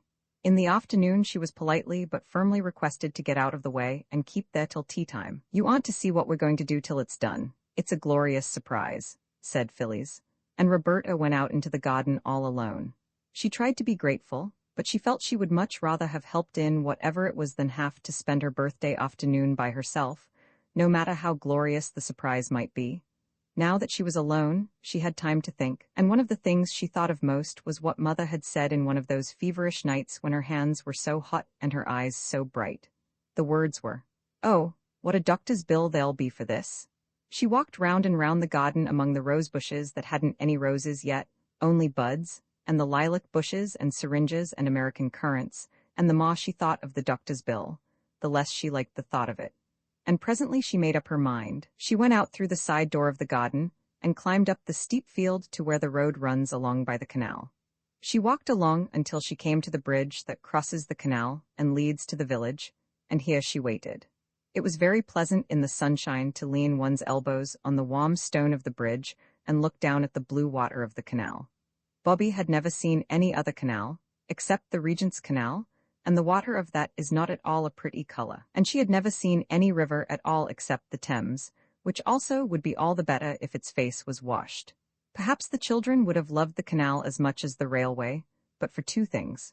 One was that they had found the railway first, on that first, wonderful morning, when the house and the country and the moors and rocks and great hills were all new to them. They had not found the canal till some days later. The other reason was that everyone on the railway had been kind to them. The station master, the porter, and the old gentleman who waved. And the people on the canal were anything but kind. The people on the canal were, of course, the bargees, who steered the slow barges up and down, or walked beside the old horses that trampled up the mud of the towing path and strained at the long tow ropes. Peter had once asked one of the bargees the time, and had been told to get out of that, in a tone so fierce that he did not stop to say anything about his having just as much right on the towing path as the man himself. Indeed, he did not even think of saying it till some time later. Then another day, when the children thought they would like to fish in the canal, a boy in a barge threw lumps of coal at them, and one of these hit Phyllis on the back of the neck. She was just stooping down to tie up her bootlace, and though the coal hardly hurt at all, it made her not care very much about going on fishing. On the bridge, however, Roberta felt quite safe, because she could look down on the canal, and if any boy showed signs of meaning to throw coal, she could duck behind the parapet. Presently there was a sound of wheels, which was just what she expected. The wheels were the wheels of the doctor's dog-cart, and in the cart, of course, was the doctor. He pulled up and called out, "Hello, head nurse, want a lift?" "I wanted to see you," said Bobby. "Your mother's not worse, I hope?" said the doctor. "No, but, well, skip in then, and we'll go for a drive." Roberta climbed in, and the brown horse was made to turn round, which it did not like at all, for it was looking forward to its tea, its oats. "This is jolly," said Bobby, as the dog-cart flew along the road by the canal. "We could throw a stone down any one of your 3 chimneys, said the doctor as they passed the house. "Yes," said Bobby, "but you'd have to be a jolly good shot." "How do you know I'm not?" said the doctor. "Now then, what's the trouble?" Bobby fidgeted with the hook of the driving apron. "Come, out with it," said the doctor. "It's rather hard, you see," said Bobby, "to out with it because of what Mother said." "What did Mother say?" "She said I wasn't to go telling everyone that we are poor." "But you aren't everyone, are you?" "Not at all," said the doctor cheerfully. Well, I know doctors are very extravagant, expensive, and Mrs. Viney told me that her doctoring only cost her 2 pence a week because she belonged to a club." "Yes. You see, she told me what a good doctor you were, and I asked her how she could afford you because she's much poorer than we are. I've been in her house and I know. And then she told me about the club, and I thought I'd ask you, and oh, I don't want Mother to be worried. Can't we be in the club too, the same as Mrs. Viney?" The doctor was silent. He was rather poor himself, and he had been pleased at getting a new family to attend, so I think his feelings at that minute were rather mixed. "You aren't cross with me, are you?" said Bobby in a very small voice. The doctor roused himself. "Cross? How could I be? You're a very sensible little woman. Now look here, don't you worry. I'll make it all right with your mother, even if I have to make a special brand new club all for her. Look here, this is where the aqueduct begins." What's its name?" asked Bobby. "A water bridge," said the doctor. "Look, the road rose to a bridge over the canal. To the left was a steep rocky cliff with trees and shrubs growing in the cracks of the rock, and the canal here left off running along the top of the hill and started to run on a bridge of its own, a great bridge with tall arches that went right across the valley." Bobby drew a long breath. "It is grand, isn't it?" she said. "It's like pictures in the history of Rome." "Right," said the doctor. "That's just exactly what it is like. The Romans were dead nuts on aqueducts. It's a splendid piece of engineering." "I thought engineering was making engines." "Ah, there are different sorts of engineering. Making road and bridges and tunnels is one kind, and making fortifications is another. Well, we must be turning back. And remember, you aren't to worry about doctor's bills or you'll be ill yourself, and then I'll send you in a bill as long as the aqueduct." When Bobby had parted from the doctor at the top of the field that ran down from the road to 3 Chimneys, she could not feel that she had done wrong. She knew that Mother would perhaps think differently, but Bobby felt that for once she was the one who was right, and she scrambled down the rocky slope with a really happy feeling. Phyllis and Peter met her at the back door. They were unnaturally clean and neat, and Phyllis had a red bow in her hair. There was only just time for Bobby to make herself tidy and tie up her hair with a blue bow before a little bell rang. "There," said Phyllis. "That's to show the surprise is ready. Now you wait till the bell rings again, and then you may come into the dining room." So Bobby waited. "Tinkle, tinkle," said the little bell, and Bobby went into the dining room, feeling rather shy. Directly she opened the door, she found herself, as it seemed, in a new world of light and flowers and singing. Mother and Peter and Phyllis were standing in a row at the end of the table. The shutters were shut, and there were 12 candles on the table, one for each of Roberta's years. The table was covered with a sort of pattern of flowers, and at Roberta's place was a thick wreath of forget-me-nots and several most interesting little packages. And Mother and Phyllis and Peter were singing, to the first part of the tune of St. Patrick's Day. Roberta knew that Mother had written the words on purpose for her birthday. It was a little way of Mother's on birthdays.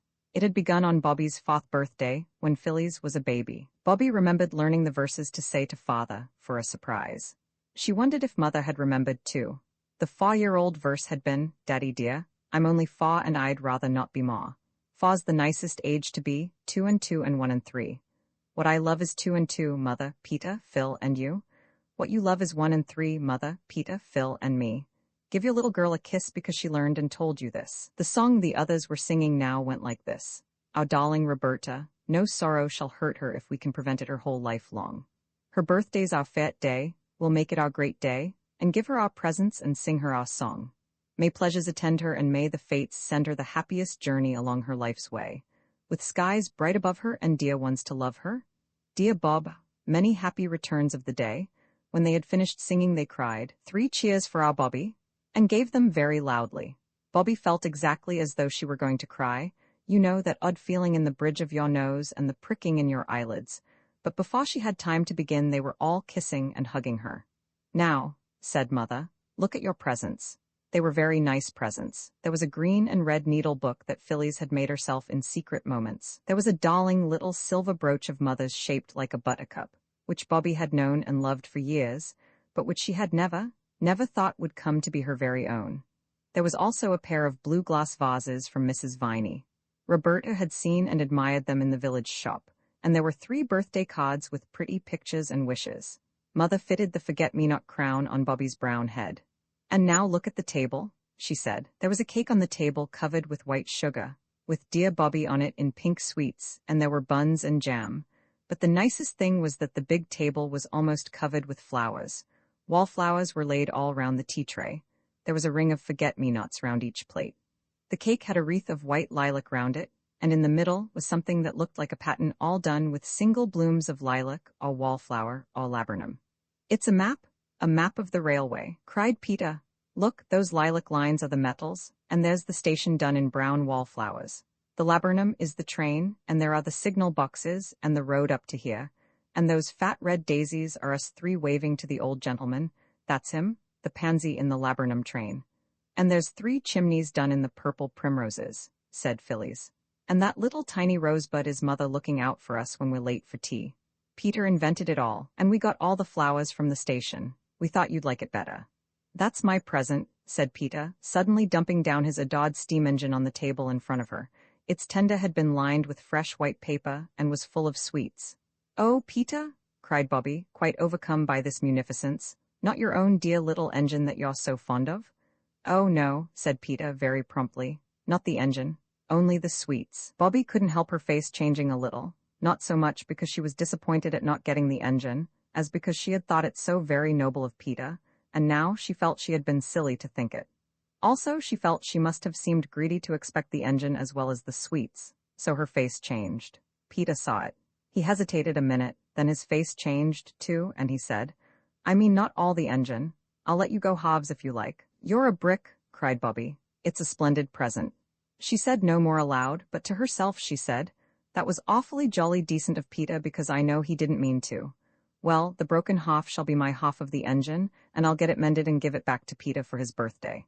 Yes, Mother dear, I should like to cut the cake," she added, and tea began. It was a delightful birthday. After tea, Mother played games with them, any game they liked. And of course their first choice was blindman's buff, in the course of which Bobby's forget-me-not wreath twisted itself crookedly over one of her ears and stayed there. Then, when it was near bedtime and time to calm down, Mother had a lovely new story to read to them. "You won't sit up late working, will you, Mother?" Bobby asked as they said good night. And Mother said no, she wouldn't, she would only just write to Father and then go to bed. But when Bobby crept down later to bring up her presents, for she felt she really could not be separated from them all night, Mother was not writing, but leaning her head on her arms and her arms on the table. I think it was rather good of Bobby to slip quietly away, saying over and over, "She doesn't want me to know she's unhappy, and I won't know. I won't know." But it made a sad end to the birthday. The very next morning, Bobby began to watch her opportunity to get Peter's engine mended secretly, and the opportunity came the very next afternoon. Mother went by train to the nearest town to do shopping. When she went there, she always went to the post office. Perhaps to post her letters to Father, for she never gave them to the children or Mrs. Viney to post, and she never went to the village herself. Peter and Phyllis went with her. Bobby wanted an excuse not to go, but try as she would she couldn't think of a good one. And just when she felt that all was lost, her frock caught on a big nail by the kitchen door, and there was a great crisscross tear all along the front of the skirt. I assure you this was really an accident. So the others pitied her and went without her, for there was no time for her to change, because they were rather late already, and had to hurry to the station to catch the train. When they had gone, Bobby put on her everyday frock, and went down to the railway. She did not go into the station, but she went along the line to the end of the platform where the engine is when the down train is alongside the platform, the place where there are a water tank and a long, limp, leather hose, like an elephant's trunk. She hid behind a bush on the other side of the railway. She had the toy engine done up in brown paper, and she waited patiently with it under her arm.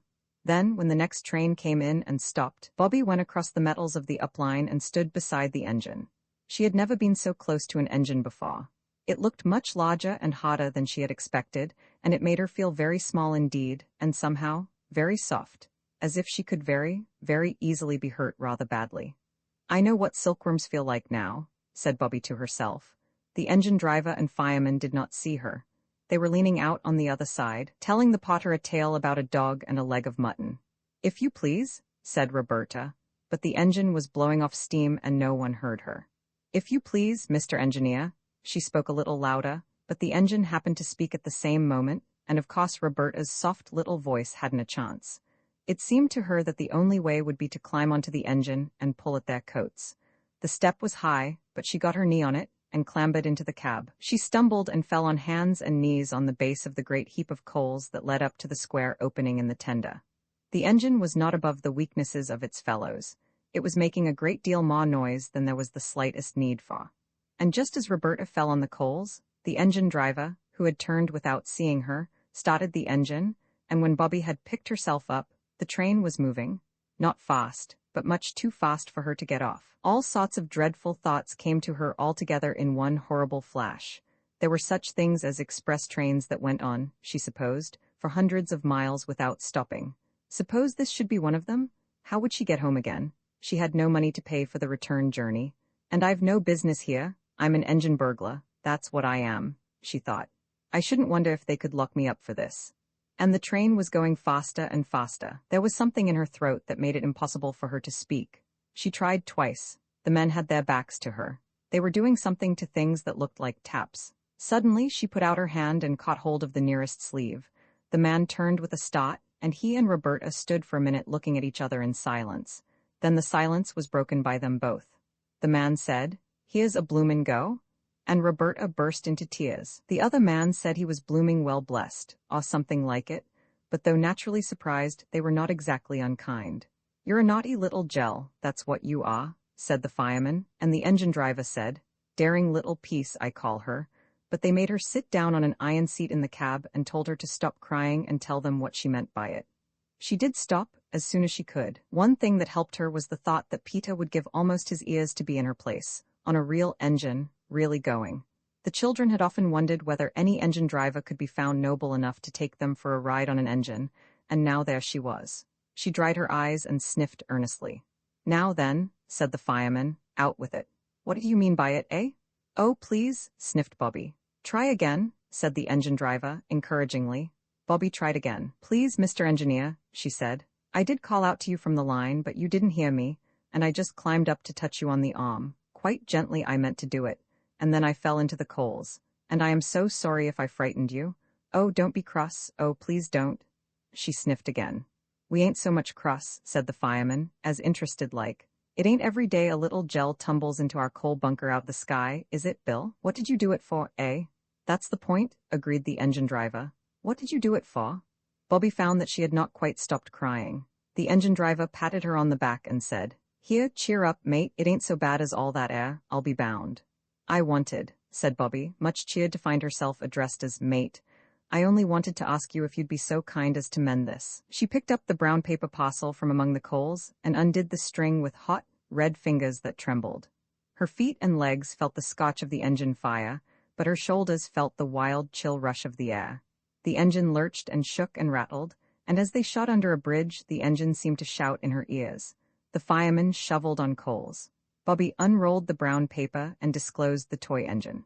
"I thought," she said wistfully, "that perhaps you'd mend this for me, because you're an engineer, you know." The engine driver said he was blowed if he wasn't blessed.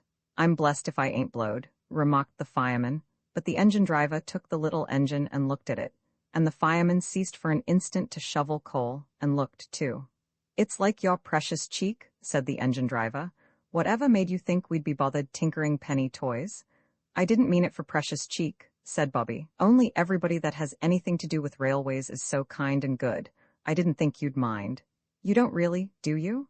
she added, for she had seen a not unkindly wink pass between the two. "My trade's driving of an engine, not mending her, especially such a hout size in engines as this air," said Bill. "And oh, are we goin' to get you back to your sorrowing friends and relations, and all be forgiven and forgotten?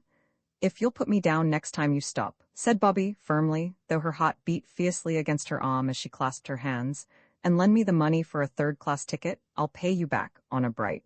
I'm not a confidence trick like in the newspapers, really, I'm not." "You're a little lady, every inch," said Bill, relenting suddenly and completely. "We'll see you gets home safe. And about this engine, Jim, ain't you got ne'er a pal as can use a soldering iron? Seems to me that's about all the little bounder wants doing to it."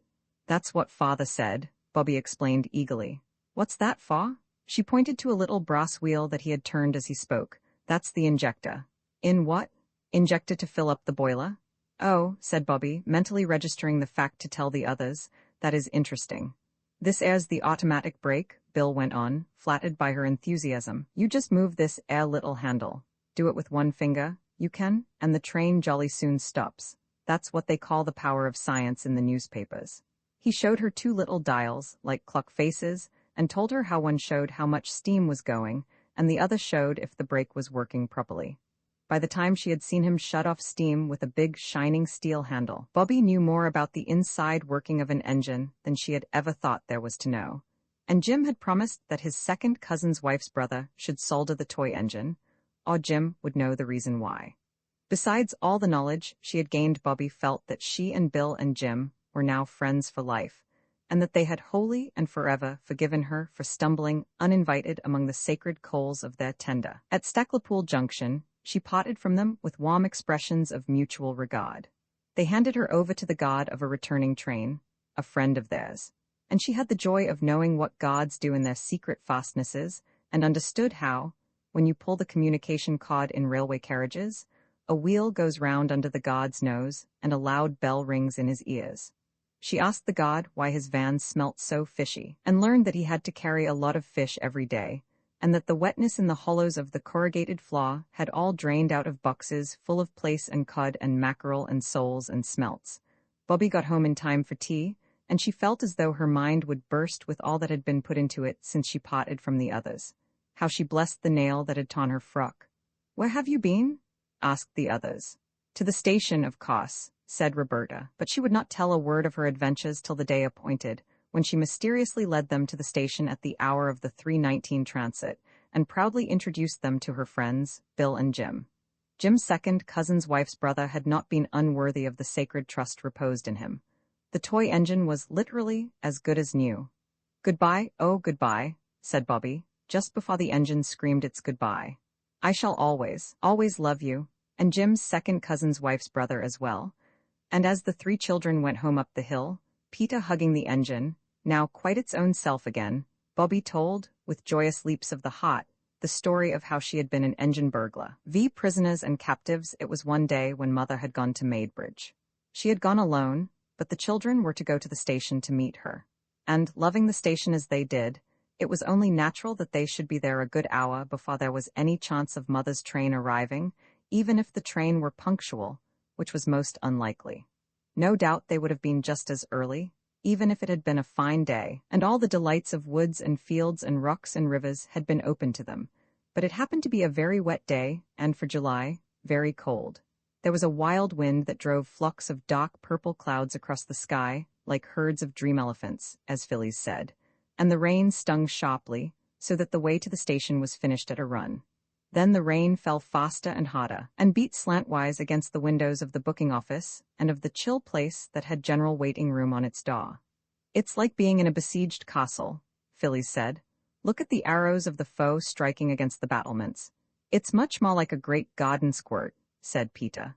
They decided to wait on the upside, for the down platform looked very wet indeed, and the rain was driving right into the little bleak shelter where down passengers have to wait for their trains. The hour would be full of incident and of interest, for there would be 2 up trains and 1 down to look at before the one that should bring Mother back. "Perhaps it'll have stopped raining by then," said Bobby. "Anyhow, I'm glad I brought Mother's waterproof and umbrella."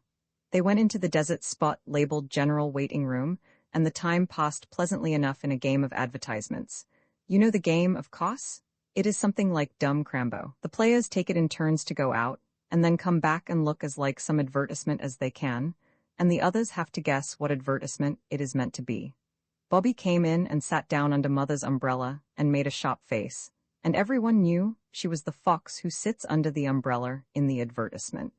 Phillies tried to make a magic carpet of Mother's waterproof, but it would not stand out stiff and raft-like as a magic carpet should, and nobody could guess it. Everyone thought Peeta was carrying things a little too far when he blacked his face all over with coal dust and struck a spidery attitude and said he was the blot that advertises somebody's blue-black writing fluid. It was Phyllis's turn again, and she was trying to look like the Sphinx that advertises what's-his-name's personally conducted tours up the Nile when the sharp ting of the signal announced the up train. The children rushed out to see it pass. On its engine were the particular driver and fireman who were now numbered among the children's dearest friends. Courtesies passed between them. Jim asked after the toy engine, and Bobby pressed on his acceptance a moist, greasy package of toffee that she had made herself. Charmed by this attention, the engine driver consented to consider her request that some day he would take Peeta for a ride on the engine. "Stand back, mates," cried the engine driver, suddenly, and off she goes. And sure enough, off the train went. The children watched the taillights of the train till it disappeared round the curve of the line, and then turned to go back to the dusty freedom of the general waiting room and the joys of the advertisement game. They expected to see just 1 or 2 people, the end of the procession of passengers who had given up their tickets and gone away. Instead, the platform round the door of the station had a dark blot round it, and the dark blot was a crowd of people. "Oh!" cried Peeta with a thrill of joyous excitement. "Something's happened, come on." They ran down the platform. When they got to the crowd, they could, of course, see nothing but the damp backs and elbows of the people on the crowds outside. Everybody was talking at once. It was evident that something had happened. "It's my belief he's nothing worse than a natural," said a farmerish-looking person. Peeta saw his red, clean-shaven face as he spoke. "If you ask me, I should say it was a police-caught case," said a young man with a black bag. "Not it, the infirmary more like." Then the voice of the station master was heard, firm and official. "Now, then, move along there. I'll attend to this, if you please." But the crowd did not move, and then came a voice that thrilled the children through and through, for it spoke in a foreign language, and what is more, it was a language that they had never heard. They had heard French spoken and German. Aunt Emma knew German, and used to sing a song about Beduten and Zeiten and Bin and Sin. Nor was it Latin.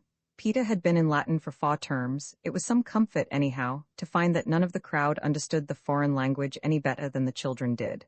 "What's that he's saying?" asked the farmer, heavily. "Sounds like French to me," said the station master, who had once been to Boulogne for the day. "It isn't French," cried Peeta. "What is it, then?" asked more than one voice. The crowd fell back a little to see who had spoken, and Peter pressed forward so that when the crowd closed up again, he was in the front rank. "I don't know what it is," said Peter, "but it isn't French, I know that." Then he saw what it was that the crowd had for its center. It was a man, the man, Peter did not doubt, who had spoken in that strange tongue. A man with long hair and wild eyes, with shabby clothes of a cut Peter had not seen before, a man whose hands and lips trembled, and who spoke again as his eyes fell on Peter. "No, it's not French," said Peter. "Try him with French if you know so much about it," said the farmer man. "Parlez-vous français?" began Peter, boldly, and the next moment the crowd recoiled again, for the man with the wild eyes had left leaning against the wall, and had sprung forward and caught Peter's hands, and begun to pour forth a flood of words which, though he could not understand a word of them, Peter knew the sound of.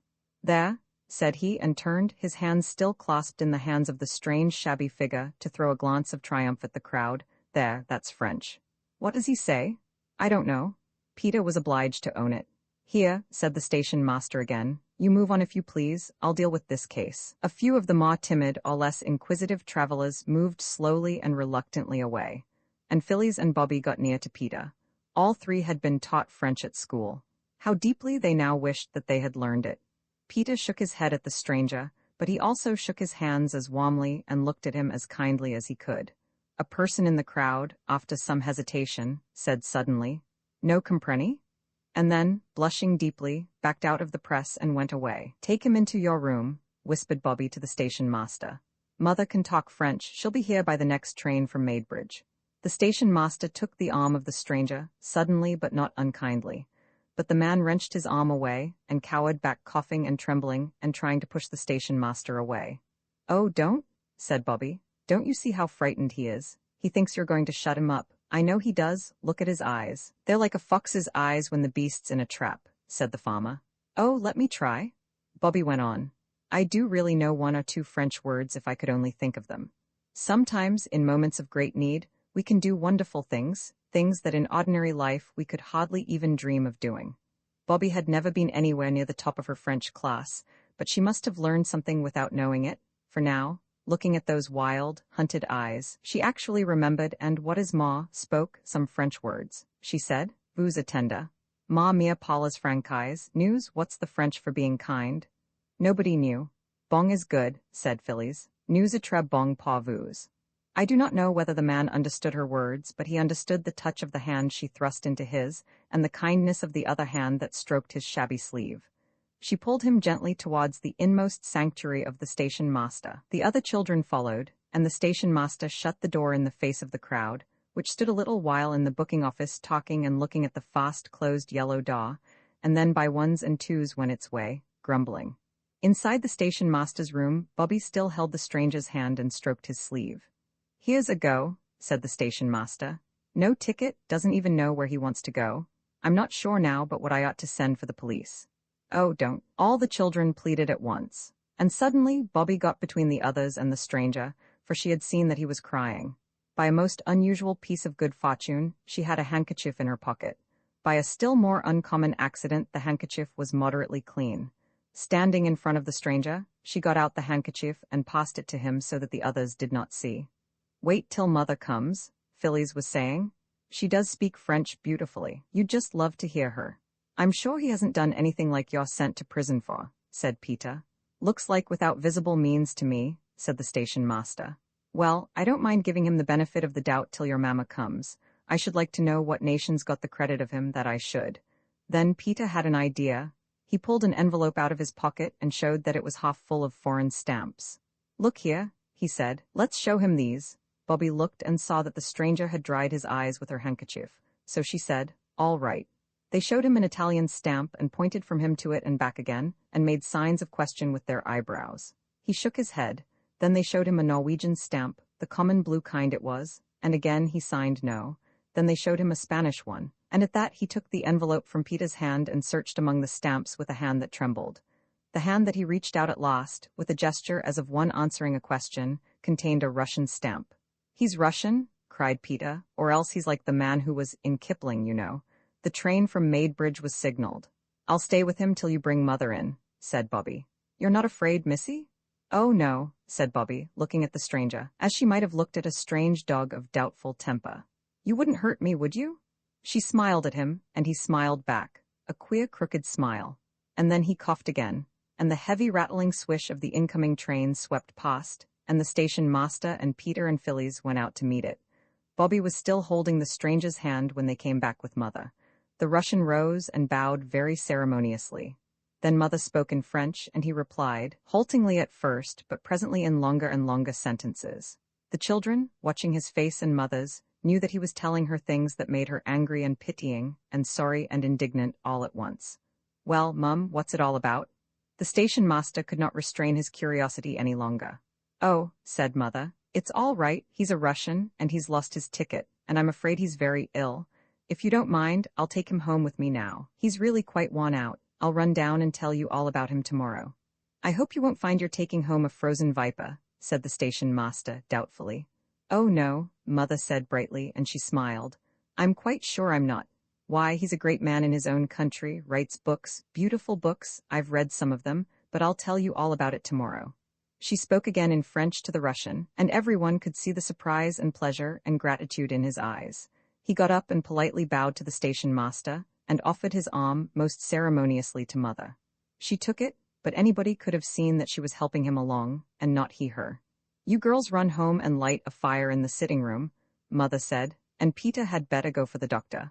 But it was Bobby who went for the doctor.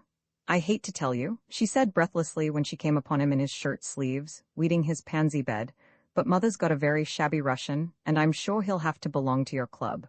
I'm certain he hasn't got any money. We found him at the station. Found him? Was he lost then? Asked the doctor, reaching for his coat. Yes, said Bobby, unexpectedly. That's just what he was. He's been telling Mother the sad, sweet story of his life in French, and she said, would you be kind enough to come directly if you were at home? He has a dreadful cough, and he's been crying. The doctor smiled. Oh, don't, said Bobby. Please don't. You wouldn't if you'd seen him. I never saw a man cry before. You don't know what it's like. Dr. Forrest wished then that he hadn't smiled. When Bobby and the doctor got to Three Chimneys, the Russian was sitting in the armchair that had been Father's, stretching his feet to the blaze of a bright wood fire, and sipping the tea Mother had made him. The man seems worn out, mind and body, was what the doctor said. The cough's bad, but there's nothing that can't be cured. He ought to go straight to bed, though, and let him have a fire at night. I'll make one in my room. It's the only one with a fireplace, said Mother. She did, and presently the doctor helped the stranger to bed. There was a big black trunk in Mother's room that none of the children had ever seen unlocked. Now, when she had lighted the fire, she unlocked it and took some clothes out, men's clothes, and set them to air by the newly lighted fire. Bobby, coming in with more wood for the fire, saw the mark on the nightshirt and looked over to the open trunk. All the things she could see were men's clothes, and the name marked on the shirt was Father's name. Then Father hadn't taken his clothes with him, and that nightshirt was one of Father's new ones.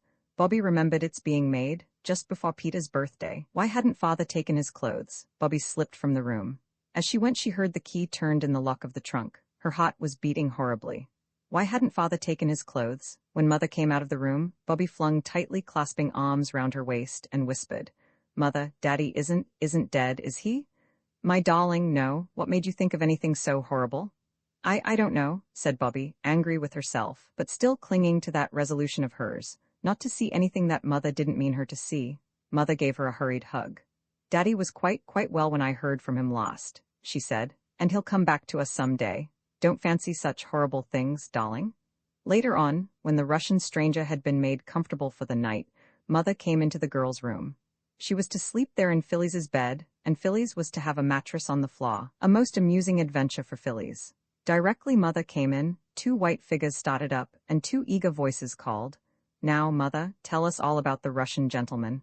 A white shape hopped into the room. It was Peter, dragging his quilt behind him like the tail of a white peacock. We have been patient, he said, and I had to bite my tongue not to go to sleep, and I just nearly went to sleep and I bit too hard, and it hurts ever so. Do tell us. Make a nice long story of it. I can't make a long story of it tonight, said Mother. I'm very tired. Bobby knew by her voice that Mother had been crying, but the others didn't know. Well, make it as long as you can, said Phil, and Bobby got her arms round Mother's waist and snuggled close to her. Well, it's a story long enough to make a whole book of. He's a writer. He's written beautiful books. In Russia, at the time of the Tsar, one dared not say anything about the rich people doing wrong, or about the things that ought to be done to make poor people better and happier. If one did, one was sent to prison. But they can't, said Peter. People only go to prison when they've done wrong. Or when the judges think they've done wrong, said Mother. Yes, that's so in England, but in Russia it was different. And he wrote a beautiful book about poor people and how to help them. I've read it. There's nothing in it but goodness and kindness, and they sent him to prison for it. He was 3 years in a horrible dungeon, with hardly any light and all damp and dreadful, in prison all alone for 3 years. Mother's voice trembled a little and stopped suddenly. But Mother, said Peter, that can't be true now. It sounds like something out of a history book, the Inquisition or something. It was true, said Mother. It's all horribly true. Well, then they took him out and sent him to Siberia, a convict chained to other convicts, wicked men who'd done all sorts of crimes, a long chain of them, and they walked and walked and walked for days and weeks, till he thought they'd never stop walking. And overseers went behind them with whips, yes, whips, to beat them if they got tired. And some of them went lame and some fell down, and when they couldn't get up and go on, they beat them and then left them to die. Oh, it's all too terrible. And at last he got to the mines, and he was condemned to stay there for life, just for writing a good, noble, splendid book. How did he get away? When the war came, some of the Russian prisoners were allowed to volunteer as soldiers, and he volunteered. But he deserted at the first chance he got but that's very cowardly, isn't it, said Peter, to desert? Especially when it's war. Do you think he owed anything to a country that had done that to him? If he did, he owed more to his wife and children. He didn't know what had become of them. Oh, cried Bobby. He had them to think about and be miserable about too then, all the time he was in prison. Yes, he had them to think about and be miserable about all the time he was in prison. For anything he knew, they might have been sent to prison too. They did those things in Russia. But while he was in the mines, some friends managed to get a message to him that his wife and children had escaped and come to England. So when he deserted, he came here to look for them. Had he got their address? Said practical Peter. No, just England. He was going to London, and he thought he had to change at our station, and then he found he'd lost his ticket and his purse. Oh, do you think he'll find them? I mean his wife and children, not the ticket and things. I hope so. Oh, I hope and pray that he'll find his wife and children again. Even Phyllis now perceived that Mother's voice was very unsteady. Why, Mother, she said, how very sorry you seem to be for him. Mother didn't answer for a minute, then she just said, yes, and then she seemed to be thinking. The children were quiet. Presently she said, dears, when you say your prayers, I think you might ask God to show his pity upon all prisoners and captives. To show his pity? Bobby repeated slowly, upon all prisoners and captives, is that right, Mother? Yes, said Mother, upon all prisoners and captives, all prisoners and captives. Vi saviors of the train, the Russian gentleman was better the next day, and the day after that better still, and on the third day, he was well enough to come into the garden. A basket chair was put for him, and he sat there, dressed in clothes of father's which were too big for him. But when Mother had hemmed up the ends of the sleeves and the trousers, the clothes did well enough. His was a kind face now that it was no longer tired and frightened, and he smiled at the children whenever he saw them. They wished very much that he could speak English. Mother wrote several letters to people she thought might know whereabouts in England a Russian gentleman's wife and family might possibly be. Not to the people she used to know before she came to live at Three Chimneys. She never wrote to any of them.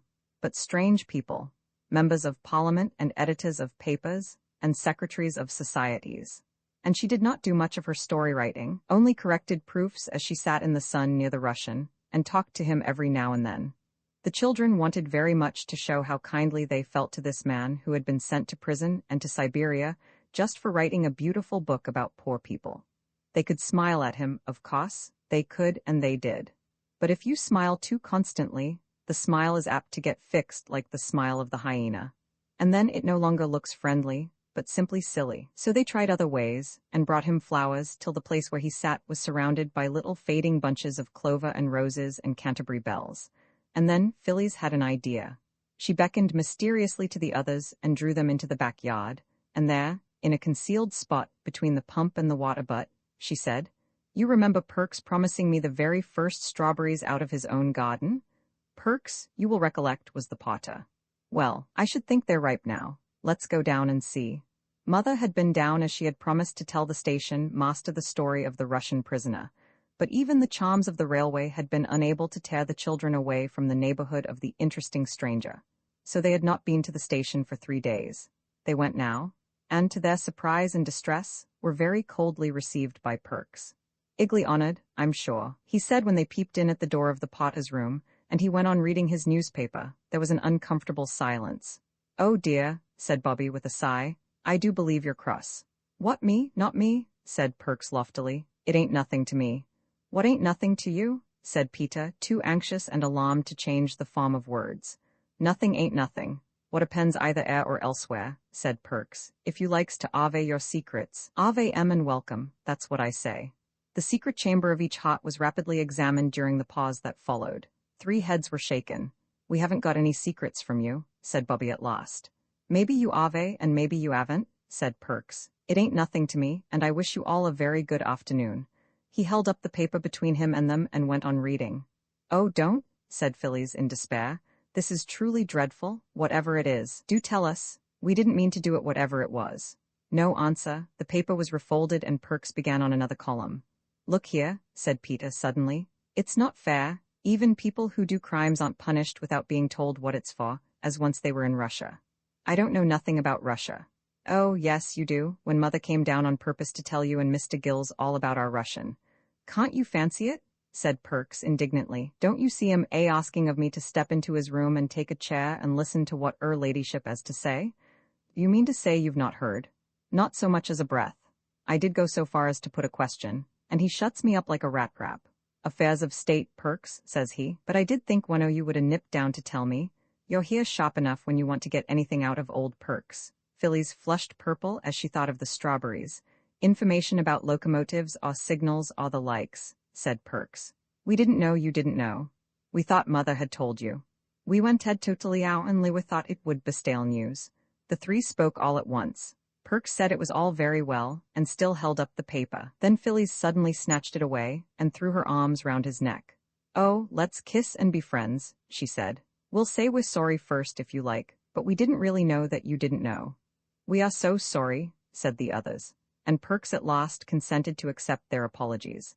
Then they got him to come out and sit in the sun on the green railway bank, where the grass was quite hot to touch, and there, sometimes speaking one at a time, and sometimes all together, they told the Potter the story of the Russian prisoner.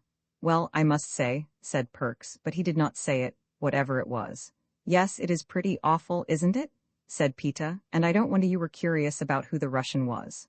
I wasn't curious, not so much as interested, said the Potter.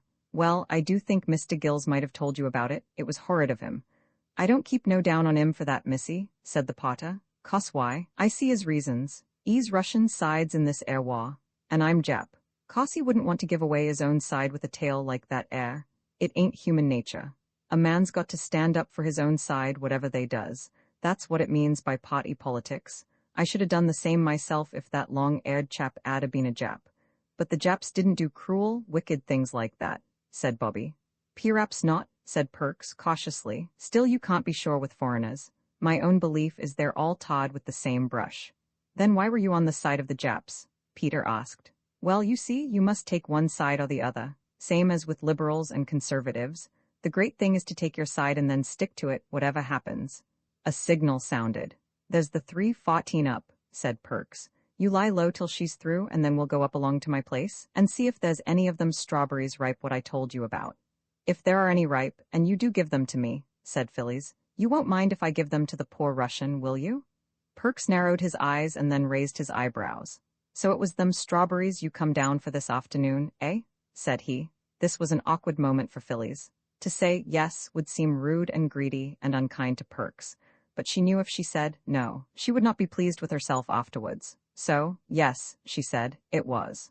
Well done, said the Potter. Speak the truth and shame them, but we'd have come down the very next day if we'd known you hadn't heard the story, Phyllis added hastily. I believe you, missy, said Perks and sprang across the line 6 feet in front of the advancing train. The girls hated to see him do this, but Peter liked it. It was so exciting. The Russian gentleman was so delighted with the strawberries that the 3 racked their brains to find some other surprise for him.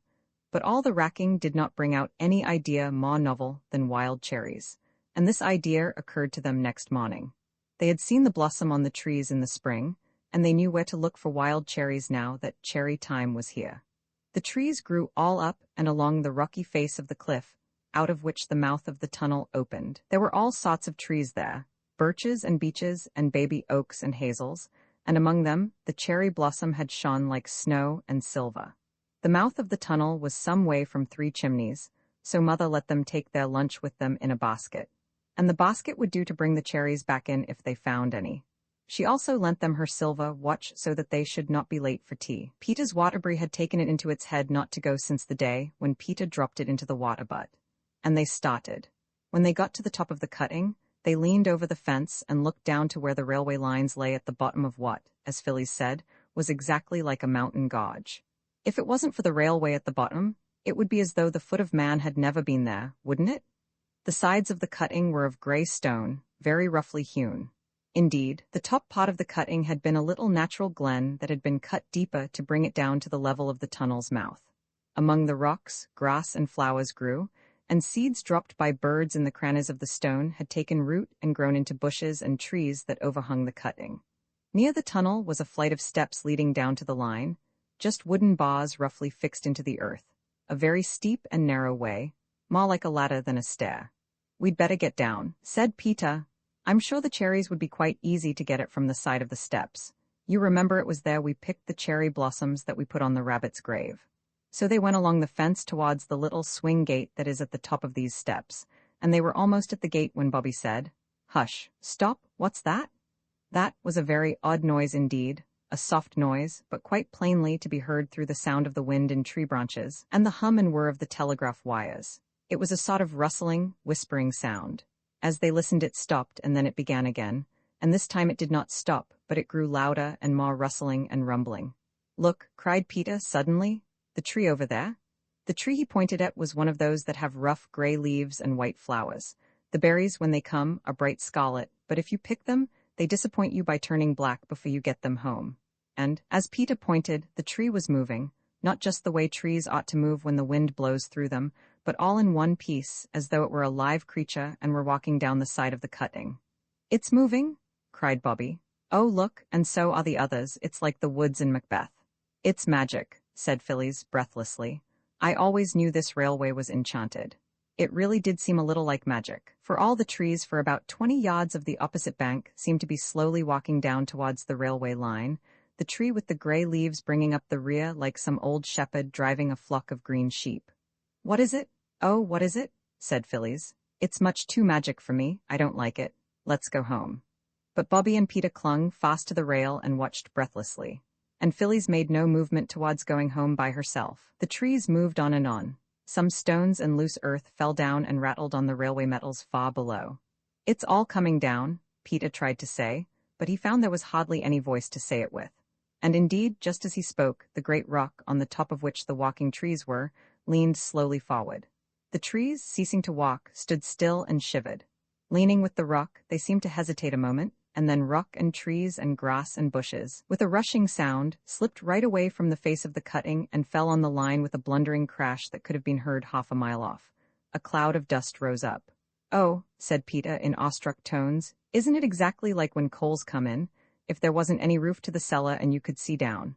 "Look what a great mound it's made," said Bobby. "Yes," said Peter slowly. He was still leaning on the fence. "Yes," he said again, still more slowly. Then he stood upright. "The 11:29 down hasn't gone by yet. We must let them know at the station, or there'll be a most frightful accident."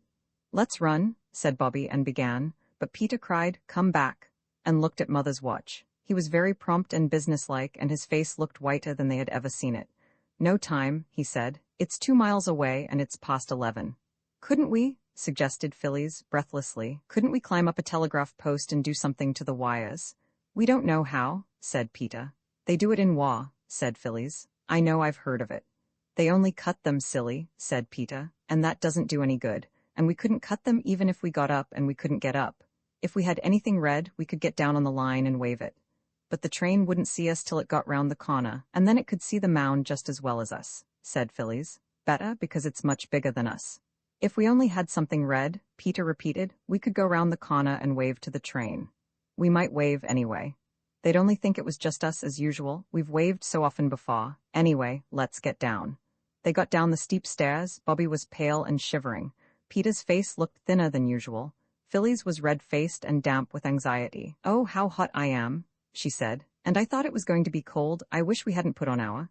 she stopped short and then ended in quite a different tone. Our flannel petticoats. Bobby turned at the bottom of the stairs. Oh yes, she cried. They are red, let's take them off. They did, and with the petticoats rolled up under their arms, ran along the railway, skirting the newly fallen mound of stones and rock and earth and bent, crushed, twisted trees. They ran at their best pace. Peter led, but the girls were not far behind. They reached the corner that hid the mound from the straight line of railway that ran half a mile without curve or corner. Now, said Peter, taking hold of the largest flannel petticoat. You're not, Phyllis faltered. You're not going to tear them? Shut up, said Peter with brief sternness. Oh yes, said Bobby. Tear them into little bits if you like. Don't you see, Phil, if we can't stop the train, there'll be a real live accident with people killed.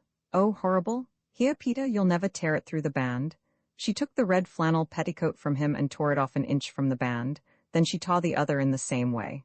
There, said Peter, tearing in his turn. He divided each petticoat into 3 pieces. Now, we've got 6 flags. He looked at the watch again. And we've got 7 minutes, we must have flagstaffs. The knives given to boys are, for some odd reason, seldom of the kind of steel that keeps sharp. The young saplings had to be broken off. 2 came up by the roots. The leaves were stripped from them. We must cut holes in the flags and run the sticks through the holes, said Peter. And the holes were cut. The knife was sharp enough to cut flannel with. 2 of the flags were set up in heaps of loose stones between the sleepers of the down line. Then Phyllis and Roberta took each a flag and stood ready to wave it as soon as the train came in sight. I shall have the other 2 myself, said Peter, because it was my idea to wave something red. There are petticoats, though. Phyllis was beginning, but Bobby interrupted. Oh, what does it matter who waves what, if we can only save the train? Perhaps Peter had not rightly calculated the number of minutes it would take the 11:29 to get from the station to the place where they were, or perhaps the train was late. Anyway, it seemed a very long time that they waited. Phyllis grew impatient. I expect the watch is wrong, and the train's gone by, said she. Peter relaxed the heroic attitude he had chosen to show off his 2 flags, and Bobby began to feel sick with suspense. It seemed to her that they had been standing there for hours and hours, holding those silly little red flannel flags that no one would ever notice. The train wouldn't care. It would go rushing by them and tear round the corner and go crashing into that awful mound. And everyone would be killed. Her hands grew very cold and trembled so that she could hardly hold the flag. And then came the distant rumble and hum of the metals, and a puff of white steam showed far away along the stretch of line. Stand firm, said Peter, and wave like mad. When it gets to that big furze bush, step back, but go on waving. Don't stand on the line, Bobby. The train came rattling along very, very fast. They don't see us, they won't see us, it's all no good, cried Bobby.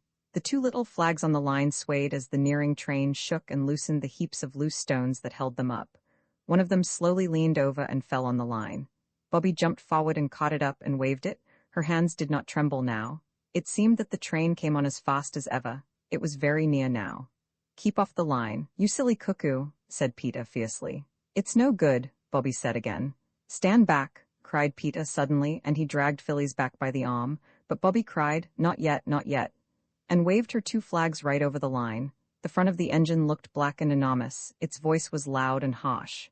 Oh, stop, stop, stop, cried Bobby. No one heard her.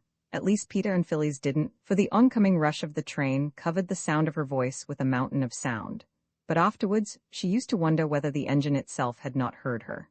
It seemed almost as though it had, for it slackened swiftly, slackened and stopped, not 20 yards from the place where Bobby's 2 flags waved over the line. She saw the great black engine stop dead, but somehow she could not stop waving the flags. And when the driver and the fireman had got off the engine, and Peter and Phyllis had gone to meet them and pour out their excited tale of the awful mound just round the corner, Bobby still waved the flags, but more and more feebly and jerkily. When the others turned towards her, she was lying across the line with her hands flung forward and still gripping the sticks of the little red flannel flags. The engine driver picked her up, carried her to the train, and laid her on the cushions of a first-class carriage. Gone right off in a faint, he said. Poor little woman. And no wonder. I'll just ave a look at this 'ere mound of yours, and then we'll run you back to the station and get her seen to. It was horrible to see Bobby lying so white and quiet, with her lips blue and parted. I believe that's what people look like when they're dead, whispered Phyllis. Don't, said Peter sharply. They sat by Bobby on the blue cushions, and the train ran back. Before it reached their station, Bobby had sighed and opened her eyes, and rolled herself over and begun to cry. This cheered the others wonderfully.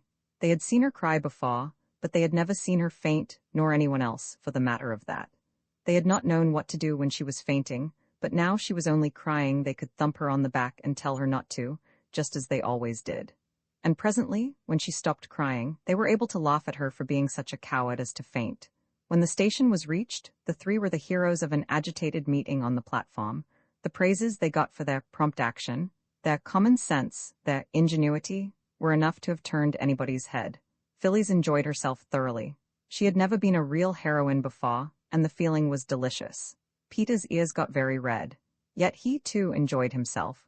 Only Bobby wished they all wouldn't. She wanted to get away. "You'll hear from the company about this, I expect," said the station master. Bobby wished she might never hear of it again. She pulled at Peter's jacket. "Oh, come away, I want to go home," she said, so they went.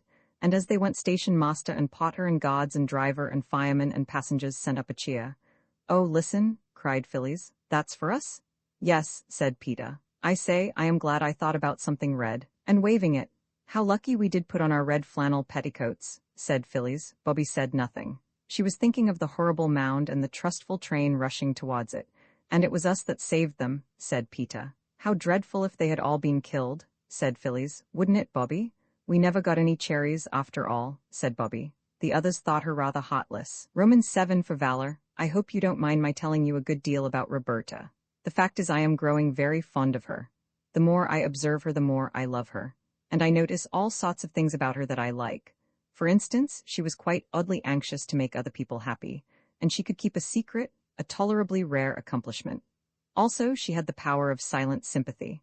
That sounds rather dull, I know, but it's not so dull as it sounds. It just means that a person is able to know that you are unhappy, and to love you extra on that account, without bothering you by telling you all the time how sorry she is for you. That was what Bobby was like. She knew that Mother was unhappy, and that Mother had not told her the reason. So she just loved Mother more, and never said a single word that could let Mother know how earnestly her little girl wondered what Mother was unhappy about. This needs practice. It is not so easy as you might think. Whatever happened, and all sorts of nice, pleasant, ordinary things happened, such as picnics, games, and buns for tea, Bobby always had these thoughts at the back of her mind. Mother's unhappy. Why? I don't know. She doesn't want me to know. I won't try to find out. But she is unhappy. Why? I don't know. She doesn't. And so on, repeating and repeating like a tune that you don't know the stopping part of. The Russian gentleman still took up a good deal of everybody's thoughts. All the editors and secretaries of societies and members of parliament had answered Mother's letters as politely as they knew how. But none of them could tell where the wife and children of Mr. Shezpansky would be likely to be. Did I tell you that the Russian's very Russian name was that?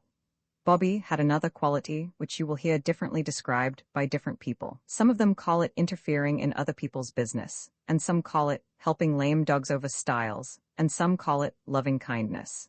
It just means trying to help people. She racked her brains to think of some way of helping the Russian gentleman to find his wife and children. He had learned a few words of English now. He could say good morning, and good night, and please, and thank you, and pretty, when the children brought him flowers, and ver good, when they asked him how he had slept. The way he smiled when he said his English was, Bobby felt, just too sweet for anything. She used to think of his face because she fancied it would help her to some way of helping him, but it did not. Yet his being there cheered her because she saw that it made Mother happier. She likes to have someone to be good to, even beside us, said Bobby. And I know she hated to let him have Father's clothes, but I suppose it hurt nice. She wouldn't have.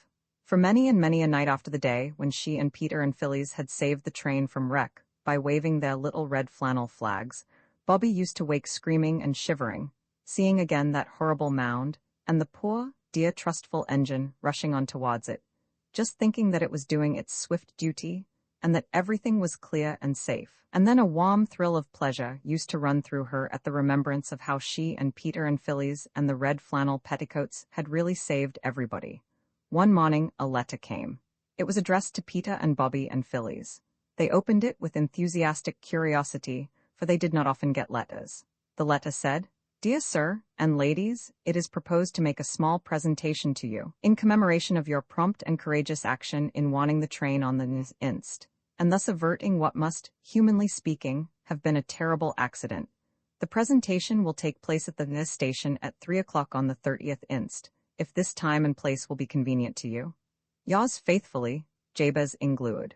Secretary, Great Northern and Southern Railway Co. There never had been a prouder moment in the lives of the three children.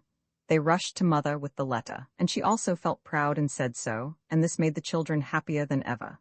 But if the presentation is money, you must say, "Thank you, but we'd rather not take it," said mother. "I'll wash your Indian muslins at once," she added.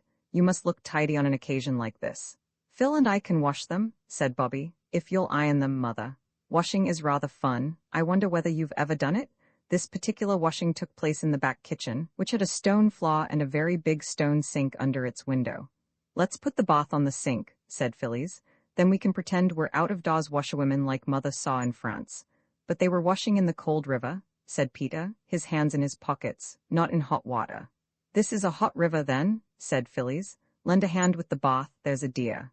"I should like to see a dear lending a hand," said Peter, but he lent his. "Now to rub and scrub and scrub and rub," said Phyllis, hopping joyously about as Bobby carefully carried the heavy kettle from the kitchen fire. "Oh no," said Bobby, greatly shocked. "You don't rub muslin. You put the boiled soap in the hot water and make it all frothy lathery, and then you shake the muslin and squeeze it ever so gently, and all the dirt comes out. It's only clumsy things like tablecloths and sheets that have to be rubbed." The lilac and the Gloire de Dijon roses outside the window swayed in the soft breeze. "It's a nice drying day, that's one thing," said Bobby, feeling very grown up. "Oh, I do wonder what wonderful feelings we shall have when we wear the Indian muslin dresses." "Yes, so do I," said Phyllis, shaking and squeezing the muslin in quite a professional manner. "Now we squeeze out the soapy water. No, we mustn't twist them, and then rinse them. I'll hold them while you and Peter empty the bath and get clean water." "A presentation? That means presents," said Peter, as his sisters, having duly washed the pegs and wiped the line, hung up the dresses to dry. "Whatever will it be?" "It might be anything," said Phyllis. "What I've always wanted is a baby elephant, but I suppose they wouldn't know that." "Suppose it was gold models of steam engines?" said Bobby. "Or a big model of the scene of the prevented accident," suggested Peter, "with a little model train and dolls dressed like us and the engine driver and firemen and passengers." "Do you like?" said Bobby, doubtfully, drying her hands on the rough towel that hung on a roller at the back of the scullery door. "Do you like us being rewarded for saving a train?" "Yes, I do," said Peter downrightly. "And don't you try to come it over us that you don't like it too, because I know you do." "Yes," said Bobby doubtfully, "I know I do. But oughtn't we to be satisfied with just having done it and not ask for anything more?" "Who did ask for anything more, silly?" said her brother. "Victoria Cross soldiers don't ask for it, but they're glad enough to get it all the same. Perhaps it'll be medals. Then when I'm very old indeed, I shall show them to my grandchildren and say, 'We only did our duty,' and they'll be awfully proud of me." "You have to be married," warned Phyllis, "or you don't have any grandchildren." "I suppose I shall have to be married some day," said Peter, "but it will be an awful bother having her round all the time. I'd like to marry a lady who had trances and only woke up once or twice a year. Just to say you were the light of her life and then go to sleep again." "Yes, that wouldn't be bad," said Bobby. "When I get married," said Phyllis, "I shall want him to want me to be awake all the time so that I can hear him say how nice I am." "I think it would be nice," said Bobby, "to marry someone very poor, and then you'd do all the work and he'd love you most frightfully, and see the blue wood smoke curling up among the trees from the domestic hearth as he came home from work every night. I say, we've got to answer that letter and say that the time and place will be convenient to us. There's the soap, Peter. We are both as clean as clean. That pink box of writing paper you had on your birthday, Phil." It took some time to arrange what should be said. Mother had gone back to her writing, and several sheets of pink paper with scalloped gilt edges and green fall-leaved shamrocks in the corner were spoiled before the three had decided what to say. Then each made a copy and signed it with its own name. The threefold letter ran, "Dear Mr. Jabez Inglewood, thank you very much. We did not want to be rewarded but only to save the train, but we are glad you think so and thank you very much. The time and place you say will be quite convenient to us. Thank you very much. Your affectionate little friend." Then came the name and after it, "P.S. Thank you very much." "Washing is much easier than ironing," said Bobby, taking the clean dry dresses off the line. "I do love to see things come clean. Oh, I don't know how we shall wait till it's time to know what presentation they're going to present. When at last, it seemed a very long time after, it was the day, the three children went down to the station at the proper time, and everything that happened was so odd that it seemed like a dream. The station master came out to meet them, in his best clothes, as Peter noticed at once, and led them into the waiting room where once they had played the advertisement game. It looked quite different now. A carpet had been put down, and there were pots of roses on the mantelpiece and on the window ledges. Green branches stuck up, like holly and laurel are at Christmas, over the framed advertisement of Cook's Tours and the beauties of Devon and the Paris-Lyons Railway. There were quite a number of people there besides the potter, 2 or 3 ladies in smart dresses, and quite a crowd of gentlemen in high hats and frock coats, besides everybody who belonged to the station. They recognized several people who had been in the train on the red flannel petticoat day. Best of all, their own old gentleman was there, and his coat and hat and collar seemed more than ever different from anyone else's. He shook hands with them, and then everybody sat down on chairs, and a gentleman in spectacles. They found out afterwards that he was the district superintendent, began quite a long speech, very clever indeed. I am not going to write the speech down, first because you would think it dull, and secondly because it made all the children blush so, and get so hot about the ears that I am quite anxious to get away from this part of the subject, and thirdly because the gentleman took so many words to say what he had to say that I really haven't time to write them down. He said all sorts of nice things about the children's bravery and presence of mind, and when he had done he sat down, and everyone who was there clapped and said, "Hear, hear." And then the old gentleman got up and said things too. It was very like a prize-giving. And then he called the children one by their names, and gave each of them a beautiful gold watch and chain. And inside the watches were engraved after the name of the watch's new owner. From the directors of the Northern and Southern Railway, in grateful recognition of the courageous and prompt action which averted an accident on 1905. The watches were the most beautiful you can possibly imagine, and each one had a blue leather case to live in when it was at home. "You must make a speech now and thank everyone for their kindness," whispered the station master in Peter's ear and pushed him forward. "Begin, ladies and gentlemen," he added. Each of the children had already said, "Thank you," quite properly. "Oh dear," said Peter, but he did not resist the push. "Ladies and gentlemen," he said in a rather husky voice. Then there was a pause, and he heard his heart beating in his throat. "Ladies and gentlemen," he went on with a rush, "it's most awfully good of you, and we shall treasure the watches all our lives.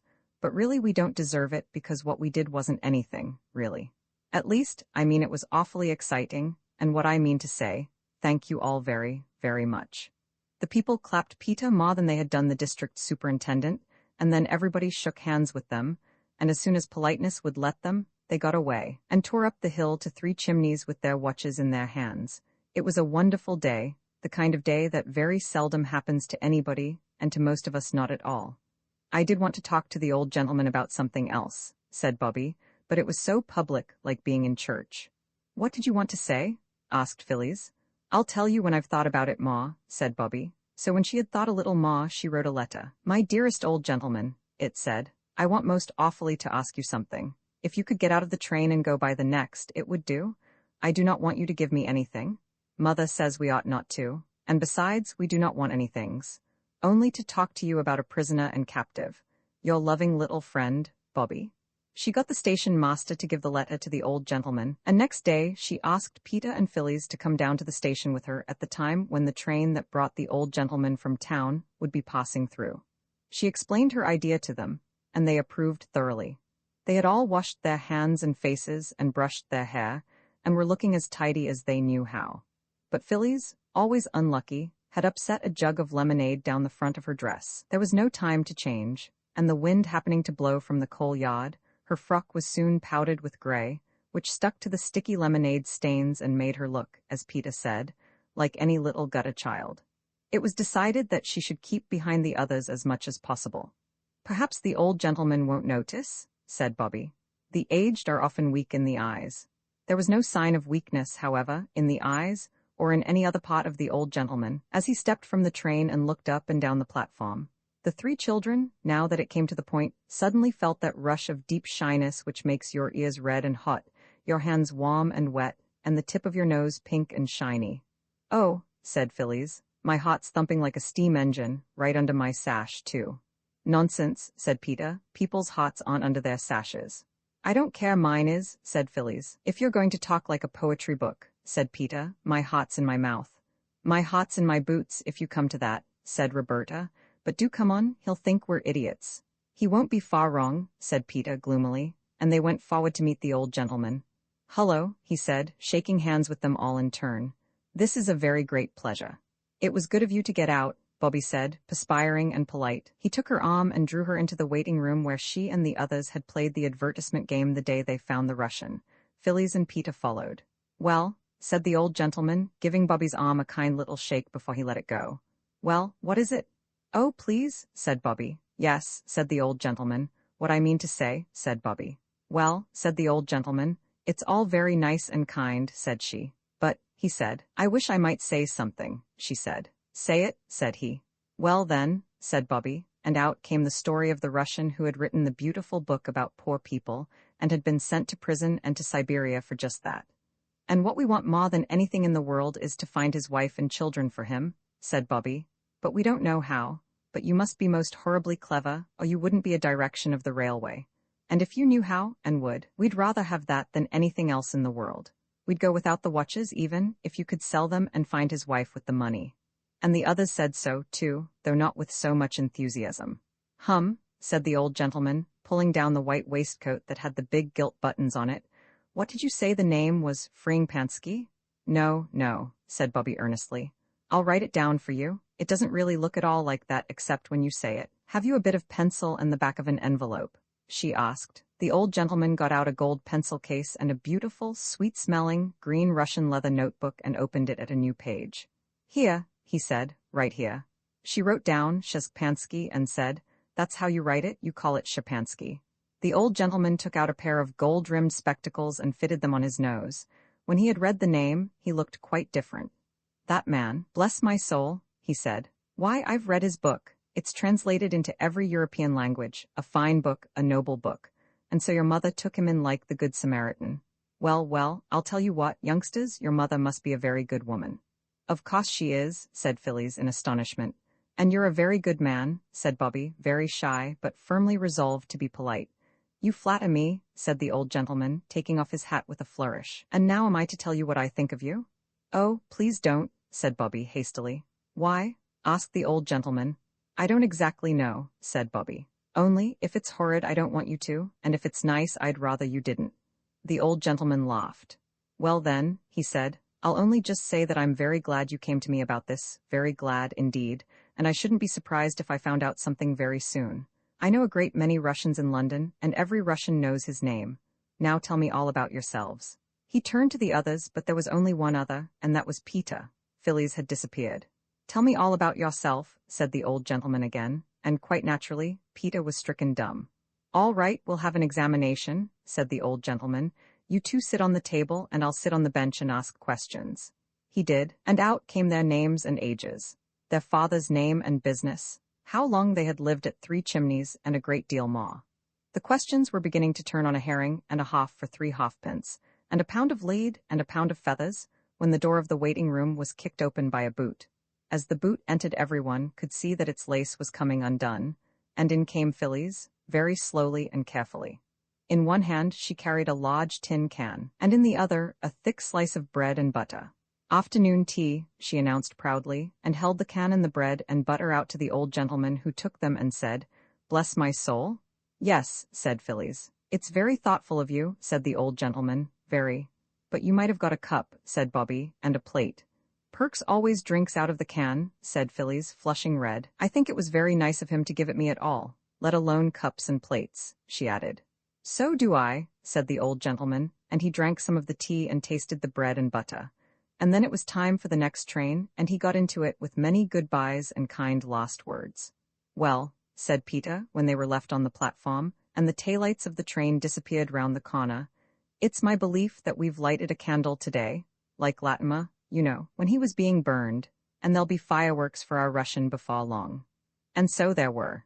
It wasn't 10 days after the interview in the waiting room that the 3 children were sitting on the top of the biggest rock in the field below their house, watching the 5:15 steam away from the station along the bottom of the valley.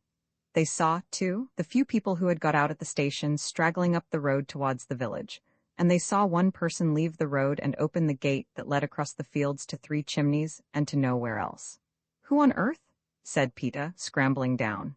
"Let's go and see," said Phyllis. So they did.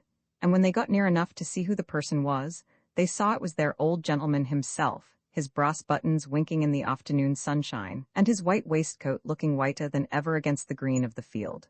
"Hullo!" shouted the children, waving their hands. "Hullo!" shouted the old gentleman, waving his hat. Then the 3 started to run, and when they got to him they hardly had breath left to say, "How do you do?" "Good news," said he. "I've found your Russian friend's wife and child, and I couldn't resist the temptation of giving myself the pleasure of telling him." But as he looked at Bobby's face, he felt that he could resist that temptation. "Here," he said to her, "you run on and tell him. The other 2 will show me the way." Bobby ran, but when she had breathlessly panted out the news to the Russian and Mother sitting in the quiet garden, when Mother's face had lighted up so beautifully, and she had said half a dozen quick French words to the exile, Bobby wished that she had not carried the news. For the Russian sprang up with a cry that made Bobby's heart leap and then tremble, a cry of love and longing such as she had never heard.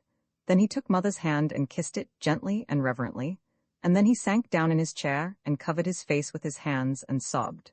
Bobby crept away.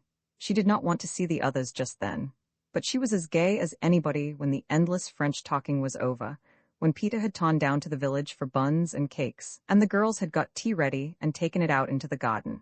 The old gentleman was most merry and delightful. He seemed to be able to talk in French and English almost at the same moment, and Mother did nearly as well. It was a delightful time. Mother seemed as if she could not make enough fuss about the old gentleman, and she said yes at once when he asked if he might present some goodies to his little friends. The word was new to the children, but they guessed that it meant sweets, for the 3 large pink and green boxes, tied with green ribbon, which he took out of his bag, held unheard-of layers of beautiful chocolates. The Russian's few belongings were packed, and they all saw him off at the station. Then Mother turned to the old gentleman and said, "I don't know how to thank you for everything. It has been a real pleasure to me to see you, but we live very quietly. I am so sorry that I can't ask you to come and see us again." The children thought this very hard. When they had made a friend, and such a friend, they would dearly have liked him to come and see them again. What the old gentleman thought they couldn't tell. He only said, "I consider myself very fortunate, madam, to have been received once at your house." "Ah," said Mother, "I know I must seem surly and ungrateful, but you could never seem anything but a most charming and gracious lady," said the old gentleman with another of his bows, and as they turned to go up the hill, Bobby saw her mother's face. "How tired you look, mammy," she said. "Lean on me." "It's my place to give Mother my arm," said Peter. "I'm the head man of the family when Father's away." Mother took an arm of each. "How awfully nice," said Phyllis, skipping joyfully. "To think of the dear Russian embracing his long-lost wife. The baby must have grown a lot since he saw it." "Yes," said Mother. "I wonder whether Father will think I've grown," Phyllis went on, skipping still more gaily. "I have grown already, haven't I, Mother?" "Yes," said Mother. "Oh, yes." And Bobby and Peter felt her hands tighten on their arms.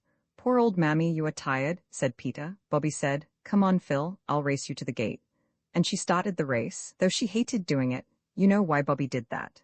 Mother only thought that Bobby was tired of walking slowly.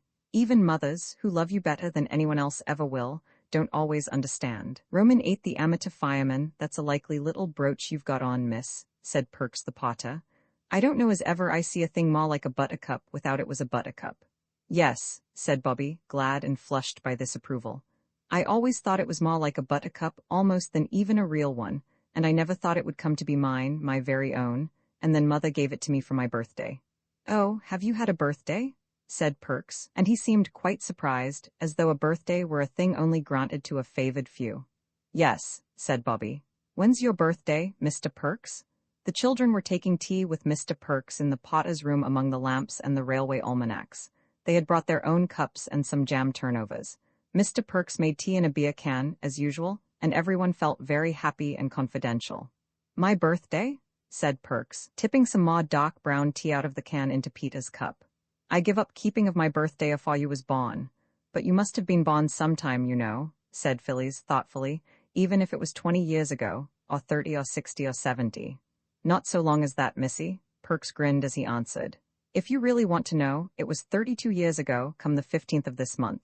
"Then why don't you keep it?" asked Phyllis. "I've got something else to keep besides birthdays," said Perks briefly. Oh, what? Asked Phillies eagerly. Not secrets? No, said Perks, the kids and the missus. It was this talk that set the children thinking and presently talking.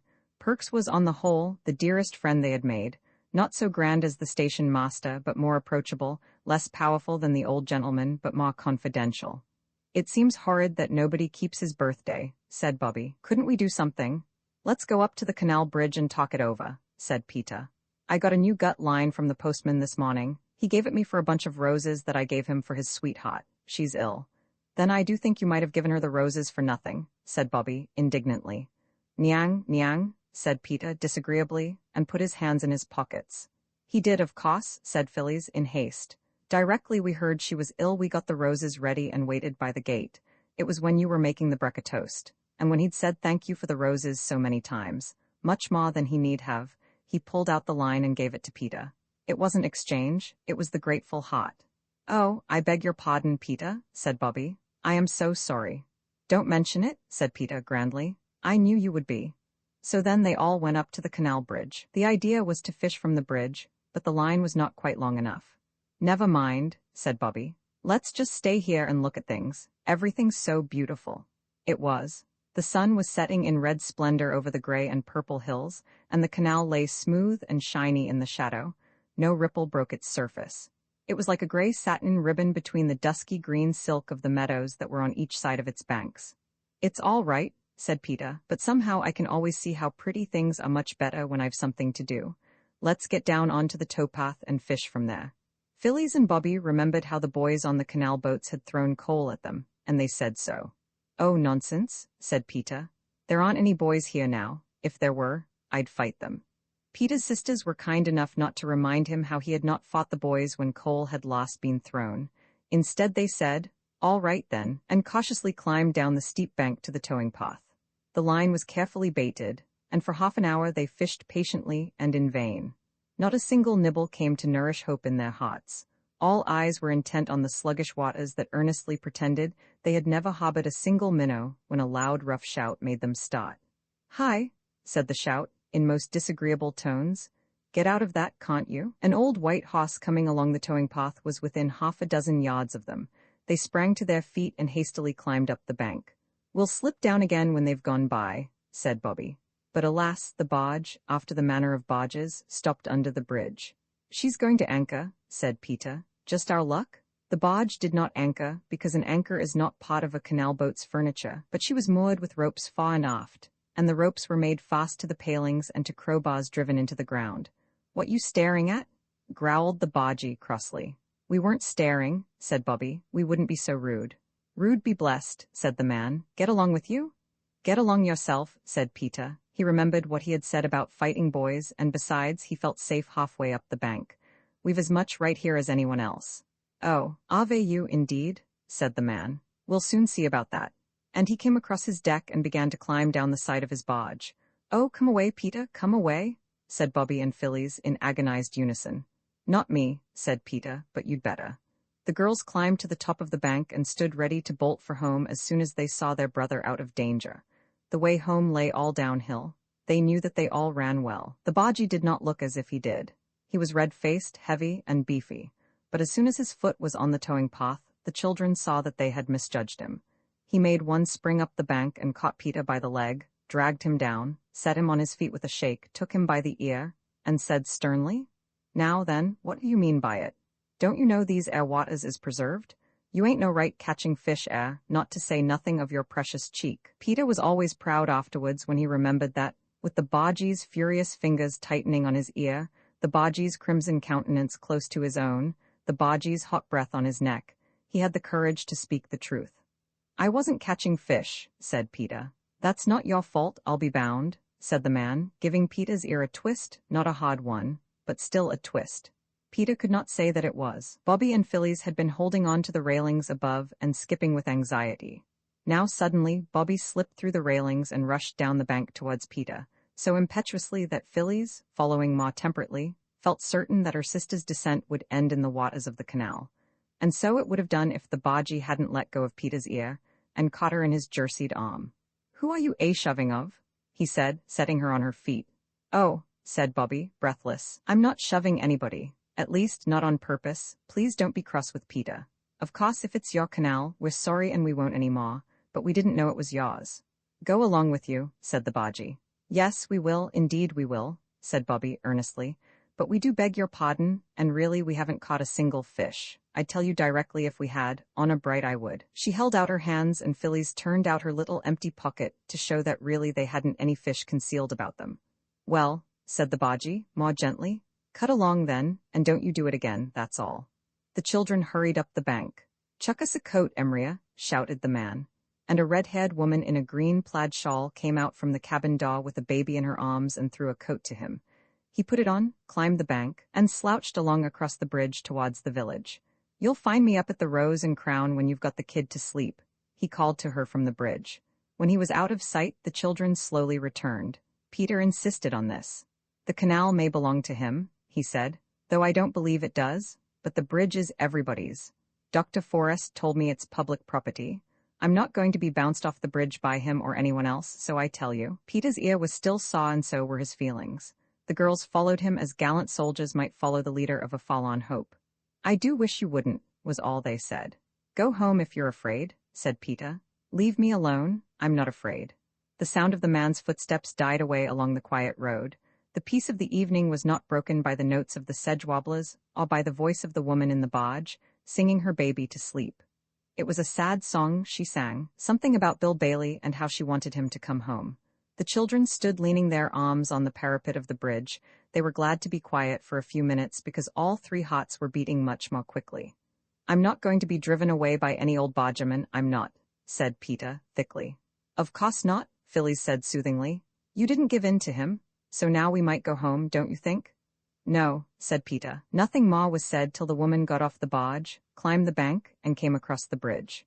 She hesitated, looking at the three backs of the children, then she said, Ahem. Peter stayed as he was, but the girls looked round. You mustn't take no notice of my Bill, said the woman. Is box worse'n his bite. Some of the kids down Folly Way is fair terrors. It was them put his back up calling out about who ate the puppy pie under Marlow Bridge. Who did? Asked Phyllis. I dunno, said the woman. Nobody don't know, but somehow, and I don't know the why nor the wherefore of it, them words is piesin' to a barge master. Don't you take no notice, 'e won't be back for 2 hours good. You might catch a power o' fish afore that. The light's good and all, she added. Thank you, said Bobby. You're very kind. Where's your baby?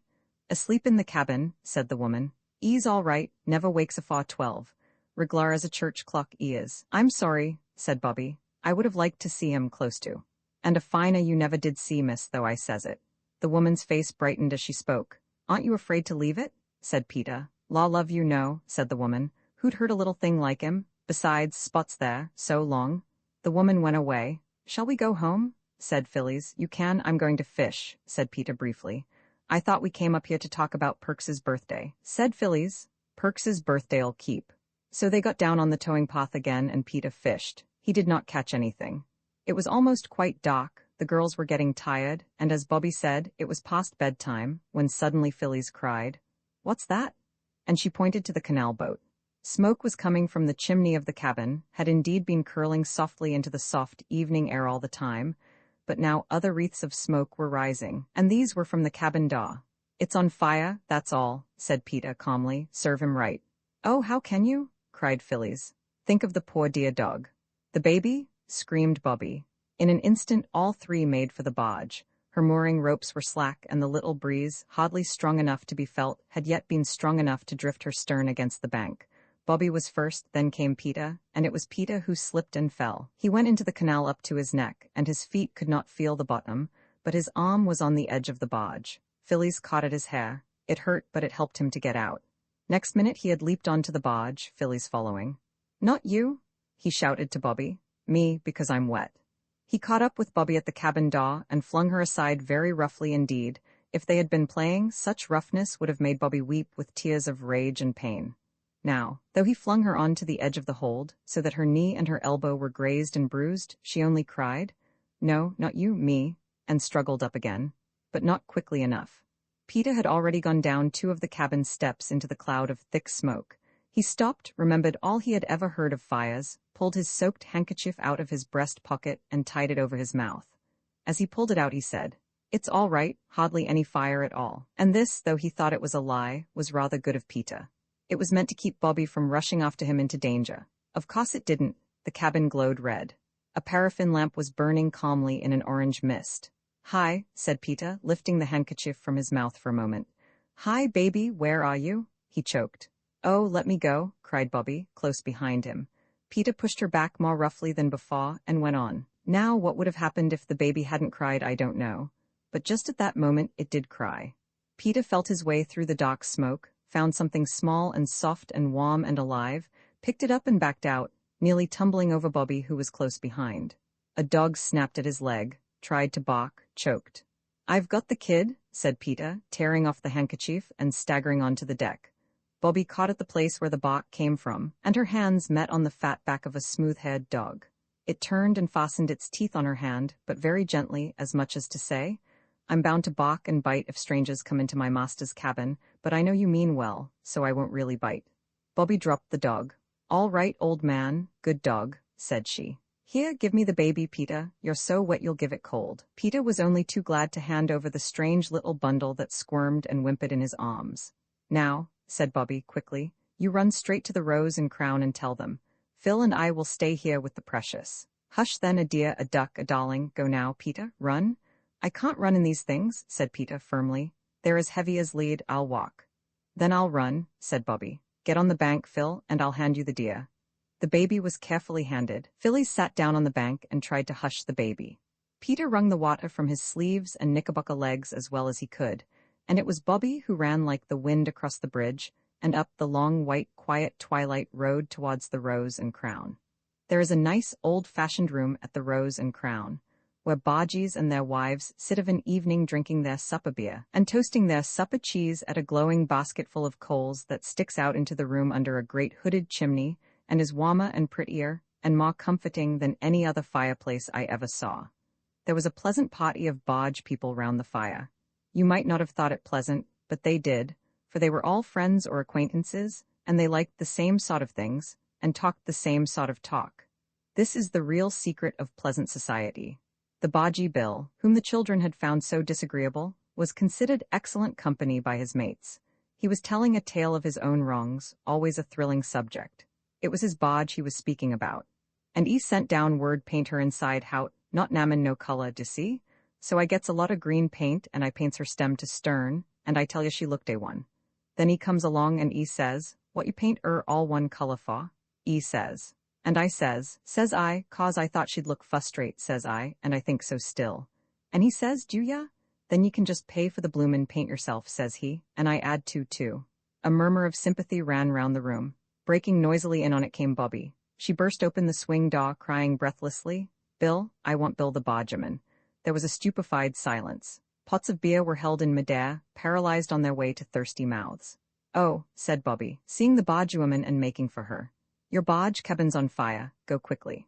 The woman started to her feet and put a big red hand to her waist on the left side, where your heart seems to be when you are frightened or miserable. "Reginald Horace?" she cried in a terrible voice. "My Reginald Horace?"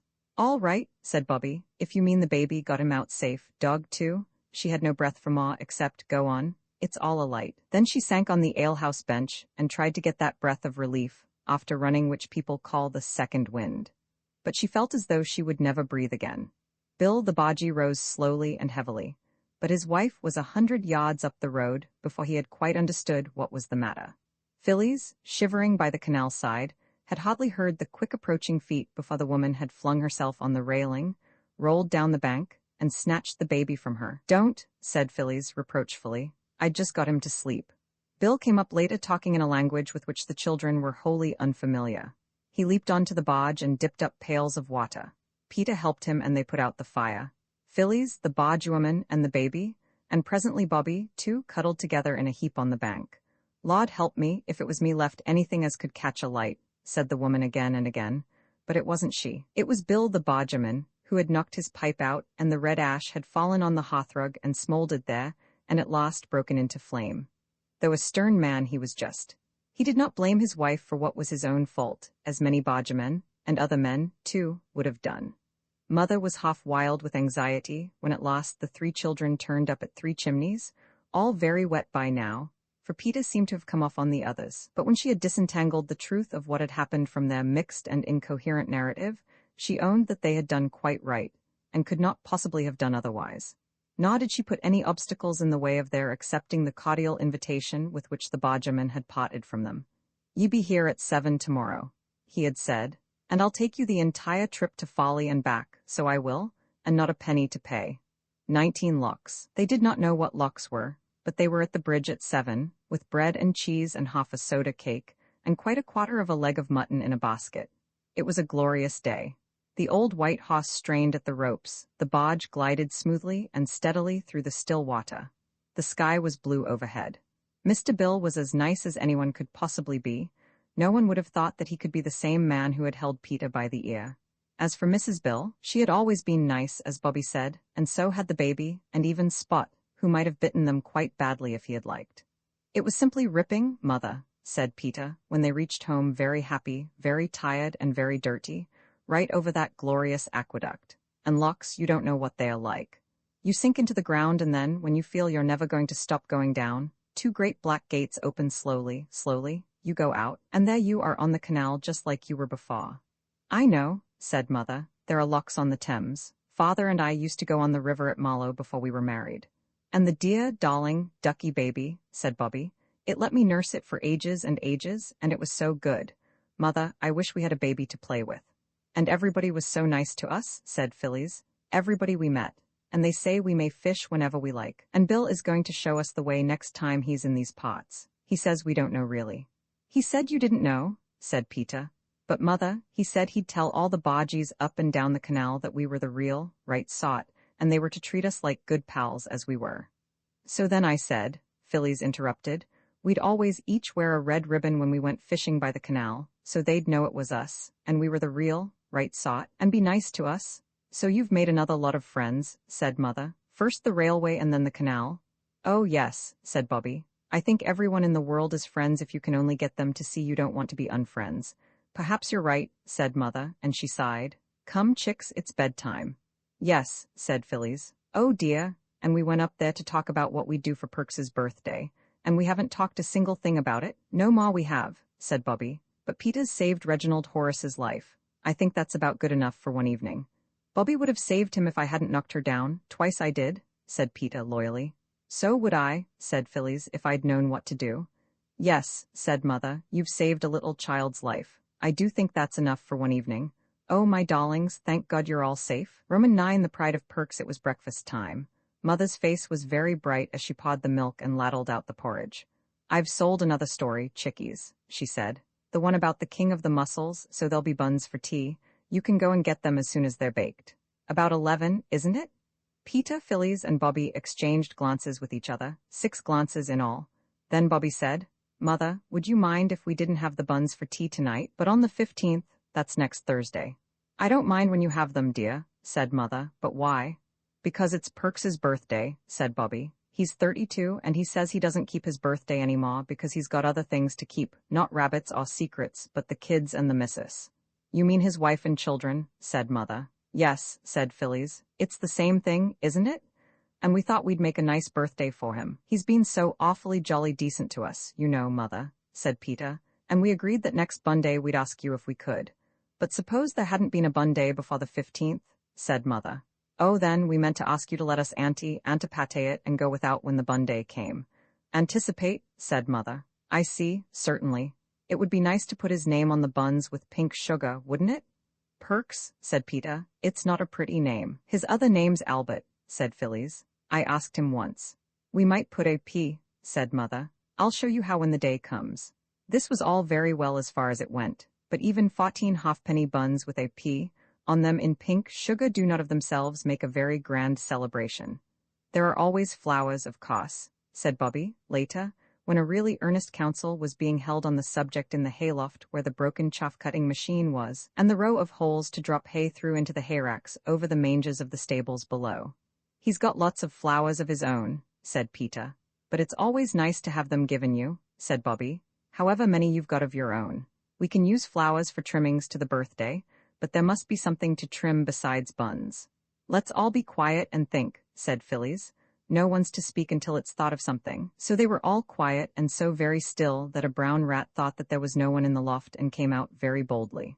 When Bobby sneezed, the rat was quite shocked and hurried away, for he saw that a hayloft where such things could happen was no place for a respectable middle-aged rat that liked a quiet life. "Hooray!" cried Peter suddenly. "I've got it." He jumped up and kicked at the loose hay. "What?" said the others, eagerly. "Why, Perks is so nice to everybody. There must be lots of people in the village who'd like to help to make him a birthday. Let's go round and ask everybody." "Mother said we weren't to ask people for things," said Bobby, doubtfully. "For ourselves, she meant, silly, not for other people. I'll ask the old gentleman too. You see if I don't," said Peter. "Let's ask Mother first," said Bobby. "Oh, what's the use of bothering Mother about every little thing?" said Peter, "especially when she's busy. Come on, let's go down to the village now and begin." So they went. The old lady at the post office said she didn't see why Perks should have a birthday any more than anyone else. "No," said Bobby. "I should like everyone to have one, only we know when his is." "Mine's tomorrow," said the old lady, "and much notice anyone will take of it, go along with you." So they went, and some people were kind and some were crusty, and some would give and some would not. It is rather difficult work asking for things, even for other people, as you have no doubt found if you have ever tried it. When the children got home and counted up what had been given and what had been promised, they felt that for the first day it was not so bad. Peter wrote down the lists of the things in the little pocketbook where he kept the numbers of his engines. These were the lists: given a tobacco pipe from the sweet shop, half a pound of tea from the grocer's, a woolen scarf slightly faded from the draper's, which was the other side of the grocer's, a stuffed squirrel from the doctor, promised a piece of meat from the butcher, 6 fresh eggs from the woman who lived in the old turnpike cottage, a piece of honeycomb and 6 bootlaces from the cobbler, and an iron shovel from the blacksmith's. Very early next morning, Bobby got up and woke Phyllis. This had been agreed on between them. They had not told Peter because they thought he would think it silly, but they told him afterwards when it had turned out all right. They cut a big bunch of roses and put it in a basket with the needle book that Phyllis had made for Bobby on her birthday and a very pretty blue necktie of Phyllis's. Then they wrote on a paper, "For Mrs. Ransom, with our best love, because it is her birthday," and they put the paper in the basket, and they took it to the post office, and went in and put it on the counter and ran away before the old woman at the post office had time to get into her shop. When they got home, Peter had grown confidential over helping Mother to get the breakfast and had told her their plans. "There's no harm in it," said Mother, "but it depends how you do it. I only hope he won't be offended and think it's charity. Poor people are very proud, you know." "It isn't because he's poor," said Phyllis. "It's because we're fond of him." "I'll find some things that Phyllis has outgrown," said Mother, "if you're quite sure you can give them to him without his being offended. I should like to do some little thing for him because he's been so kind to you. I can't do much because we're poor ourselves." "What are you writing, Bobby?" "Nothing particular," said Bobby, who had suddenly begun to scribble. "I'm sure he'd like the things, Mother." The morning of the 15th was spent very happily in getting the buns and watching Mother make a pea on them with pink sugar. You know how it's done, of course? You beat up whites of eggs and mix powdered sugar with them, and put in a few drops of cochineal.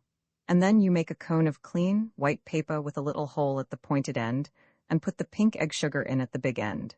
It runs slowly out at the pointed end, and you write the letters with it just as though it were a great fat pen full of pink sugar ink. The buns looked beautiful with a P on everyone, and when they were put in a cool oven to set the sugar, the children went up to the village to collect the honey and the shovel and the other promised things. The old lady at the post office was standing on her doorstep. The children said, "Good morning," politely, as they passed. "Here, stop a bit," she said, so they stopped. "Those roses," said she. "Did you like them?" said Phyllis. "They were as fresh as fresh. I made the needle book, but it was Bobby's present." She skipped joyously as she spoke. "Here's your basket," said the post office woman. She went in and brought out the basket. It was full of fat, red gooseberries. "I dare say Perks's children would like them," said she. "You are an old dear," said Phyllis, throwing her arms around the old lady's fat waist. "Perks will be pleased." "He won't be half so pleased as I was with your needle-book and the tie and the pretty flowers and all," said the old lady, patting Phyllis's shoulder. "You're good little souls that you are. Look here, I've got a pram round the back in the wood lodge. It was got for my Emmy's first that didn't live but 6 months and she never had but that one. I'd like Mrs. Perks to have it. It'd be a help to her with that great boy of hers. Will you take it along?" "Oh," said all the children together. When Mrs. Ransom had got out the perambulator and taken off the careful papers that covered it and dusted it all over, she said, Well, there it is. I don't know but what I'd have given it to her before if I'd thought of it. Only I didn't quite know if she'd accept of it from me. You tell her it was my Emmy's little one's pram. Oh, isn't it nice to think there is going to be a real live baby in it again? Yes, said Mrs. Ransom, sighing, and then laughing. Here, I'll give you some peppermint cushions for the little ones, and then you run along before I give you the roof off my head and the clothes off my back. All the things that had been collected for Perks were packed into the perambulator, and at 3:30 Peter and Bobby and Phyllis wheeled it down to the little yellow house where Perks lived. The house was very tidy. On the window ledge was a jug of wildflowers, big daisies and red sorrel, and feathery, flowery grasses. There was a sound of splashing from the wash house, and a partly washed boy put his head round the door. Mother's a-changing of herself, he said. Down in a minute, a voice sounded down the narrow, freshly scrubbed stairs. The children waited. Next moment the stairs creaked and Mrs. Perks came down, buttoning her bodice. Her hair was brushed very smooth and tight, and her face shone with soap and water. I'm a bit late changing, miss, she said to Bobby, owing to me having had a extra clean-up today, along o' Perks happening to name its being his birthday. I don't know what put it into his head to think of such a thing. We keeps the children's birthdays, of course, but him and me, we are too old for such like, as a general rule. We knew it was his birthday, said Peter, and we've got some presents for him outside in the perambulator. As the presents were being unpacked, Mrs. Perks gasped. When they were all unpacked, she surprised and horrified the children by sitting suddenly down on a wooden chair and bursting into tears. Oh, don't, said everybody. Oh, please don't. And Peter added, perhaps a little impatiently, what on earth is the matter? You don't mean to say you don't like it? Mrs. Perks only sobbed. The Perks children, now as shiny-faced as anyone could wish, stood at the wash-house door and scowled at the intruders. There was a silence, an awkward silence. Don't you like it? Said Peter again, while his sisters patted Mrs. Perks on the back. She stopped crying as suddenly as she had begun. There, don't you mind me, I'm all right, she said. Like it? Why, it's a birthday such as Perks never had, not even when he was a boy and stayed with his uncle, who was a con chandler in his own account. He failed afterwards. Like it? Oh, and then she went on and said all sorts of things that I won't write down, because I am sure that Peter and Bobby and Phyllis would not like me to. Their ears got hotter and hotter, and their faces redder and redder, at the kind things Mrs. Perks said. They felt they had done nothing to deserve all this praise. At last Peter said, Look here, we're glad you're pleased, but if you go on saying things like that, we must go home. And we did want to stay and see if Mr. Perks is pleased too, but we can't stand this. I won't say another single word, said Mrs. Perks with a beaming face, but that needn't stop me thinking, need it? For if ever, can we have a plate for the buns? Bobby asked abruptly. And then Mrs. Perks hastily laid the table for tea, and the buns and the honey and the gooseberries were displayed on plates, and the roses were put in 2 glass jam jars, and the tea table looked, as Mrs. Perks said, fit for a prince. To think, she said, me getting the place tidy early, and the little uns getting the wildflowers and all, when never did I think there'd be anything more for him, except the ounce of his pet particular that I got o' Saturday and been saving up for him ever since.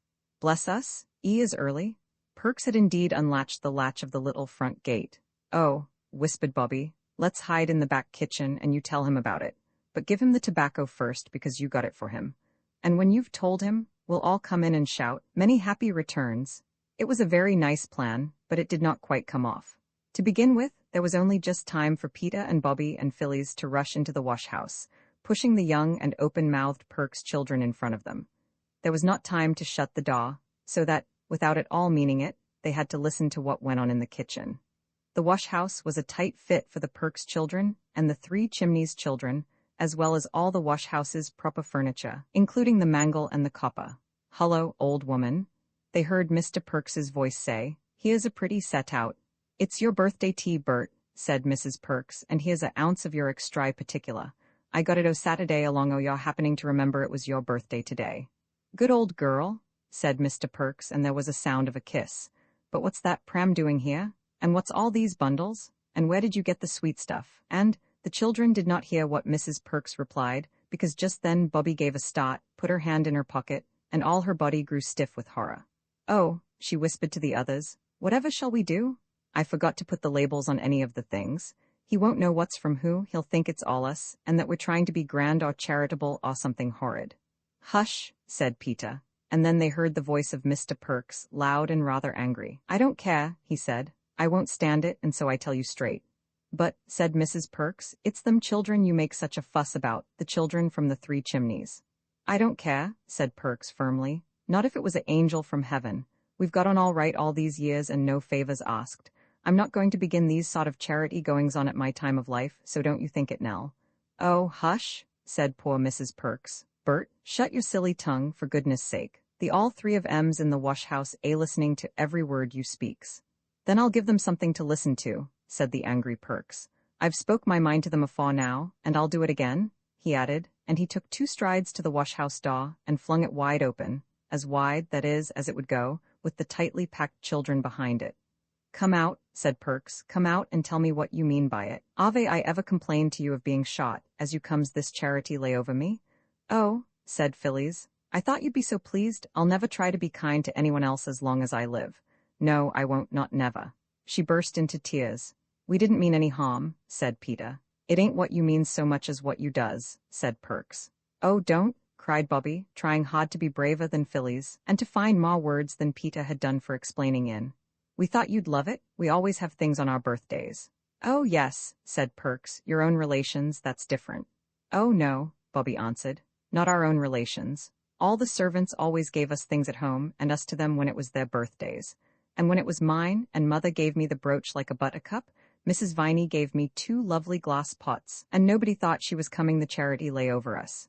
If it had been glass pots here, said Perks, I wouldn't ha' said so much. It's there being all this heaps and heaps of things I can't stand. No, nor won't neither. But they're not all from us, said Peter, only we forgot to put the labels on. They're from all sorts of people in the village. Who put 'em up to it, I'd like to know? Asked Perks. Why, we did, sniffed Phyllis. Perks sat down heavily in the elbow chair and looked at them with what Bobby afterwards described as withering glances of gloomy despair. So you've been round telling the neighbors we can't make both ends meet?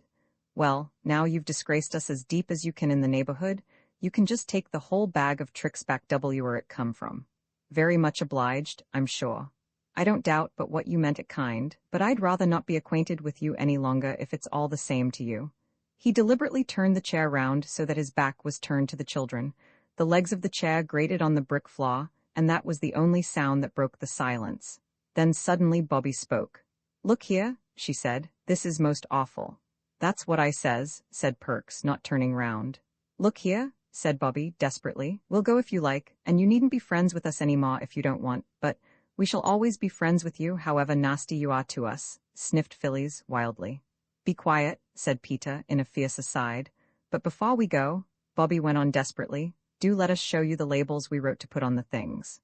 I don't want to see no labels, said Perks, except proper luggage ones in my own walk of life. Do you think I've kept respectable and out of debt on what I gets, and her having to take in washing to be give away for a laughing stock to all the neighbors?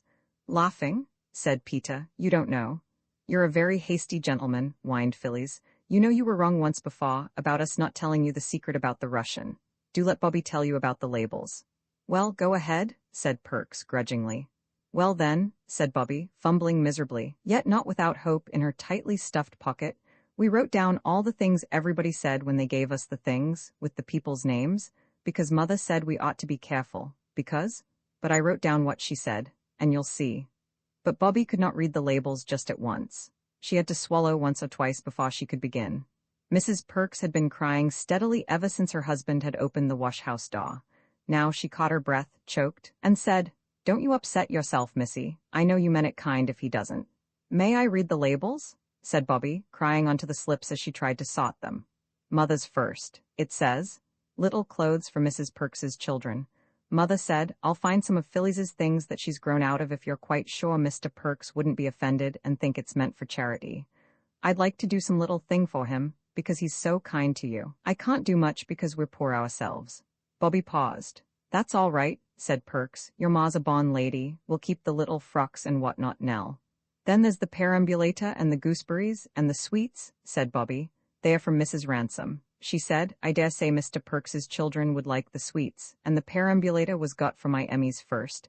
It didn't live but 6 months, and she's never had but that one. I'd like Mrs. Perks to have it. It would be a help with her fine boy. I'd have given it before if I'd been sure she'd accept of it from me. She told me to tell you, Bobby added, that it was her Emmy's little one's pram. I can't send that pram back, Bert, said Mrs. Perks firmly, and I won't, so don't you ask me. I'm not asking anything, said Perks gruffly. Then the shovel, said Bobby. Mr. James made it for you himself, and he said, where is it? Oh, yes, here, he said. You tell Mr. Perks it's a pleasure to make a little trifle for a man as is so much respected, and then he said he wished he could shoe your children and his own children, like they do the hosses, because, well, he knew what shoe leather was. James is a good enough chap, said Perks. Then the honey, said Bobby in haste, and the bootlaces. He said he respected a man that paid his way, and the butcher said the same. And the old turnpike woman said many was the time you'd lent her a hand with her garden when you were a lad. And things like that came home to roost. I don't know what she meant. And everybody who gave anything said they liked you, and it was a very good idea of ours. And nobody said anything about charity or anything horrid like that. And the old gentleman gave Peter a gold pound for you, and said you were a man who knew your work. And I thought you'd love to know how fond people are of you, and I never was so unhappy in my life. Goodbye, I hope you'll forgive us some day. She could say no more, and she turned to go. Stop, said Perks, still with his back to them. I take back every word I've said contrary to what you'd wish. Nell, set on the kettle. We'll take the things away if you're unhappy about them, said Peter, but I think everybody'll be most awfully disappointed as well as us. I'm not unhappy about them, said Perks. I don't know, he added, suddenly wheeling the chair round and showing a very odd-looking screwed-up face. I don't know as ever I was better pleased. Not so much with the presents, though they're in A1 collection, but the kind respect of our neighbors. That's worth having, eh, Nell? I think it's all worth having, said Mrs. Perks, and you've made a most ridiculous fuss about nothing, Bert, if you ask me. No, I ain't, said Perks, firmly. If a man didn't respect hisself, no one wouldn't do it for him. But everyone respects you, said Bobby. They all said so. I knew you'd like it when you really understood, said Phyllis brightly. Humph, you'll stay to tea? Said Mr. Perks. Later on Peter proposed Mr. Perks's health, and Mr. Perks proposed a toast also honoured in tea, and the toast was, May the garland of friendship be ever green, which was much more poetical than anyone had expected from him. Jolly good little kids, those, said Mr. Perks to his wife as they went to bed. Oh, they're all right, bless their hearts, said his wife. It's you that's the aggravatingest old thing that ever was. I was ashamed of you, I tell you. You didn't need to be, old gal. I climbed down handsome soon as I understood it wasn't charity. But charity's what I never did abide, and won't neither. All sorts of people were made happy by that birthday party. Mr. Perks and Mrs. Perks and the little Perkses by all the nice things, and by the kind thoughts of their neighbors. The Three Chimneys children by the success, undoubted though unexpectedly delayed, of their plan. And Mrs. Ransom, every time she saw the fat Perks baby in the perambulator. Mrs. Perks made quite a round of visits to thank people for their kind birthday presents, and after each visit felt that she had a better friend than she had thought. Yes, said Perks reflectively, it's not so much what you does as what you means, that's what I say. Now if it had been charity? Oh, drat charity, said Mrs. Perks. Nobody won't offer you charity, Bert, however much you was to want it, I lay. That was just friendliness, that was. When the clergyman called on Mrs. Perks, she told him all about it. It was friendliness, wasn't it, sir? Said she. I think, said the clergyman, it was what is sometimes called loving kindness.